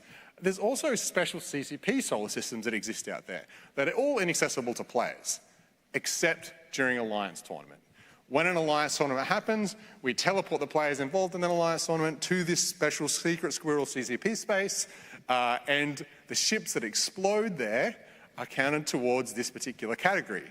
And so some almost 6.5% of the value destroyed in this time period belongs to abyssal space and the Alliance tournament that also happened during this time period. Lastly, I do want to defend Zarzak. It only gets 0.05% of the total destruction value, but it's one solar system. Like, how many nullsec solar systems are there? There's like 2,500 or something. So proportionally, I think it's doing all right. But let's break this down by the different categories of things that are exploding. And we see ships here at 51% and modules at 22%, which is a total of 73% of all the destruction that's happening in EVE Online during this period with kill mails. Now, correct me if I'm wrong, but we've seen those ratios somewhere else before in this presentation, right? If we flick back and look at the net output of manufacturing, ships are producing, 57% and 20%. So a total value manufactured of about 78%, whereas the total value of destruction is 73%. That's pretty close, which, is unsurprising. You're not going to build things that aren't going to get used. So we would expect to see that. I thought it was still a little bit serendipitous. Lastly, this implant section here, right? 11% of destruction value is in implants, which is what happens when you blow up a capsule. CCP Escher actually found out for me that, the most exploded ship is a capsule. And interestingly, almost all implants aren't manufactured. They're usually bought on the LP store or a couple of other different sources. Some are, but quite a lot actually come via NPC means instead of being manufactured. So they're basically not captured by the data set that we're particularly looking at. We actually break down further destruction value by these different ship groups here. And obviously you can see at the top there, almost 16% of the total destruction value is cruisers, followed by Tech 2 battleships, Tech 1 battleships, capital ships at 11%, supercarriers all the way down at 4.2%, and Tech 1 and faction destroyers at 1%. This is the same data set, but instead of looking at percentage, we're looking at the total number of ships destroyed in each category. So while cruisers had, I'm struggling to remember, 15.8% of destruction value, they had almost 190 cruisers that were destroyed. And those are Tech 2 or faction cruisers as well. And this quickly brings some things into focus here. If we're looking at haulers, I must interrupt, that includes shuttles and capsules. Haulers and frigates, we've got 1 and 2 million respectively, whereas we start looking at capitals, it's about 6,000 during this time period, and super capitals, it's only 106 ships. Obviously, super capitals and capitals are much more valuable on a per unit basis, and well, everyone knows frigates are very cheap. So, we've gone through this chain and looked at each different step. I think it's time now is to try to bring it all together and show how it all works together. So we have this Sankey, oh my goodness, I really shouldn't have picked that color schedule. All right, let's break it down. Okay, so in the blue there, this is the ore that is mined. Okay, we have most of it that is flowing into refining, and some of it is flowing to the float. Right, floats. Okay, so internally at CCP, when we're talking about economics, we think of 3 main concepts. We think of faucets. This is something that enters the game. You're probably familiar with the term ISK faucets. Well, item forces exist when something is created by mining, by looting, manufacturing, a whole bunch of different ways. Those are faucets. Those items enter the game. When something leaves the game, generally by destruction or taxes, those are sinks. They've been pulled out of the game. They no longer exist. Everything in between those two things are floats. That's the items that exist in the game at that point of time. Everything you have in your inventory, your spaceship you fly, the ISK you have in your wallet, all of those items exist in the float. They're stockpiles of items, or not necessarily even stockpiles, just things that you're using. That's the float. So we have this all mined, most of it going to refining, some of it going to the float. In total, 186 trillion of that ore is going into refining, and 46 trillion going to the float. Then we have the minerals that most of this talk has been focused on coming out of refining, going into manufacturing. Some of those minerals are also coming out of the float as well, as we talked about before. In total, almost 260 trillion ISK is moving into manufacturing, and 31 trillion ISK is coming out of the float and moving into manufacturing. But that's not the only input into refining and manufacturing. We also have these items. We know what that top bar is. We've talked about that before moving into refining. That's mostly modules with a couple of other odds and ends thrown in there as well. And that bottom item, we know what that is as well. That's all of the components and all the rest of it, like moon goo and planetary interaction, outputs, and all that stuff moving into manufacturing. In total, the amount of modules and extra nonsense that gets refined is about 72 trillion, and 567 trillion moving into manufacturing. Finally, we have the output of manufacturing. A large chunk of it goes and gets destroyed, and an even larger chunk enters the float. 472 trillion ISK over this time period was blown up, and 723 trillion ISK entered that float. Now, you may see the difference between the total value entering manufacturing and the total value that exits manufacturing. That is the gross profit margin. That's kind of, why people manufacture. This is gross, by the way. We're not talking, I'm not saying it's disgusting. That's not what I'm saying. I'm saying it's the amount of money that is created by manufacturing, or the amount of value that is created by manufacturing before the individual manufacturers take into account their costs. So definitely there's costs in manufacturing. There's basically manufacturing taxes, but there's also logistics costs, moving things around, a whole bunch of things add to that and take away from that gross profit and turn it into a less net profit than that. But that, in fact, is the total chain. You may be, maybe not worried, but interested in the amount of items entering the float. As I spoke before, some of those items will effectively be sunk by other means, and some of those items will go to inactive players, and other of those items you guys just kind of forget about. You do a move up and you leave a bunch of stuff behind and it sits there and never gets used again, or you just build up big stockpiles for future battles. But the float of items in the game is constantly increasing. So that's the end of our talk. We do have about 10 minutes left for questions and answers.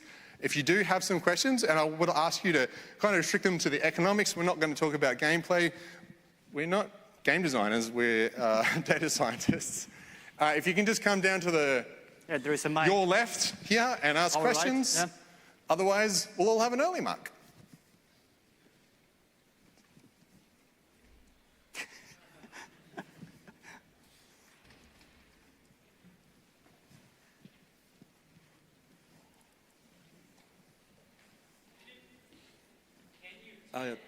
Sorry, is this up? 1 sec, mate.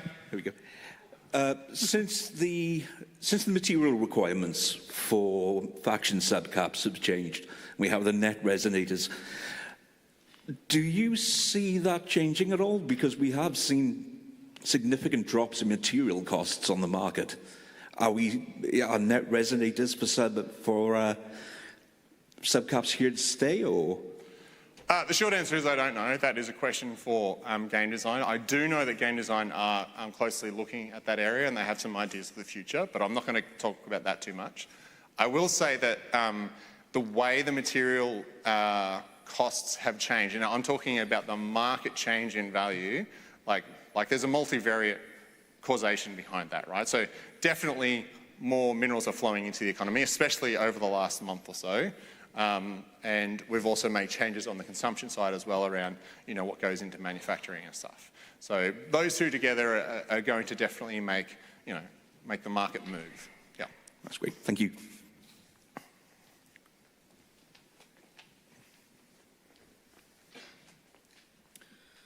It used to be that all of the titanium was produced in HiSec, and there used to be a reason for that, essentially. Were you guys involved in the change of that, or do you know any reason particularly behind why that was changed? Whereas at one point they were stating this is very on purpose, and then they kind of went the other direction.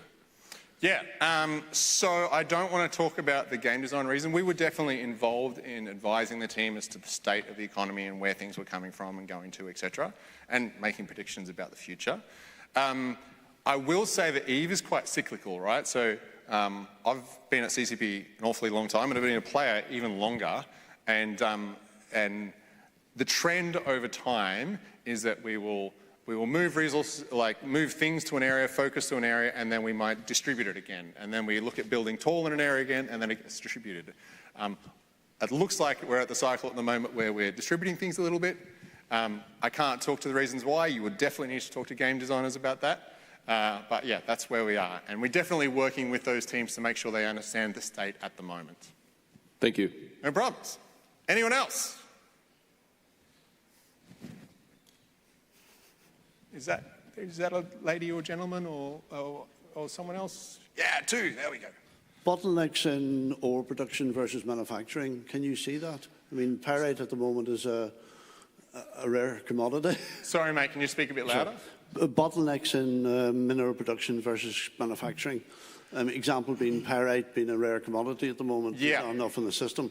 Yeah. In fact, if I think we highlighted at the very start of the presentation, you saw the pyrite price go from a base of 7 ISK all the way up to 25 ISK. Yeah. Look, I know CCP is very aware of it. I'm sure they have plans. CCP Okami? Yeah. But you must also know how much pyrite's sitting in stores and people's... We absolutely do, and I absolutely cannot tell you. I don't really know. But I mean, people complain that all that stuff's been held, but I don't think there is pyrite being held in any serious quantity. Probably not as pyrite, but what we would see is large stockpiles of ore that could be turned into pyrite. Yeah. And I would say, I'm picking my words here quite specifically.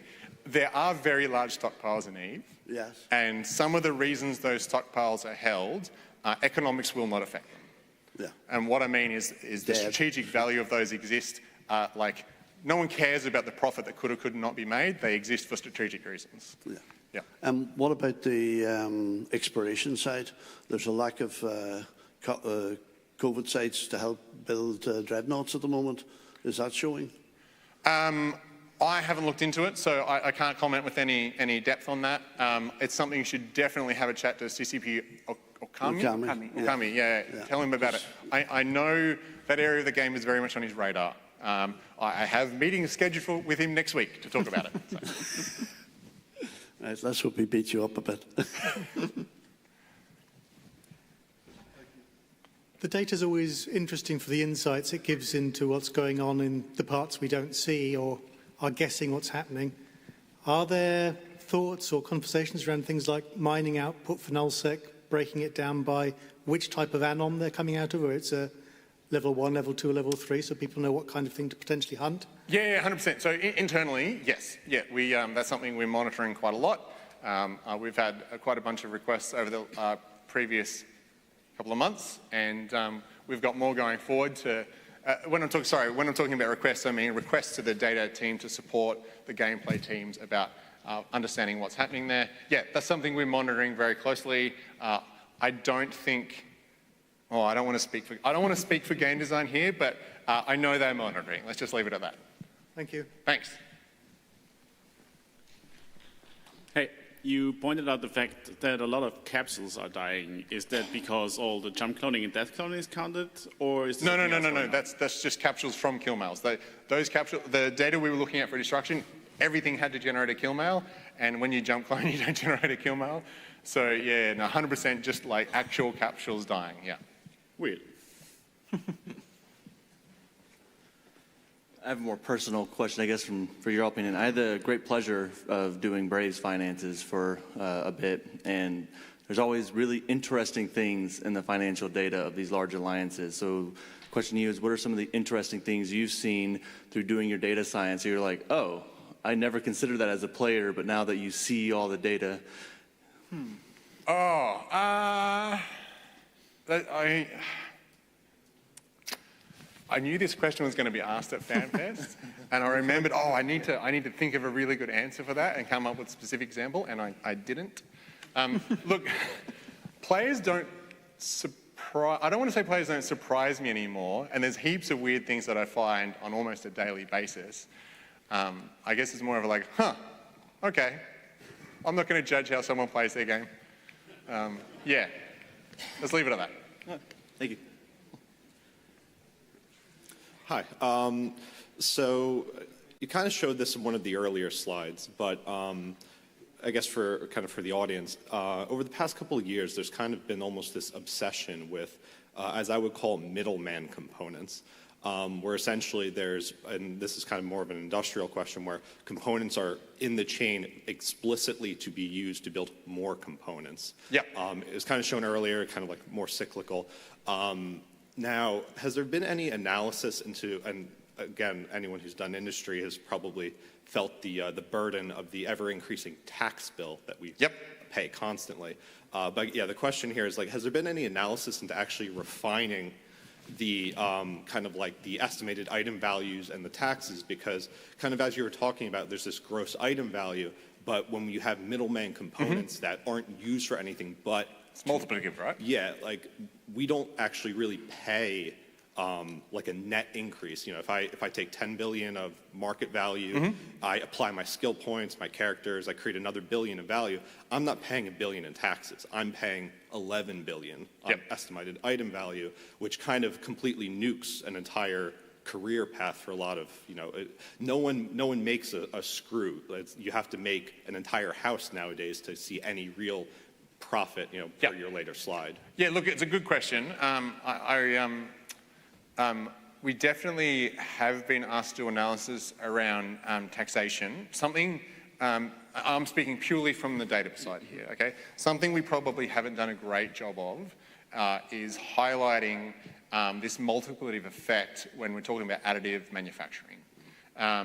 It is quite complicated, not complicated isn't the right word, but generalizing that can be fraught with danger because you might run a fully integrated manufacturing chain. Many other people don't.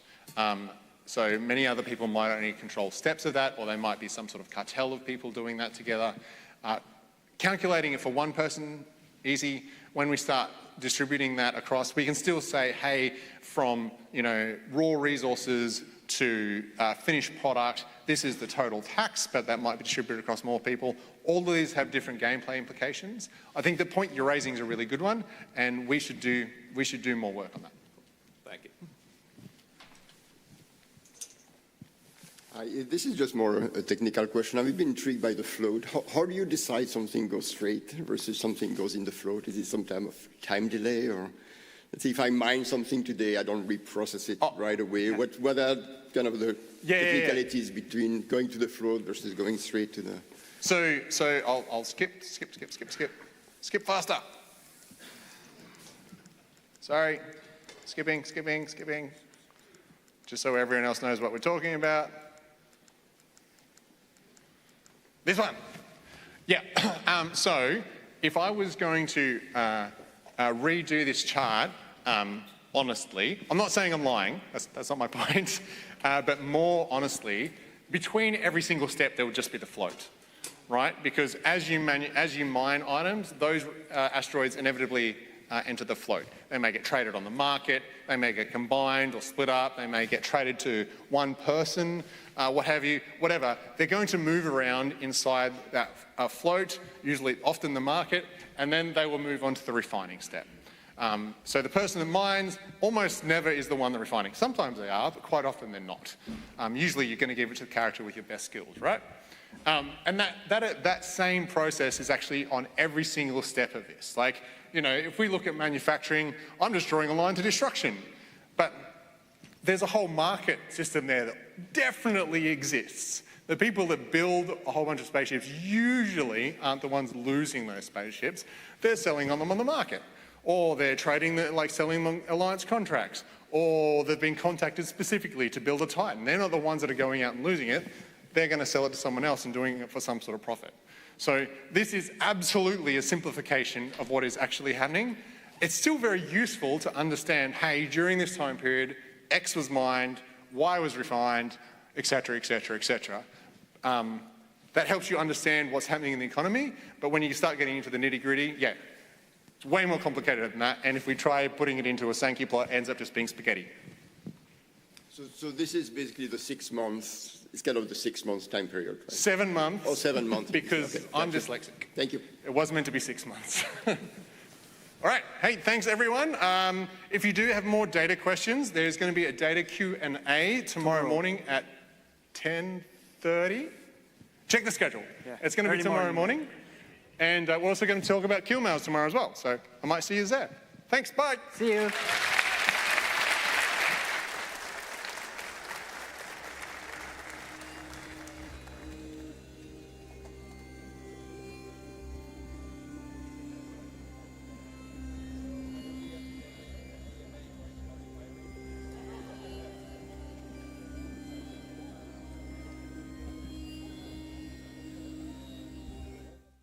In. I'm hanging in there. It's technically the first day, but we are a couple of days in, more than a couple of days. Yeah. Land Fanfest, you got here on Monday. Yeah. Tons of people to meet, of course, right? Yeah. So, yeah. We just had a data presentation on, and it's interesting. There's one thing that I've learned from working at CCP, being a little bit data-driven can be super helpful. Have you ever been very data-driven in anything EVE-wise? I gotta be honest, I'm not that much of a data-driven guy. I kind of like to, just get out there, get it done. I might look at the kill board and stuff like this. At the end of the day, it is data. It's not the best data, though, right? Yeah. And you got to be aware, I think. But yeah, I love to look at some data. It's the overall data here that was presented. There was some good stuff in there. Heinrich was sitting basically next to us there, and I thought at first the stats that were shown were all-time kills. And it turns out it was actually the kills he made from last Fanfest. Yeah, in this period. Which is kind of insane, right? And I'm saying that I've got a couple of kills on my killboard, of course, but that was nuts, right? Yeah. After the last expansion, when we got Mercenary Dens in, I waited a little bit, and I thought, I want to go and raid these. I want to see what that gameplay is like. And at first I was just going from Fountain, I was going to Cloud Ring, and every time I put one up, almost immediately they were getting hit and they were getting killed, and I was like, okay, this is like they're very protective, and they're Yeah, it was still the feeling out phase where people were figuring out, okay, is this our area to put them up, or is it yours? What I decided to do is actually map out, like a few months later, when it was in January or something, I mapped out all of the Mercenary Den kills in all of the game through Zkill, pulled them all out, and just saw how many had died in every region, and which regions are busy, how many are there in total. And it kind of painted this picture for me, and I was like, okay, I'm using the data to figure out where do I want to go and hunt these down, and it kind of painted like, you should go here and mess with them there. The areas are probably a good bet. I tried it in, not Tribute. What's the... Up in Vale, or? No. You were above, I know. You were like above where Boss is staged. Northwest of Vale. Yeah. I forgot what the rental region is, but yeah, that's almost entirely You rented, didn't stage there, though. You were going there every day and kind of mapping it out. Yeah, I put some chars in place to find some warmer connections, and then, have a reliable way to get there, which turned out to be a little bit harder. Those guys actually adjusted also, made sure there's no wormholes left alone. Yeah. So it got harder and harder over time, but it was a nice little test run that we did there, and it was good fun. I thought having a location to go back to every time is invaluable. Yeah, so I was looking at NPC in Geminate or something. You could have one place where you just have your base. What actually turned out to be better is I staged in Conora for a while, and I went from Conora and I could reach into Geminate. I could go down into Dronelands. I could go into all kinds of places. And those were the ones where I was like, okay, these are where the data had told me this would be a lucrative place to try and go. Took a few buddies, and we got a few small gang fights out of them. It was kind of fun. one thing that I'm thinking about too is like drifter warm-ups could work that way too, right? Sure. Especially, we don't know exactly what's about to happen with them and stuff. I mean, we can all take a guess, right? What do you think is going to happen with them? My guess was always there's going to be NPC stations in there owned by those 5 factions. People came to that kind of a conclusion very early on. Exactly, they were like, "Oh, there's definitely going to be this." And maybe everyone. And everyone just ran with. By everyone else, and it's actually completely different, of course. But I remember you were just going, "Bjorn, don't f him up, don't mess up my drifter wormholes." That is true. Yeah, I got a little worried. Whenever projection is in the talks, you got to be careful. But I mean, projection is a huge thing. It's not just ANSYs. Exactly. It's wormholes. It's a lot of other things. Whenever I say that, I'm filaments. I'm not an ANSY hater, right? I mean, kind of, right? But no, I always talk about the whole concept, right? Wormholes are part, drifter wormholes, filaments are part. Yeah, obviously, I wish we were in a world where we didn't need filaments for roamings. Yeah. But how do you feel about it now? It's been out for a while. Like, what is your experience? Yeah, experience. I mean, at the start, I know people were like missing the jumps, but I think they just had their safety on wrong and all those things. Yeah, you mean the changes? Yeah. Yes, the fact that you have a spool up timer now has from the start, changed your gameplay? Right. From the start, I thought it was all right. It always felt a little bit too easy, bouncing saves and then filamenting out right away. Give people a bit of an opening, and if you have a big group and you want to filament together, there's a higher risk involved because the time is longer. Makes total sense. I've not had problems filamenting out as a smaller group, so I mean, problems, but not unsolvable problems. So. No, I like them. It's also more focused towards extraction out of Potsdam because those spool for much, much longer. But I think you've started to just go through wormholes when you're trying to extract back through Potsdam and get back to Keacte. Yeah, I mean, whatever fits the need at the moment. Is it a wormhole? Is it a Potsdam filament? It changes every time, basically. Yeah, I know a few guys who were really mad at it at the start. And they were like, they loved just living in the supermarket that is Keacte. Warping to a safe in Keacte, hitting a magic button, and then they had content possible. And right? I get it. I mean, the risk was I there. loved it. I mean, I enjoyed it.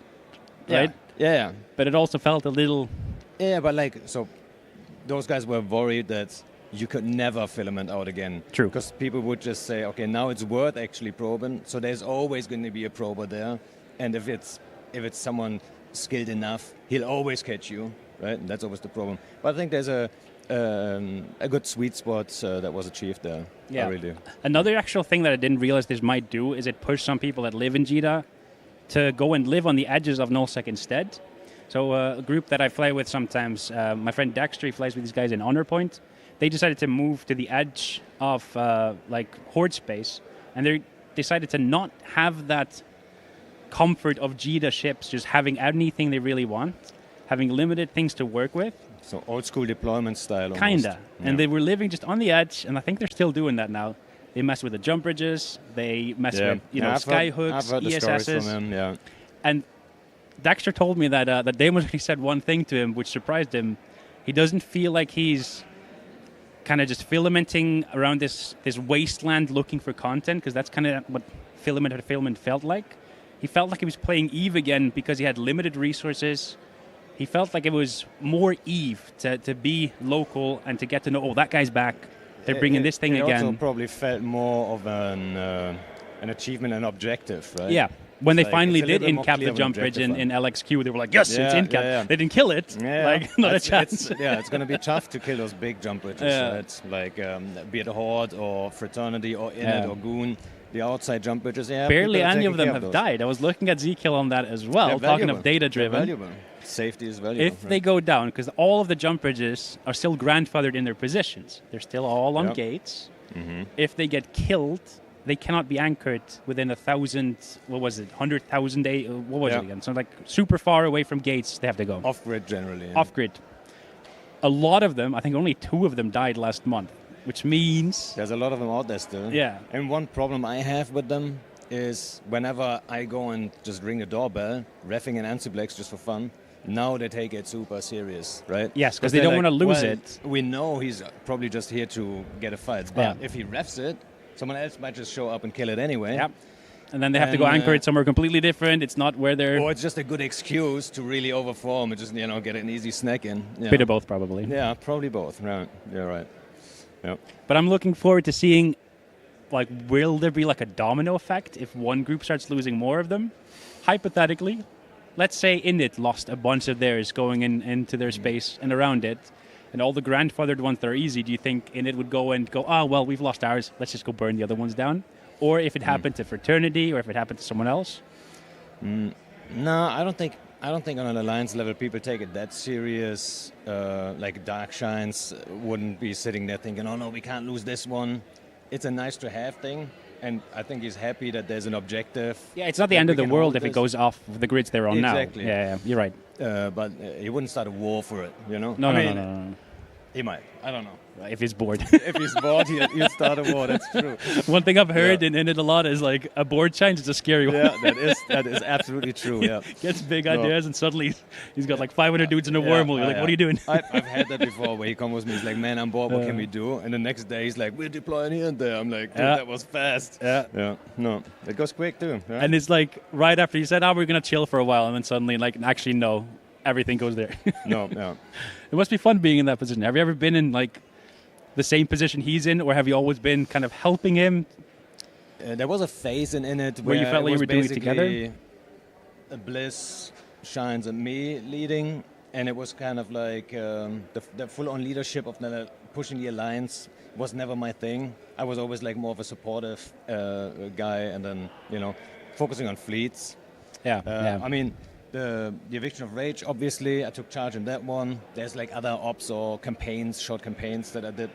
But to say like the big picture alliance, this direction we're moving in, that was never me. No, that was always. I think you need a certain mentality to want to do that as well, because you have to deal with a lot of drama as well, and I don't think you're great with drama either. Yeah, I've always been good at avoiding drama. Yeah, but yeah, it's a lot of work. It's a ton of work, and I don't get how those guys. I don't understand how Shines gets the energy to do other things than run it. No. The best example is the last big war. Like, you were telling me. Yeah, we both went in a pretty. I wouldn't really call it burned out, but we were already like busy with other stuff, and then this war kicks off. We are being invaded first, and everyday fleets, and the hostiles are forming casually 1,000 dudes, and we're like, okay, Shine just keeps forming fleets every day. Yeah, you gotta. Yeah, that's a lot of commitment, a lot of time. It is, and energy. Yeah. I know a lot of people have been saying. I got a friend who's been walking up to every goon here, going, "I hope you guys invade," even though there's like no reason for them to. But I think some people are feeling the urge to have some kind of action like that going on. It's been a while since the last like really big war. Yeah. I think goons invading us is probably very unlikely at this point still.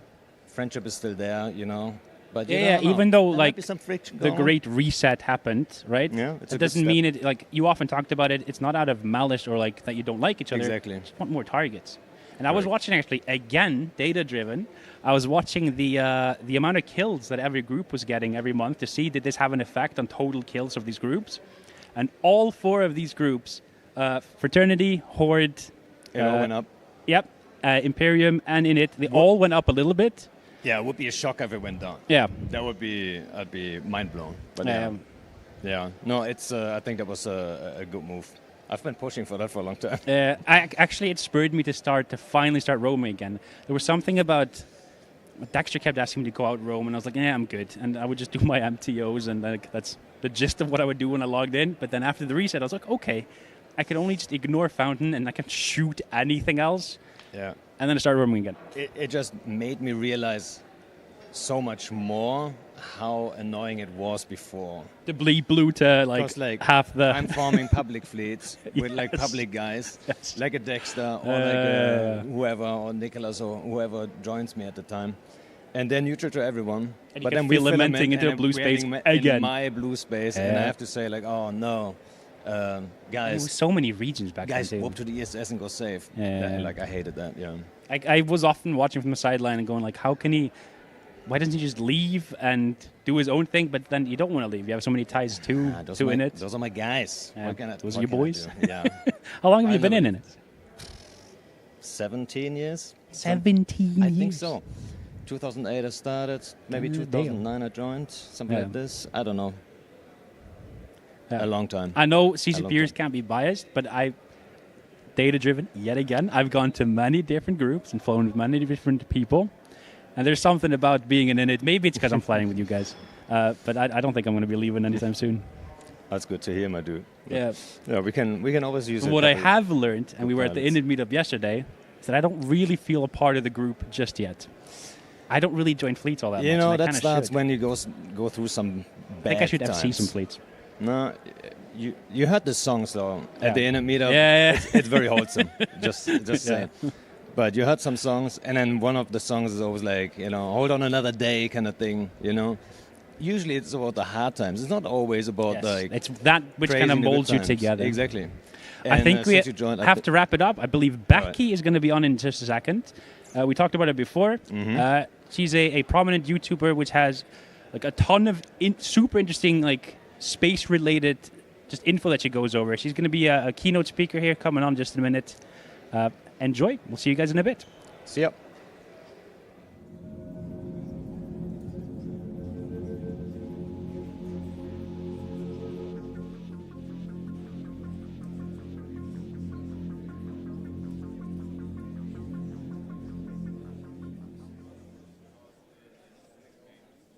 How do supermassive black holes get so big? Join Dr. Becky Smethurst as she busts myths, shares the latest science on black hole growth, and takes a playful look at how well pop culture gets it right or wrong when it comes to the cosmos.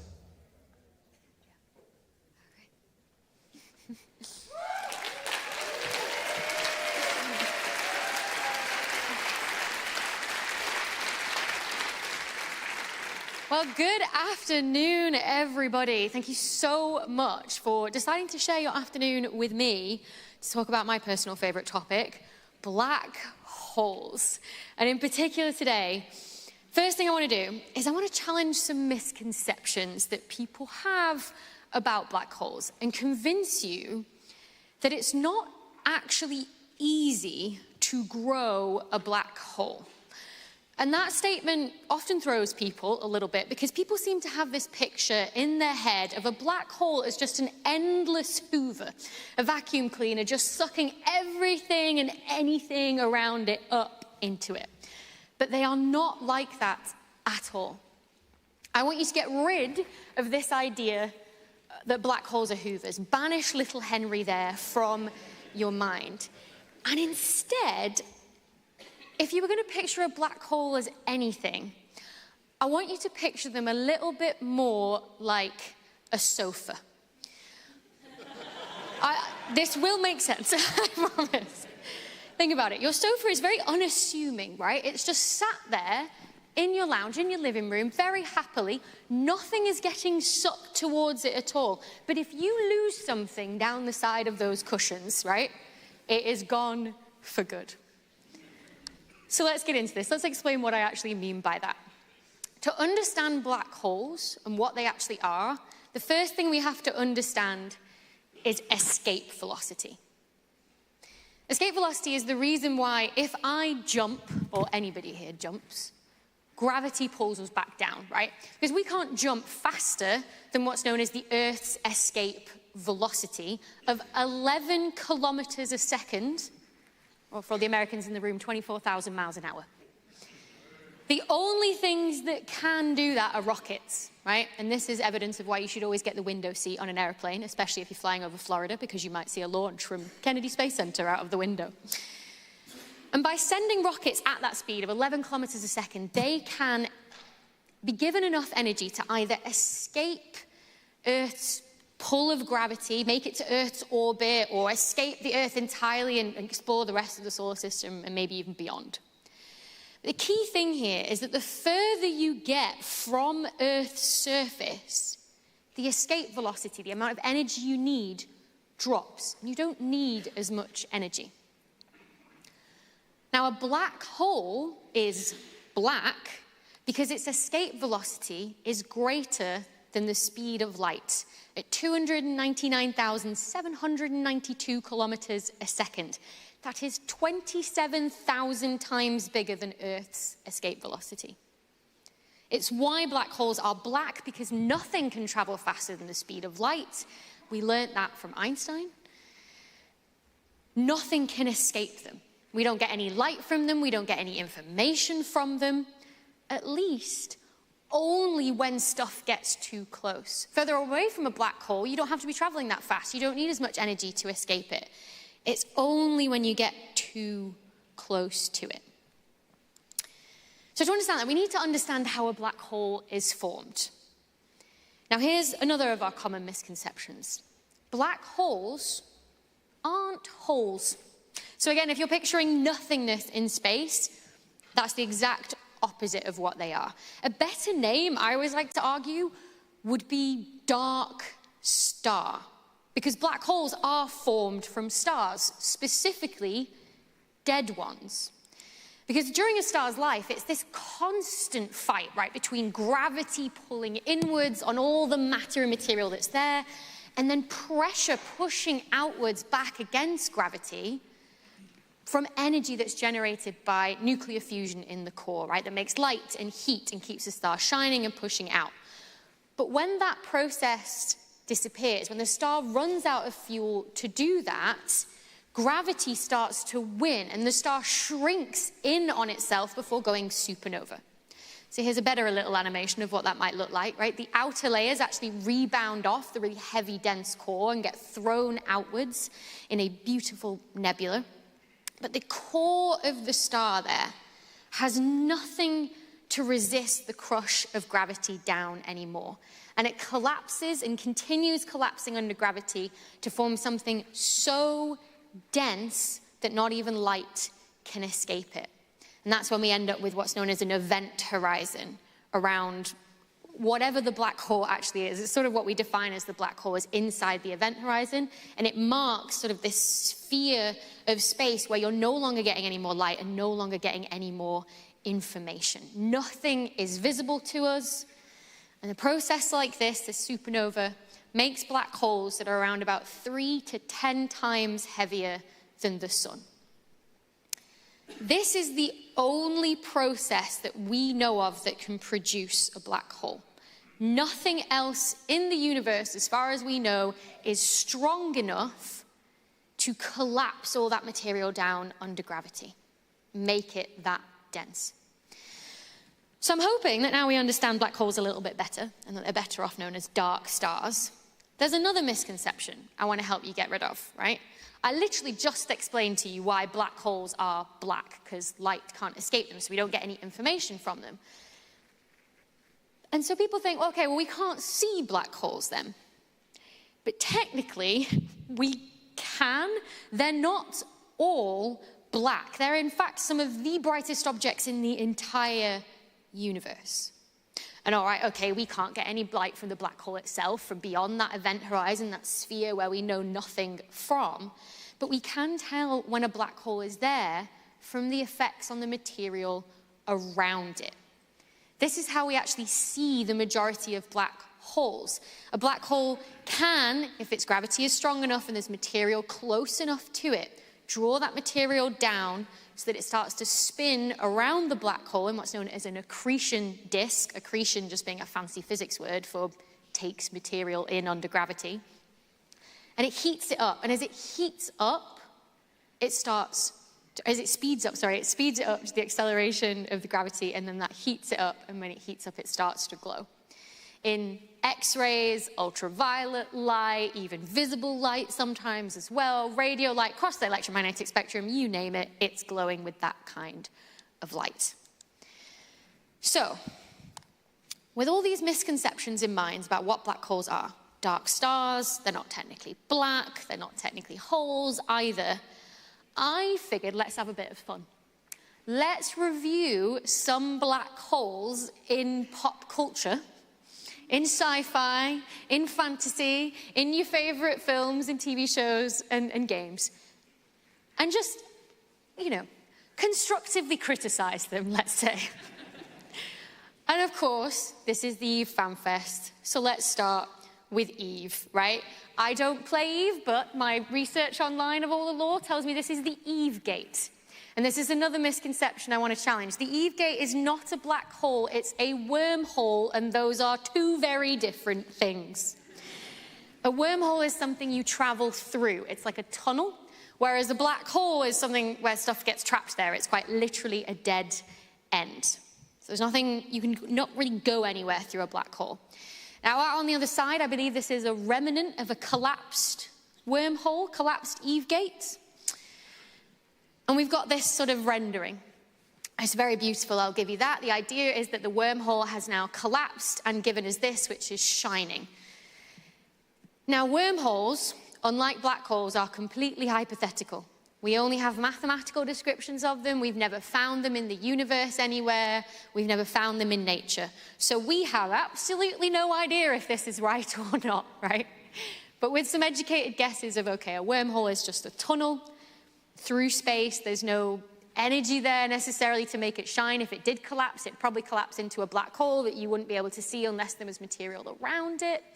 So I'm going to give this a sort of, it probably wouldn't look like that, but it looks pretty, so we'll give it a pass anyway.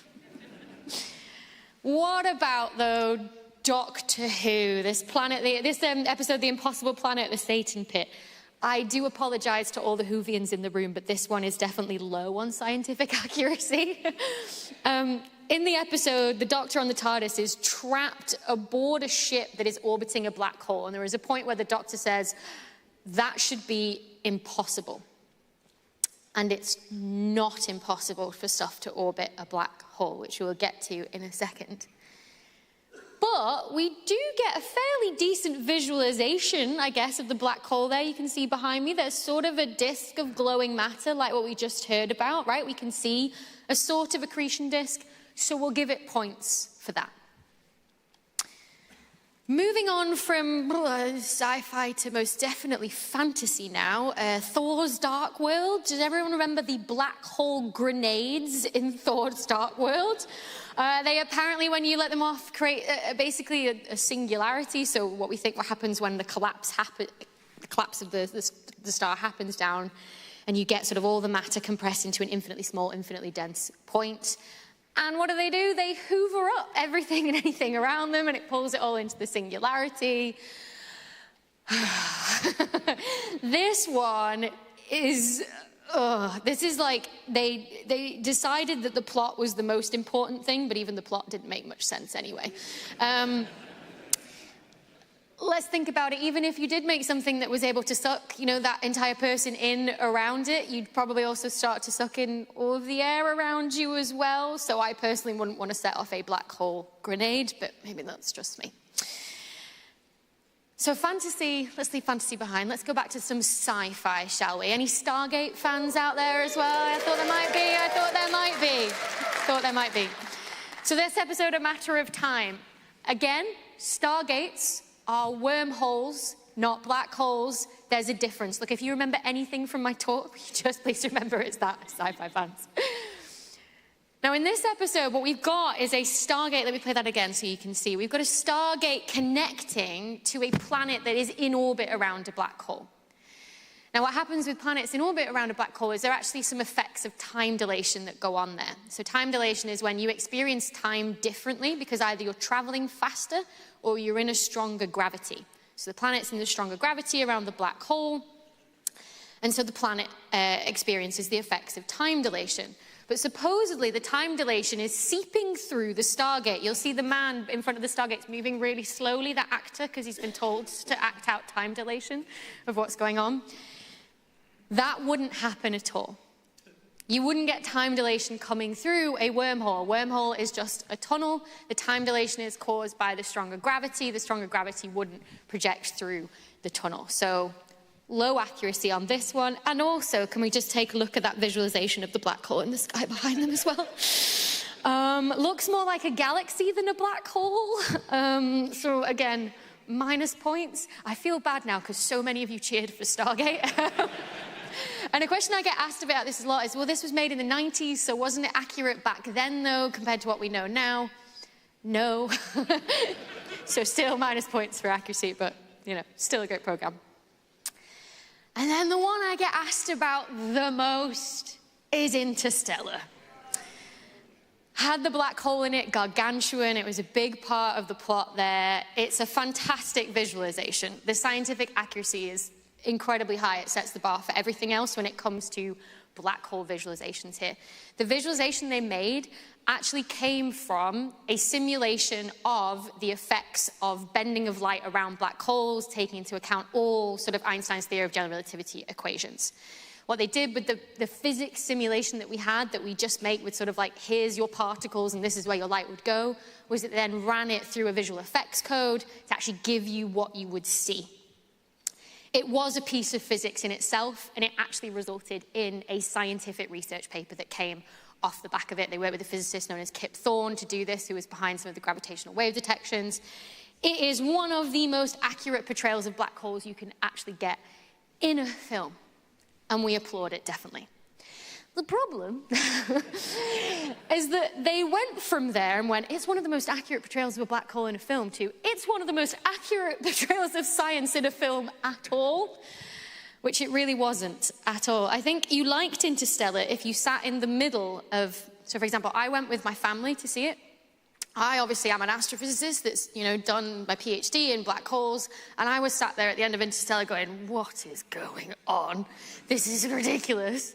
My dad and my sister in the middle, who, you know, are fairly educated but didn't study astrophysics, were like, this is cool. And my mum on the end, who left school at 16, was like, what is going on? If you're somewhere in the middle, you absolutely loved it. The thing that always gets me about Interstellar is my bugbear is, you remember the whole story is that the characters experience, again, time dilation on a planet. They leave one of their crew members up on board the ship, he ages and they don't. And they go to this planet orbiting a black hole, where obviously the gravity is quite strong. They somehow, well, first of all, the amount of time dilation they experience is a little bit woolly if you try and do the back of the envelope calculation.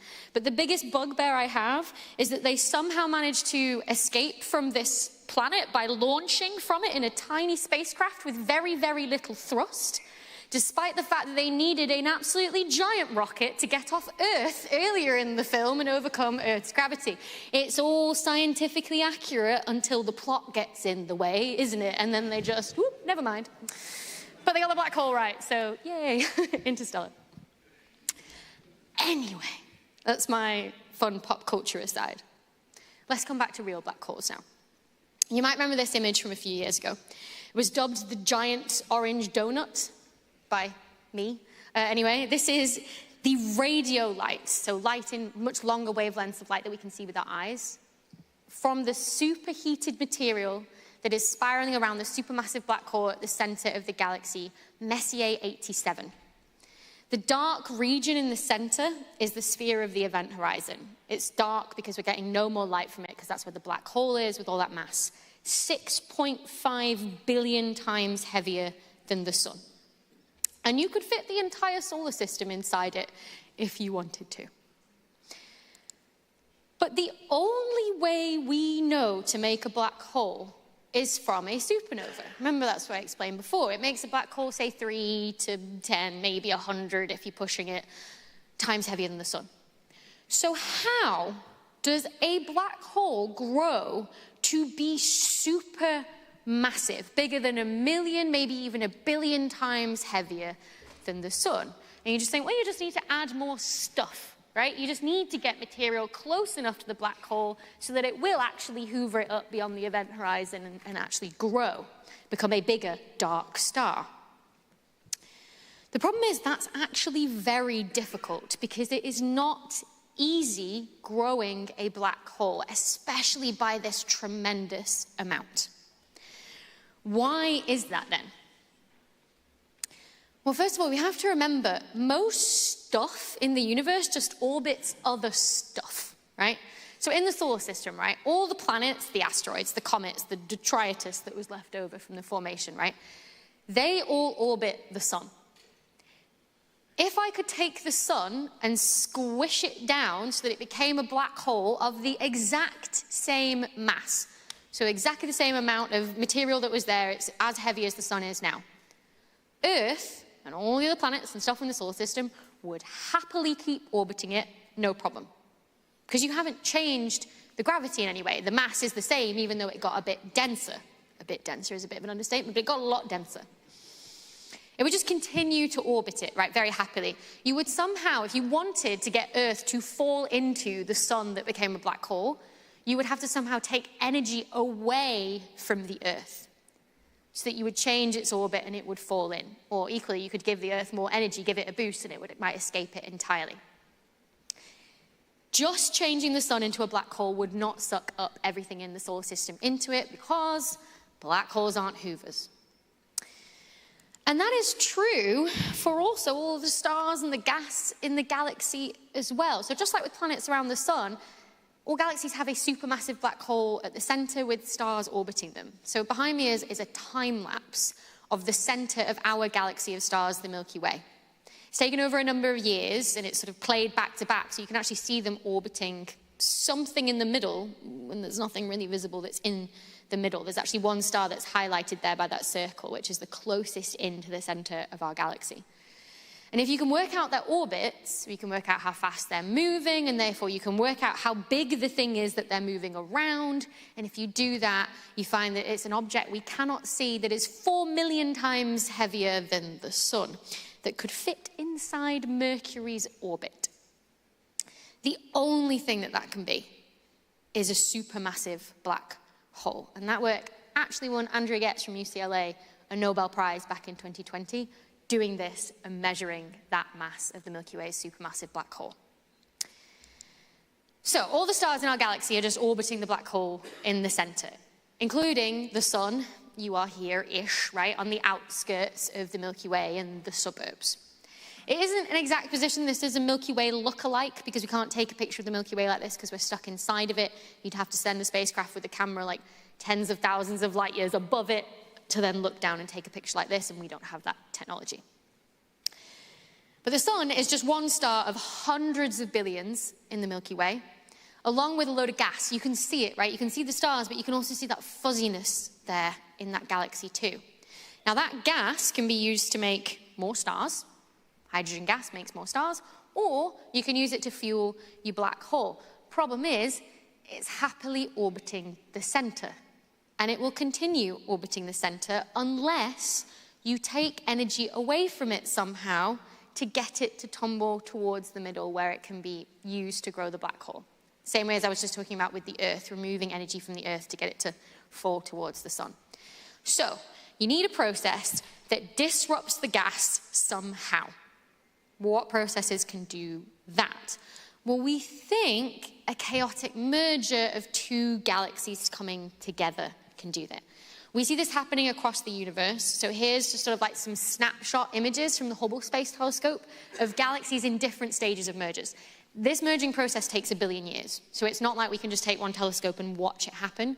We look in one direction, we see one that are just starting to merge. We look in another direction, we see one that, they're already merging, right? And we slowly put it together, sort of piece it together across looking at different stages of what this might look like. And thanks to simulations as well, we have a pretty good idea. And it's in this process that all this energy gets exchanged, momentum gets exchanged as well, and essentially what you do is kind of like just scrambling up some eggs, right? Everything gets scrambled up, a load of stuff sinks to the center. You actually ruin this beautiful spiral structure that you might start with, we have like a flat disc, kind of like a fried egg, essentially, right? You have this flat disc of stars. And eventually what you end up with is just sort of this blob of a galaxy at the end, where instead of this flat disk that's everything's rotating in one plane like the solar system does, everything's still orbiting the center, but it's all doing it in very chaotically on different orbits. It kind of looks like a beehive. That would be the result of two galaxies, about the same sort of mass merging together, about the same number of stars. But if you have like a small galaxy that comes in and just sort of blobs into another one, then you're going to get a sort of miniature version of that happening. And you really will then get like a fried egg, right? You'll have the blob of the chaos in the middle, like the yolk, and then you'll have the whites of the galaxy around it, which is all the stars on nice ordered orbits with that beautiful spirally shape of galaxies still. And so what we think happens is that when you get two galaxies merging together, no matter how big the galaxies are, you're going to increase the mass of the galaxy in terms of how many stars it has, and you're going to increase the mass of a black hole. So, are we ready, ladies and gentlemen, for the very first plot of this talk, the very first graph And I think it's quite bright in here, so it's okay, but I usually give people a warning. The next slide's going to be white, so it might hurt your eyes ever so slightly. There we go. So our first graph of the talk. What I just said, this is exactly that on this plot. On the horizontal axis there, you've got the mass of stars in the galaxy's central egg yolk bit, that central chaos bulge. And if you've got something that is all bulge and no spiral, then, you plot all of it on there. On the vertical axis, you have got the mass of the supermassive black hole. All of this is what's known logarithmic units scientifically, so it's essentially like we say, 10 to the power of 7, say, or 10 to the power of 8 just means a 1 with 8 zeros after it. So 10 with a little 6 is 1,000,000, 10 with a little 9 is 1,000,000,000 times heavier than the sun. And hopefully what you can see is there's a nice correlation between the two of them, right? We call this co-evolution, right? You grow one, you grow the black hole as well. Grow the galaxy, grow the black hole, the two co-evolve together. And mergers of two galaxies with all that scrambling that they do was the one process for a very long time that we've thought for the past few decades, that was the only process that we thought could give you this correlation and could grow your supermassive black hole up to higher and higher numbers on that vertical axis there. But the problem is, not all galaxies have had a merger. Like our own Milky Way, for example, has a nice spiral structure, has been left alone for about 10, 11 billion years, we think. It's got a very, very small central bulge, unlike Andromeda, our nearest neighbor, which has got a big, big bulge, a big yolk in the middle. So what about things like this? Bulgeless galaxies. If we're sticking with our egg analogy, these would be the egg white omelette of the galaxy world, right? There's absolutely no yolk there, it's all egg white. Again, the one on the left is Andromeda. We think it's had a merger before because it's got this big spherical chaos bulge of stars in the middle. But the other one, the bulgeless galaxy, it's just completely flat. It's been left alone its entire life. So how big are the supermassive black holes in the center of these galaxies? Have they been able to grow them like the other galaxies have through mergers? Do they have another way of doing this? This is my research topic that I sit in the university and puzzle over. And to answer these kind of questions, the first thing you have to do is find a sample of galaxies that look just like this, specifically ones that have a growing supermassive black hole so we can see them, so that then we can actually see what the influence is on the material around it, and from how fast it's moving, we can work out how big the black hole is. And ones that don't have a big blob of stars in the middle. Now, you might be looking at these images behind me going, Becky, they very clearly have big, bright blobs in the middle. What are you talking about? But if you notice, those big, bright blobs are kind of a purplish color, not the yellowish color of the galaxies around them. That's because what you're seeing is more of the ultraviolet light from the growing supermassive black hole in the center, not starlight. The galaxies around them look very spiral-shaped. And so we take a punt on these and we say, okay, we've selected these out. We think they're probably these egg white omelette galaxies, these bulgeless galaxies with no big bulge in the center. But okay, that bright point of light from the growing supermassive black hole could be hiding it, I guess. But then what you do is you go and use the Hubble Space Telescope and double check, and you go, oh, yeah, everything's fine. We've definitely got a bulgeless galaxies. That bright point source in the center of the growing supermassive black hole, we've managed to take the observation, so it's just a little bit fainter. It's still there, but it's a little bit fainter so it doesn't blare everything out too much anymore. Great. So you've got your sample. You know that they're bulgeless. Now you've got to go and measure their supermassive black hole masses. So how do you do that? Well, someone has got to go to a telescope and observe these things. That poor person was me. I had to go to the Canary Islands. I had to go use the telescope there. It was awful. I got paid to do it. Oh, terrible. Went to this telescope. It is called the Isaac Newton Telescope. It's a UK-owned telescope. It's about 2.5 meters wide, so probably from this screen to that screen across in terms of the mirror that collects the light and focuses it down to the detector. So what were we doing with this telescope to measure the masses of black holes then? Well, unfortunately, folks, this is not just a physics talk. We have to talk about chemistry, unfortunately, as well, which I do apologize for. Who knew chemistry in a physics talk? But a quick reminder. A hydrogen atom, right? Simplest element in the universe. This is the stuff that I said makes stars and fuels black holes. It is a single proton in the center, positive subatomic particle, and then an electron in orbit around the outside, the negative subatomic particle. And if you sort of shine light and energy onto a hydrogen atom, maybe, for example, from the fact that you've heated it up, because then it starts to glow because it's orbiting around a black hole, then that electron goes, "Ooh, I'll steal some of that energy, thanks." And it jumps up to orbit where like another electron would orbit if the inner orbit was too full already. It's not supposed to be there, though. It's too excited there, and so it drops back down again, and it gives that energy that it stole back out.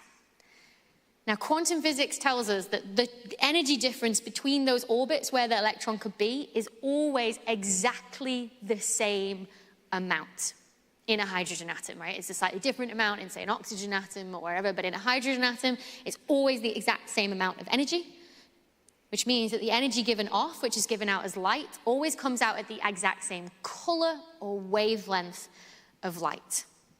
So what we can then do is say, okay, we know there's going to be a load of hydrogen spiraling around the black hole, so we're going to be able to detect that as all one big spike of a wavelength, right? If we take the light from the galaxy and we split it into its rainbow Pink Floyd Dark Side of the Moon style, and we get this nice spectrum out where we can make a trace of how much light at each wavelength do we actually receive, and expect that big spike where the hydrogen's giving out light. So, second graph of the talk, ladies and gentlemen, that's what you would expect to see, right? On the horizontal axis, you've got wavelength, or color of light. So on this side, you've got bluer light, and on this side, you've got redder light. Y-axis, the vertical axis, is just how much light you detect. And so you know all that hydrogen is there, so you know it should be giving off loads and loads of light at this one specific color and give you a big, giant spike at that color. But that's not what we see. Are you ready to see some real data from the Isaac Newton telescope of some hydrogen light that spirals around a black hole? That's what the white line shows. It's noisy because the atmosphere is in the way, and, you know, instruments and telescopes aren't perfect, so it wobbles up and down a little bit. The blue line, which I'm hoping you can see, is like a fit to it, and then I've just shifted that fit down in the red so you can see the shape of it. It is a spike, but it's not a super sharp spike like we detected. It's been like smeared out. It's been broadened. And maybe some of you have already started to connect the dots here of what's been going on, because I keep saying this is hydrogen light spiraling around the black hole. So some of it is coming towards you, and some of it is moving away from you. So the light is Doppler shifted. We all hear this Doppler shift every day pretty much, right? Every time you see, you know, like an ambulance that races past you, or a police car, if you stand on a motorway bridge and let cars run underneath you, you hear this, right? An ambulance siren, as it comes towards you, the wave, the sound wave as it comes towards you, is getting squished by the motion of the ambulance, like pushing it towards you. And you hear the sound change to a higher pitch by squishing the sound.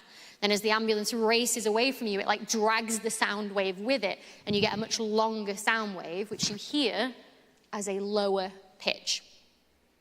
The same thing can happen to light, but instead of hearing pitch changes, what happens with light is it gets red shifted or blue shifted. It gets its color changed. So on this side of the diagram, where we've got stuff getting smeared out this way, going to bluer colors, that's because the light is coming towards you as it spirals around the black hole. And then on this side of the diagram, as the light spirals away from you around the black hole, is when it gets pulled away from you and you get a longer wavelength and you get a redshift of light and you smear it out. And the really fun thing is that the amount that it gets smeared out by is correlated with how fast it's spiraling around the black hole. And how fast it's spiraling around the black hole is from how big the black hole is. So if you can measure how wide that thing is on a graph, you can measure the mass of a supermassive black hole. That's incredible that we, like as humans, have figured out how to do that. Like, think of the hundreds of years worth of scientific research, all the little pieces of the puzzle, from chemistry to quantum mechanics to physics to the engineering and the developing of the instruments and the telescopes that had to come together so you can make one tiny little measurement like that measures something so incredibly massive. Like, I get goosebumps. I still, like, thinking about that, and, like, I still to this day can't believe that that is my job to do that. It's incredible. It blows my mind. Yeah, I think that does, yeah.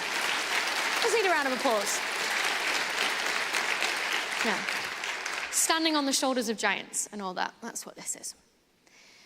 So the idea was, we went away with all those bulbous galaxies, did this, measured their mass, and what we wanted to do was put them on that graph we saw before. You remember the really bright white one that kind of hurts your eyes? It's coming again. There you go. And we wanted to put them on here. We said it meant co-evolution, the mass of the galaxy and the mass of the supermassive black hole growing up together because of mergers of galaxies, we think. But now let's see what happens if we add all of our bulgeless galaxies that we think have never, ever had a merger. They lie like that. And if you're thinking, hang on a minute, why are they all arrows? That's not a data point I've ever seen. Do you remember there was the purple light that could have been hiding the bulge underneath of it? It was the purple light from the supermassive black hole sort of blaring everything out. The arrow is basically say, like, that's the maximum amount of like a bulge of starlight you could hide under there. But it's probably over here somewhere, maybe here, maybe here. We're not entirely sure because we haven't got good enough data to tell. But we know they're roughly there. We know the black hole measurements are right, though. So regardless of where you put them on this axis, they're absolutely massive. That top arrow there on the plot, can you see it? This one up here? Take it across the left to a 9. Again, we're a log scale, so that means a 1 with 9 zeros after it. That's 1 billion times heavier than the sun, supermassive black hole in the center of a galaxy that has never had a merger with another galaxy, which is the only process we know grows supermassive black holes. Oh, what is going on there then? That is weird. We don't really know how these are growing yet. We know that it's not mergers. And we can't really observe what's going on because we just get this snapshot. And this is really when we have to sort of like wander sheepishly down the corridor or knock on our colleagues' door, the ones who like run big simulations of the universe on computers and go, hi, I have this result I can't explain. Can you have a look in your simulations what's going on? Do you find the same thing? And the cool thing is about simulations is you don't just get a snapshot. You get to sort of see what's going on with time. So you can make plots like this and say, okay, if I put time on the horizontal axis, and yeah, I don't know why it's flipped. I don't know why today's on this side and why early universe is on this side. Simulations theory people, they're weird. We don't question it. They flip it round. But here's today. And basically, if you look in a simulation on how black holes have grown, and you like plot a cumulative growth, and you say, okay, what's coming from mergers? That's the red line. You follow it all the way to today, you get to about 35% of all the growth of black holes is from mergers, and 65% is something else. The only process that we know to grow a supermassive black hole, what on earth? So what is it? That's what my research is trying to figure out now. Maybe I'll have to come back to the Fanfest in 5 years' time when we've hopefully figured it out. 5, 10 years' time, who knows? What we do know, when we say, how do black holes grow, though, is that they're not hoovers. They're not eating everything in the universe. We're not about to fall into one. There's nothing to be afraid of. We do know, though, that sometimes it's thanks to the merger of two galaxies together, but it's not 100% of the time like we used to think. Only about 35% of the time. The other 65% of the time, it is somehow without a merger entirely. To give you some idea of the things I'm working on, we think it could be that the spiral arms in a galaxy somehow interact with all the gas in there and they funnel gas to the center. Have you ever seen also a galaxy with what we call a bar in the middle, where it's like a long, thin structure where the spiral arms come out the ends? Maybe there's some funneling down there. Maybe all galaxies that we think are interconnected by a big cosmic web of hydrogen gas, and maybe they can draw hydrogen gas in from there that grows the black hole, but only when it's been left alone and it's a very calm process. We just don't know. But if there's a second thing, because I just said one thing, I said remember that black holes aren't wormholes. Take that from today's presentation. But if there's one other thing that you can fit into your brain after this week's convention, all I want you to remember is that black holes aren't endless hoovers. They are more like couch cushions. Thank you very much, everybody.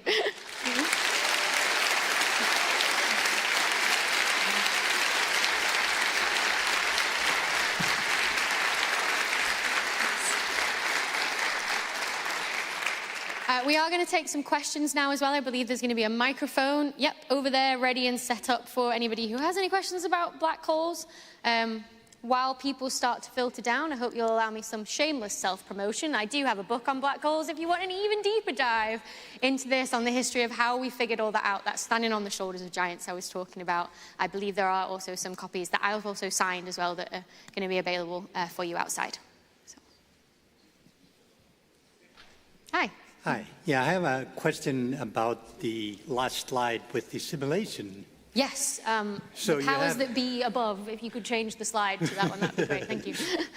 So you had, in the simulation, you had black holes being grown. So there must be some physics in the simulation that you could probably grab out. So do you have any idea or theory crafting for me? Yeah, so we've been looking into this. I don't run the simulations myself, so this is one of these things where you go and speak to the people that do, and you say, can we pull different things out? And can I use the simulations like I would the observations? Like observe a simulation, if that makes sense. So you just get the snapshots out and see if you can piece something out of there.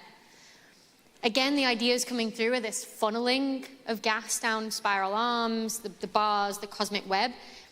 It's difficult though, because in simulations, what you don't have a particle for every star in a galaxy, for every gas particle in a galaxy.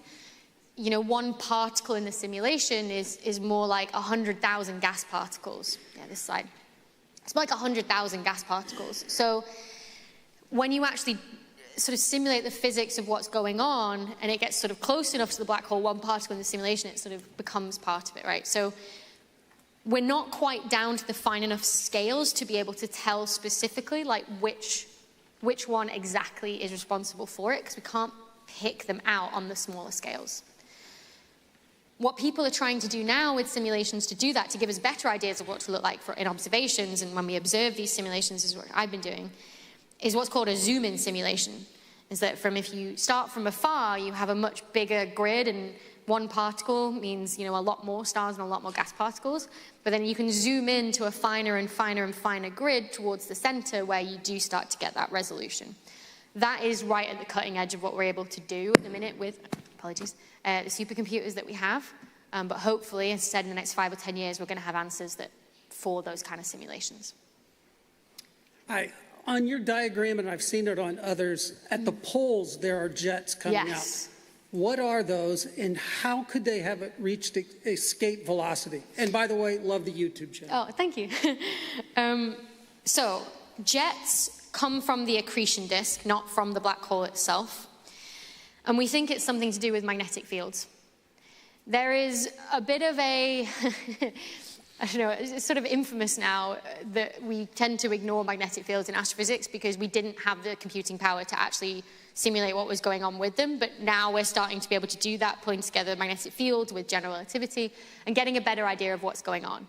But if you think it's the magnetic field that's accelerating the particles to speeds close to the speed of light, and because it's a magnetic field, that's why it gets funneled to the poles as well, and they get shot out into jets. But unfortunately, that's the best answer I can give you as of today. Hi, this question comes from my astrophysicist roommate and is on the topic of the coupling between black holes and the acceleration of the expansion of the universe, for example, as discussed in Corker et al. From 2024. Not specifically that paper, but just more generally. Sure.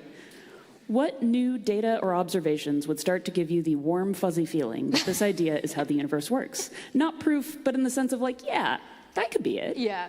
So at the minute, I do not get a warm, fuzzy feeling at all when I read those papers.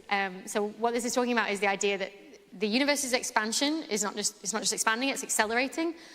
And we call the sort of mysterious thing that's causing this dark energy. And so this paper came out that said, is it black holes that are dark energy? And as the universe expands, do black holes get bigger, which then drives this bigger expansion?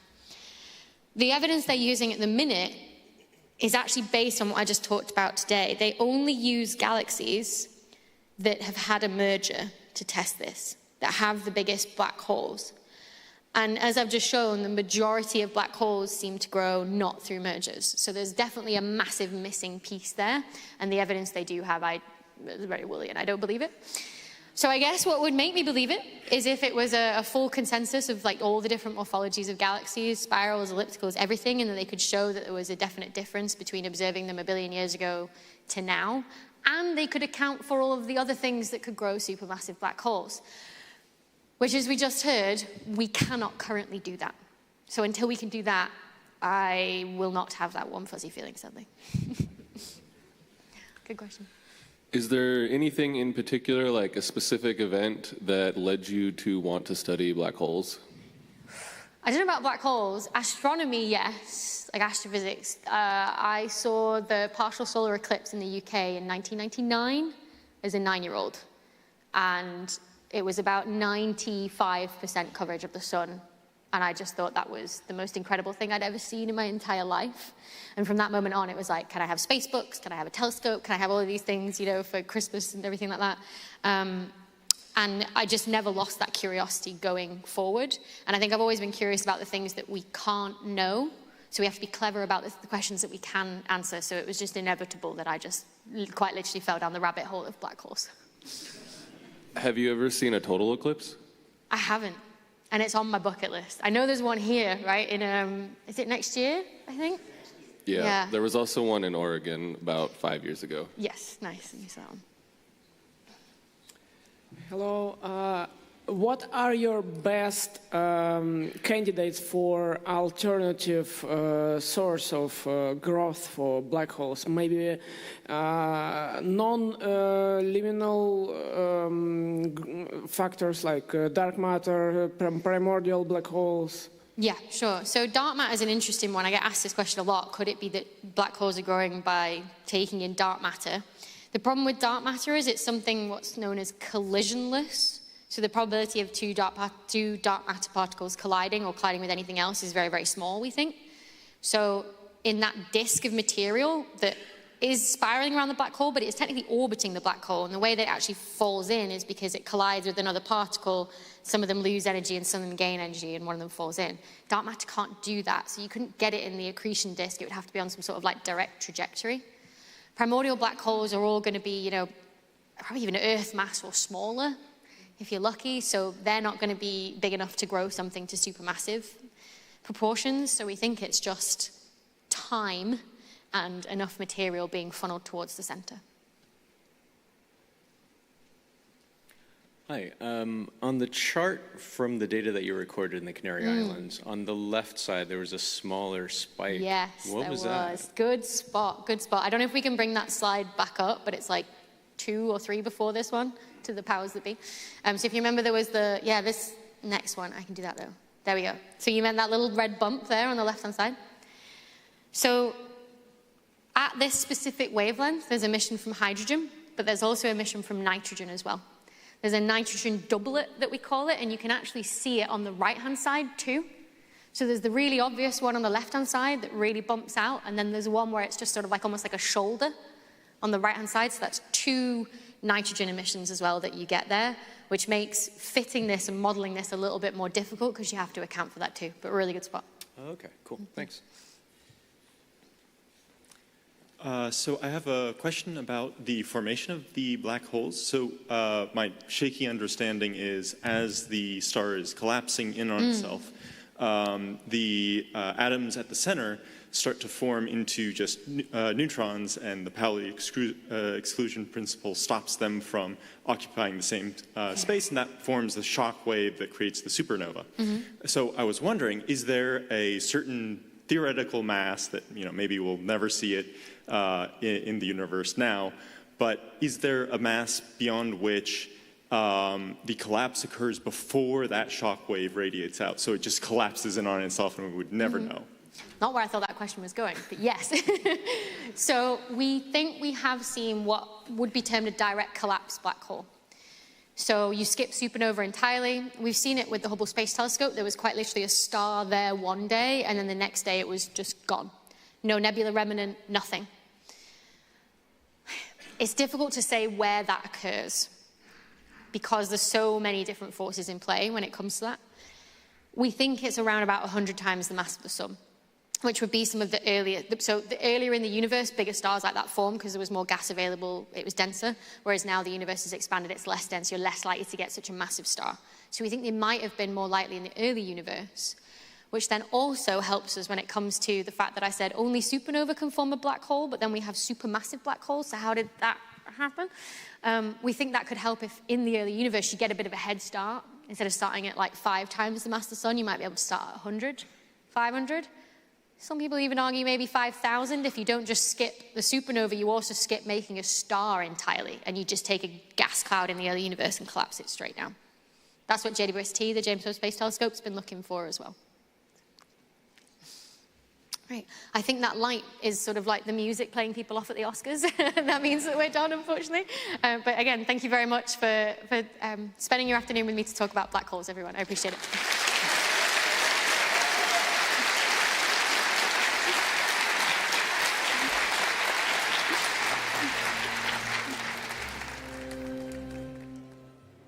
And we are back. What a fantastic keynote speaker. That was Dr. Becky. We now have a new guest with us. I'm sorry. Don't be sorry. Crash Naps, welcome to the stream. How are you? Very good, Bjorn. How are you doing today? I'm doing great, actually. Pando's here. He is, in fact, not being kept prisoner after the potato incident. No, they were saying free Pando. Is that what it's from? I think so. Yeah, I don't. Okay. Okay. Look, I found him. He's not. Talking to the mic. No, I'm sorry. Yes, I'm bad at Twitch streaming, so bear with me. How are you? This is your first FanFest ever. You're quite known by a lot of people already. A lot of people have been coming up to you. How has it been? It has been an absolute fever dream in the best way. Like, it's so much fun. I didn't know. I knew I was going to have fun, but like, it's just been wild since night one. Everybody's been so nice coming up to me, just talking about nerd stuff the whole time. You've been hanging out here as well with your soon-to-be wife, Ash. Yes, Ash is having a ton of fun. She's catching up on some sleep today. Oh, you're already engaged? Yes. Yes. We're getting married next week. I do want to. You're not up on the gossip? I'm sorry. we haven't. Pando and I haven't caught up too much. He didn't invite me. I mean, we're eloping, so it's not. But Ash is having a great time. We did the Golden Circle and stuff. It's just been absolutely amazing, honestly. I'm not glazing it. It's just been so much fun. Really good to hear. Yeah. Panda's been here a few times. Is this the experience that it usually is? Do you find this to be different than usual? I would say the venue didn't change too much in terms of like meeting people and all that stuff. It's always a good vibe. I remember my first FanFest. I was able to like roam free, no obligations or anything. I was just like running with these guys, doing this event, and then I end up having dinner with another group, and then that was the best part. Yeah, it's just a constant running into these people. The best. Yeah. It's just like a constantly evolving. You wind up one place, like a couple bars got a little. It's just like turns from 3 people into like 27 people very quickly, and it's just when you were coming here, you're like, Bjorn, there's a place called Pablo Disco Bar. Is that real? I was like, yeah, probably. What do you think of the restaurants and the bars? Yeah, the food and wine. I should say food and just if you're a foodie, you got to come out here. It's actually really, really good. Everything I've had. You were bigging up our seafood. You had some great flounder, you said? I think flounder has been my favorite meal so far. I got to say, Ashley convinced me to try puffin, and I do feel bad about it. And it was not very good. Have you tried it? It's a touristy thing, I was told. Yeah. So I was like, it's probably not that great. It's a little rough. I'm eating all sorts of animals I felt like I shouldn't eat. Horse was really good. And then, was it you that told me it's the baby horses? Oh, no. No. Oh, is that real, or are they just messing with me? No, I think I told you about the puffins that you have to eat a whole family to really fill up. Oh. But the horses, like, they're good. They're I've eaten solid. horse. It's not something I go out and look for, but if it's served, I'm like, why not? It tasted really. It was like corned or something. It was great. Yeah. Favorite thing though, the seafood is just insane. So and there've been way more like really good seafood places coming up as well, which is it's good to see. Yeah. Sadly, I'm not into seafood at all. That's like get out of here. No.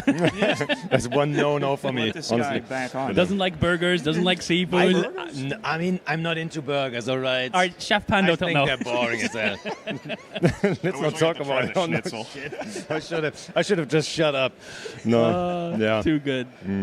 I'm really glad that you got to come here. Like, I've been watching a bunch of your stream lately too. Thank you. Yeah. And I wanted to see if you had the same energy as you do on your stream, because I've been letting people down. I'm like, you have not been letting people down, but I sometimes watch your stream and I'm like, how does he have this energy after 12 hours? There's just something about being on camera and just everybody. Every once in a while, I got to get everybody to spam emojis. Somehow that just gives me energy. I don't know, but I've been trying to, like, mostly I'm just acclimating to the sun constantly being up. It's a little rough going out for a few beers and being woken up at like 4:30 a.m. by the sun. But, no. It gets even like worse in the summer when the sun doesn't set at all.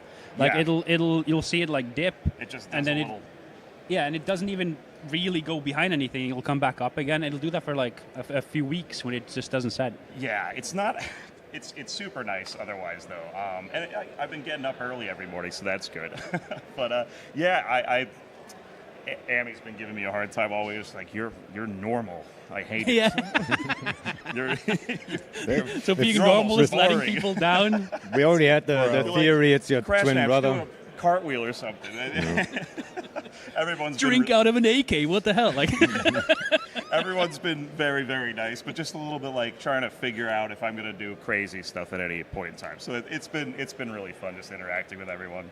It's funny, like I've had a lot of people come up and say hi, but I also like see a lot of people just kind of shyly work on. I'm like, come over. If you come say hi to us.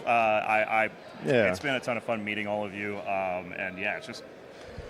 Amazing time. I was talking to Pando earlier, saying that I never went to any of these FanFests until I started streaming. It's kind of weird. I was playing a bunch. I'd be hanging out at some like internet cafe and going, "What the hell is this FanFest thing?" Right? Like, why would these nerds go to this thing? And you were what though? 15, 16, 17? How old were you? No. Like this is in my 20s or something. 20s? Yeah. And I'm actually about to be 38, Pando. So shit. He just looks very young. But like, it's something that I didn't understand until I went to it first. And then when I went to it I think the first one I went to was in 2015.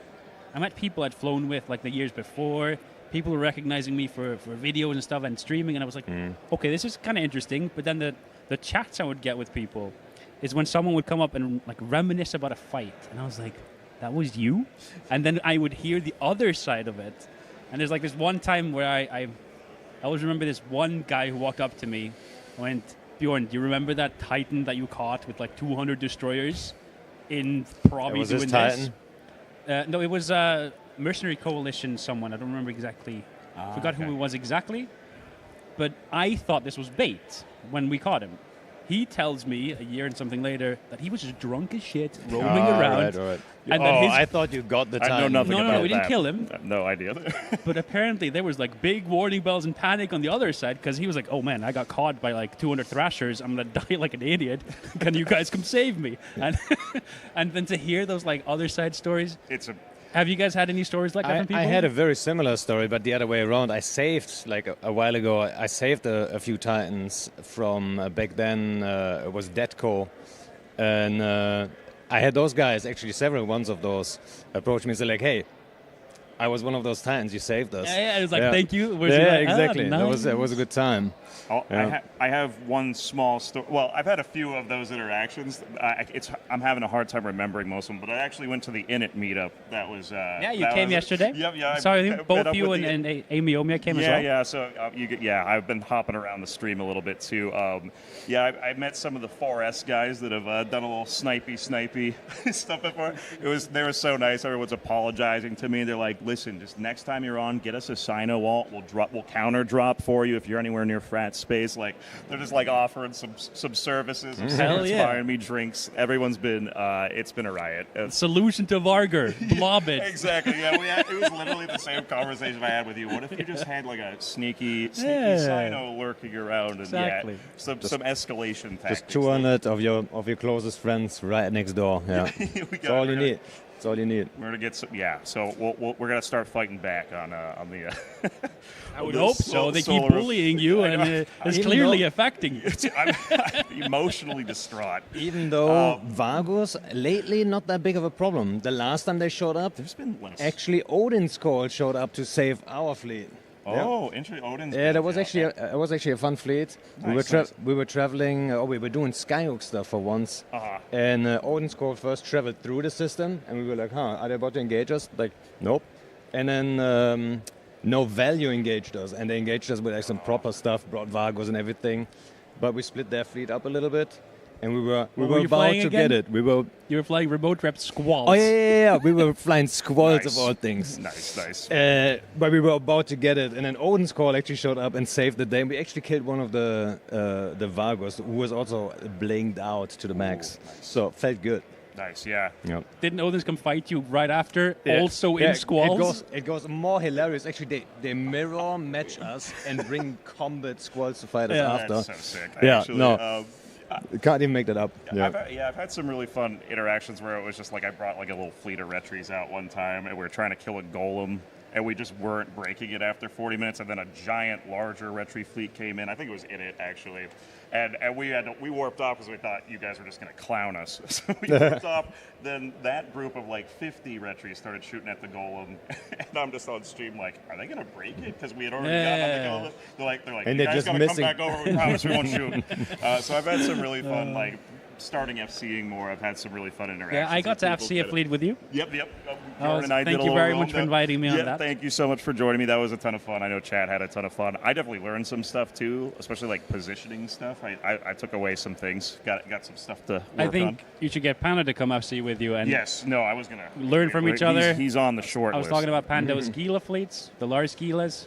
They're For pretty the fun. size, yeah, for the size of like number of people you get in fleet, that kind of tactic works really well. Yeah. No, 100%. Yeah, I'm excited to bring a bunch of people on so I can be way less dog water at this game.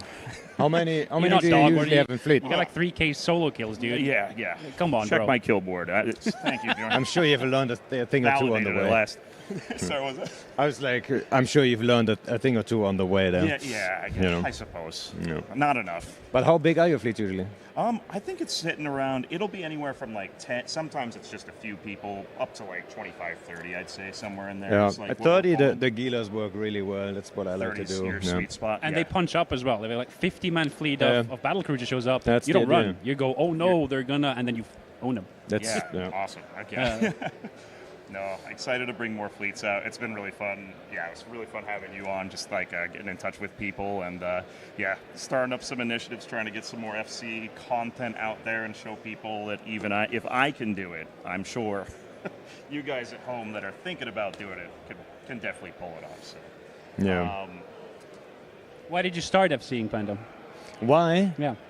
I would say because nobody else wanted to fly the stuff I wanted to fly. Isn't that what I told you? That no one else would do it, and then they that's you the have something classic. you want to do? It is the classic FC arc, the story. It's like, oh yeah, nobody else was doing it, so I would. We had FCs plenty at the time, but I wanted to do some other stuff, and I mean, first you FC a one-man fleet that's solo. Then someone's like, I'll take along. Now you have a two-man fleet. You don't even realize it, obviously, at the time. And then sooner or later, your entire corp shows up. And then, suddenly you have seen, right? That's just basically what that is. Yeah. And then back in the day, it was remote rep domies. I wish the domies were a little bit stronger in the current era. Would You love to go say back that, to you're like, remote rep, and then we took out remote rep Abaddons. that and is we true. freaking owned. Come on, I dude. gotta admit. I mean, did we all believe really that would work so well? I mean, come on, that was Just incredible. lose a gun, put a rapper. Easy. Yeah, And then have easy. Brave What could drop you possibly with go like wrong? a really small blob suite. It always takes two to tango. That's the thing, right? We The got guys lucky. that showed I'm up, gonna be honest, we the, got lucky. the brave dudes that were just like, let's go, right? You Yeah, could yeah. tell they were just Yeah, ready yeah, to yeah. game, Yeah. And let's go. That's the best, though. Yeah. I love when I just take out a composition and it's so bad, and then we just get met by something that's engageable enough, and we wind up just getting in such a fun fight. But yeah, I've been lucky to have a lot of those. You guys didn't see the Orca fleet thing I did you? I shouldn't say Orca sure. fleet. Saw you tanking an orca on a gate for a while. And then I didn't. And know, you were spewing out ships that people were hopping into, ventures I or didn't something. know you could do that. So Yeah. I was like, everybody, if you're about to die, Did just you get really. filament it? Yes, we filamented out. I think it was in P-Horde space. Yeah. And so there was a fleet, I think, of P-Horde people taking the ANSI jump bridges and stuff and wound up setting up a gate camp with the Orca. And as they started responding more and more, I figured out you can put like hawks, like assault frigates in the hold of the Orca. So as people were getting killed, you were like, "Don't die in your pod, hop into a new one." Get in another ship, and we actually got a few kills that way. It was really fun, really stupid, but really fun. Yeah, I love going for the really weird compositions. That's definitely keeping me from being burnt out. It's really fun to just mess with new things. Yeah, I mean, if you look weird on D-scan, it's usually more engageable, and that's just what it is. Yeah. You often talk about that, doing the large combo, but doing it with like a weird setup where you have a Drake and a Ferox, and like to make it correct. Look Yeah, no there's a one lot of thinks ships it's where it gonna works be really well with. a remote rep kind of comp. Yeah. But then you have the stream, which kind of just tells people anyway, so it's counterproductive in some way. Yeah, but that initial D-scan does matter. People go, "Oh, we can fight that." Yeah, exactly. Correct. Yeah. Generally the sweet spot I think is like not having more than 2 of the same ship, right? You have 2 Gilas maybe you have 2 Vagabonds and 2 Ishtas. That's all right. The second you go 3, I feel like the engageability drops off a cliff right away because it just looks like it's organized. Do you feel engageability still matters when you're streaming though? Like that it really is? Sometimes it I feel does. like Not everyone watches every stream. No,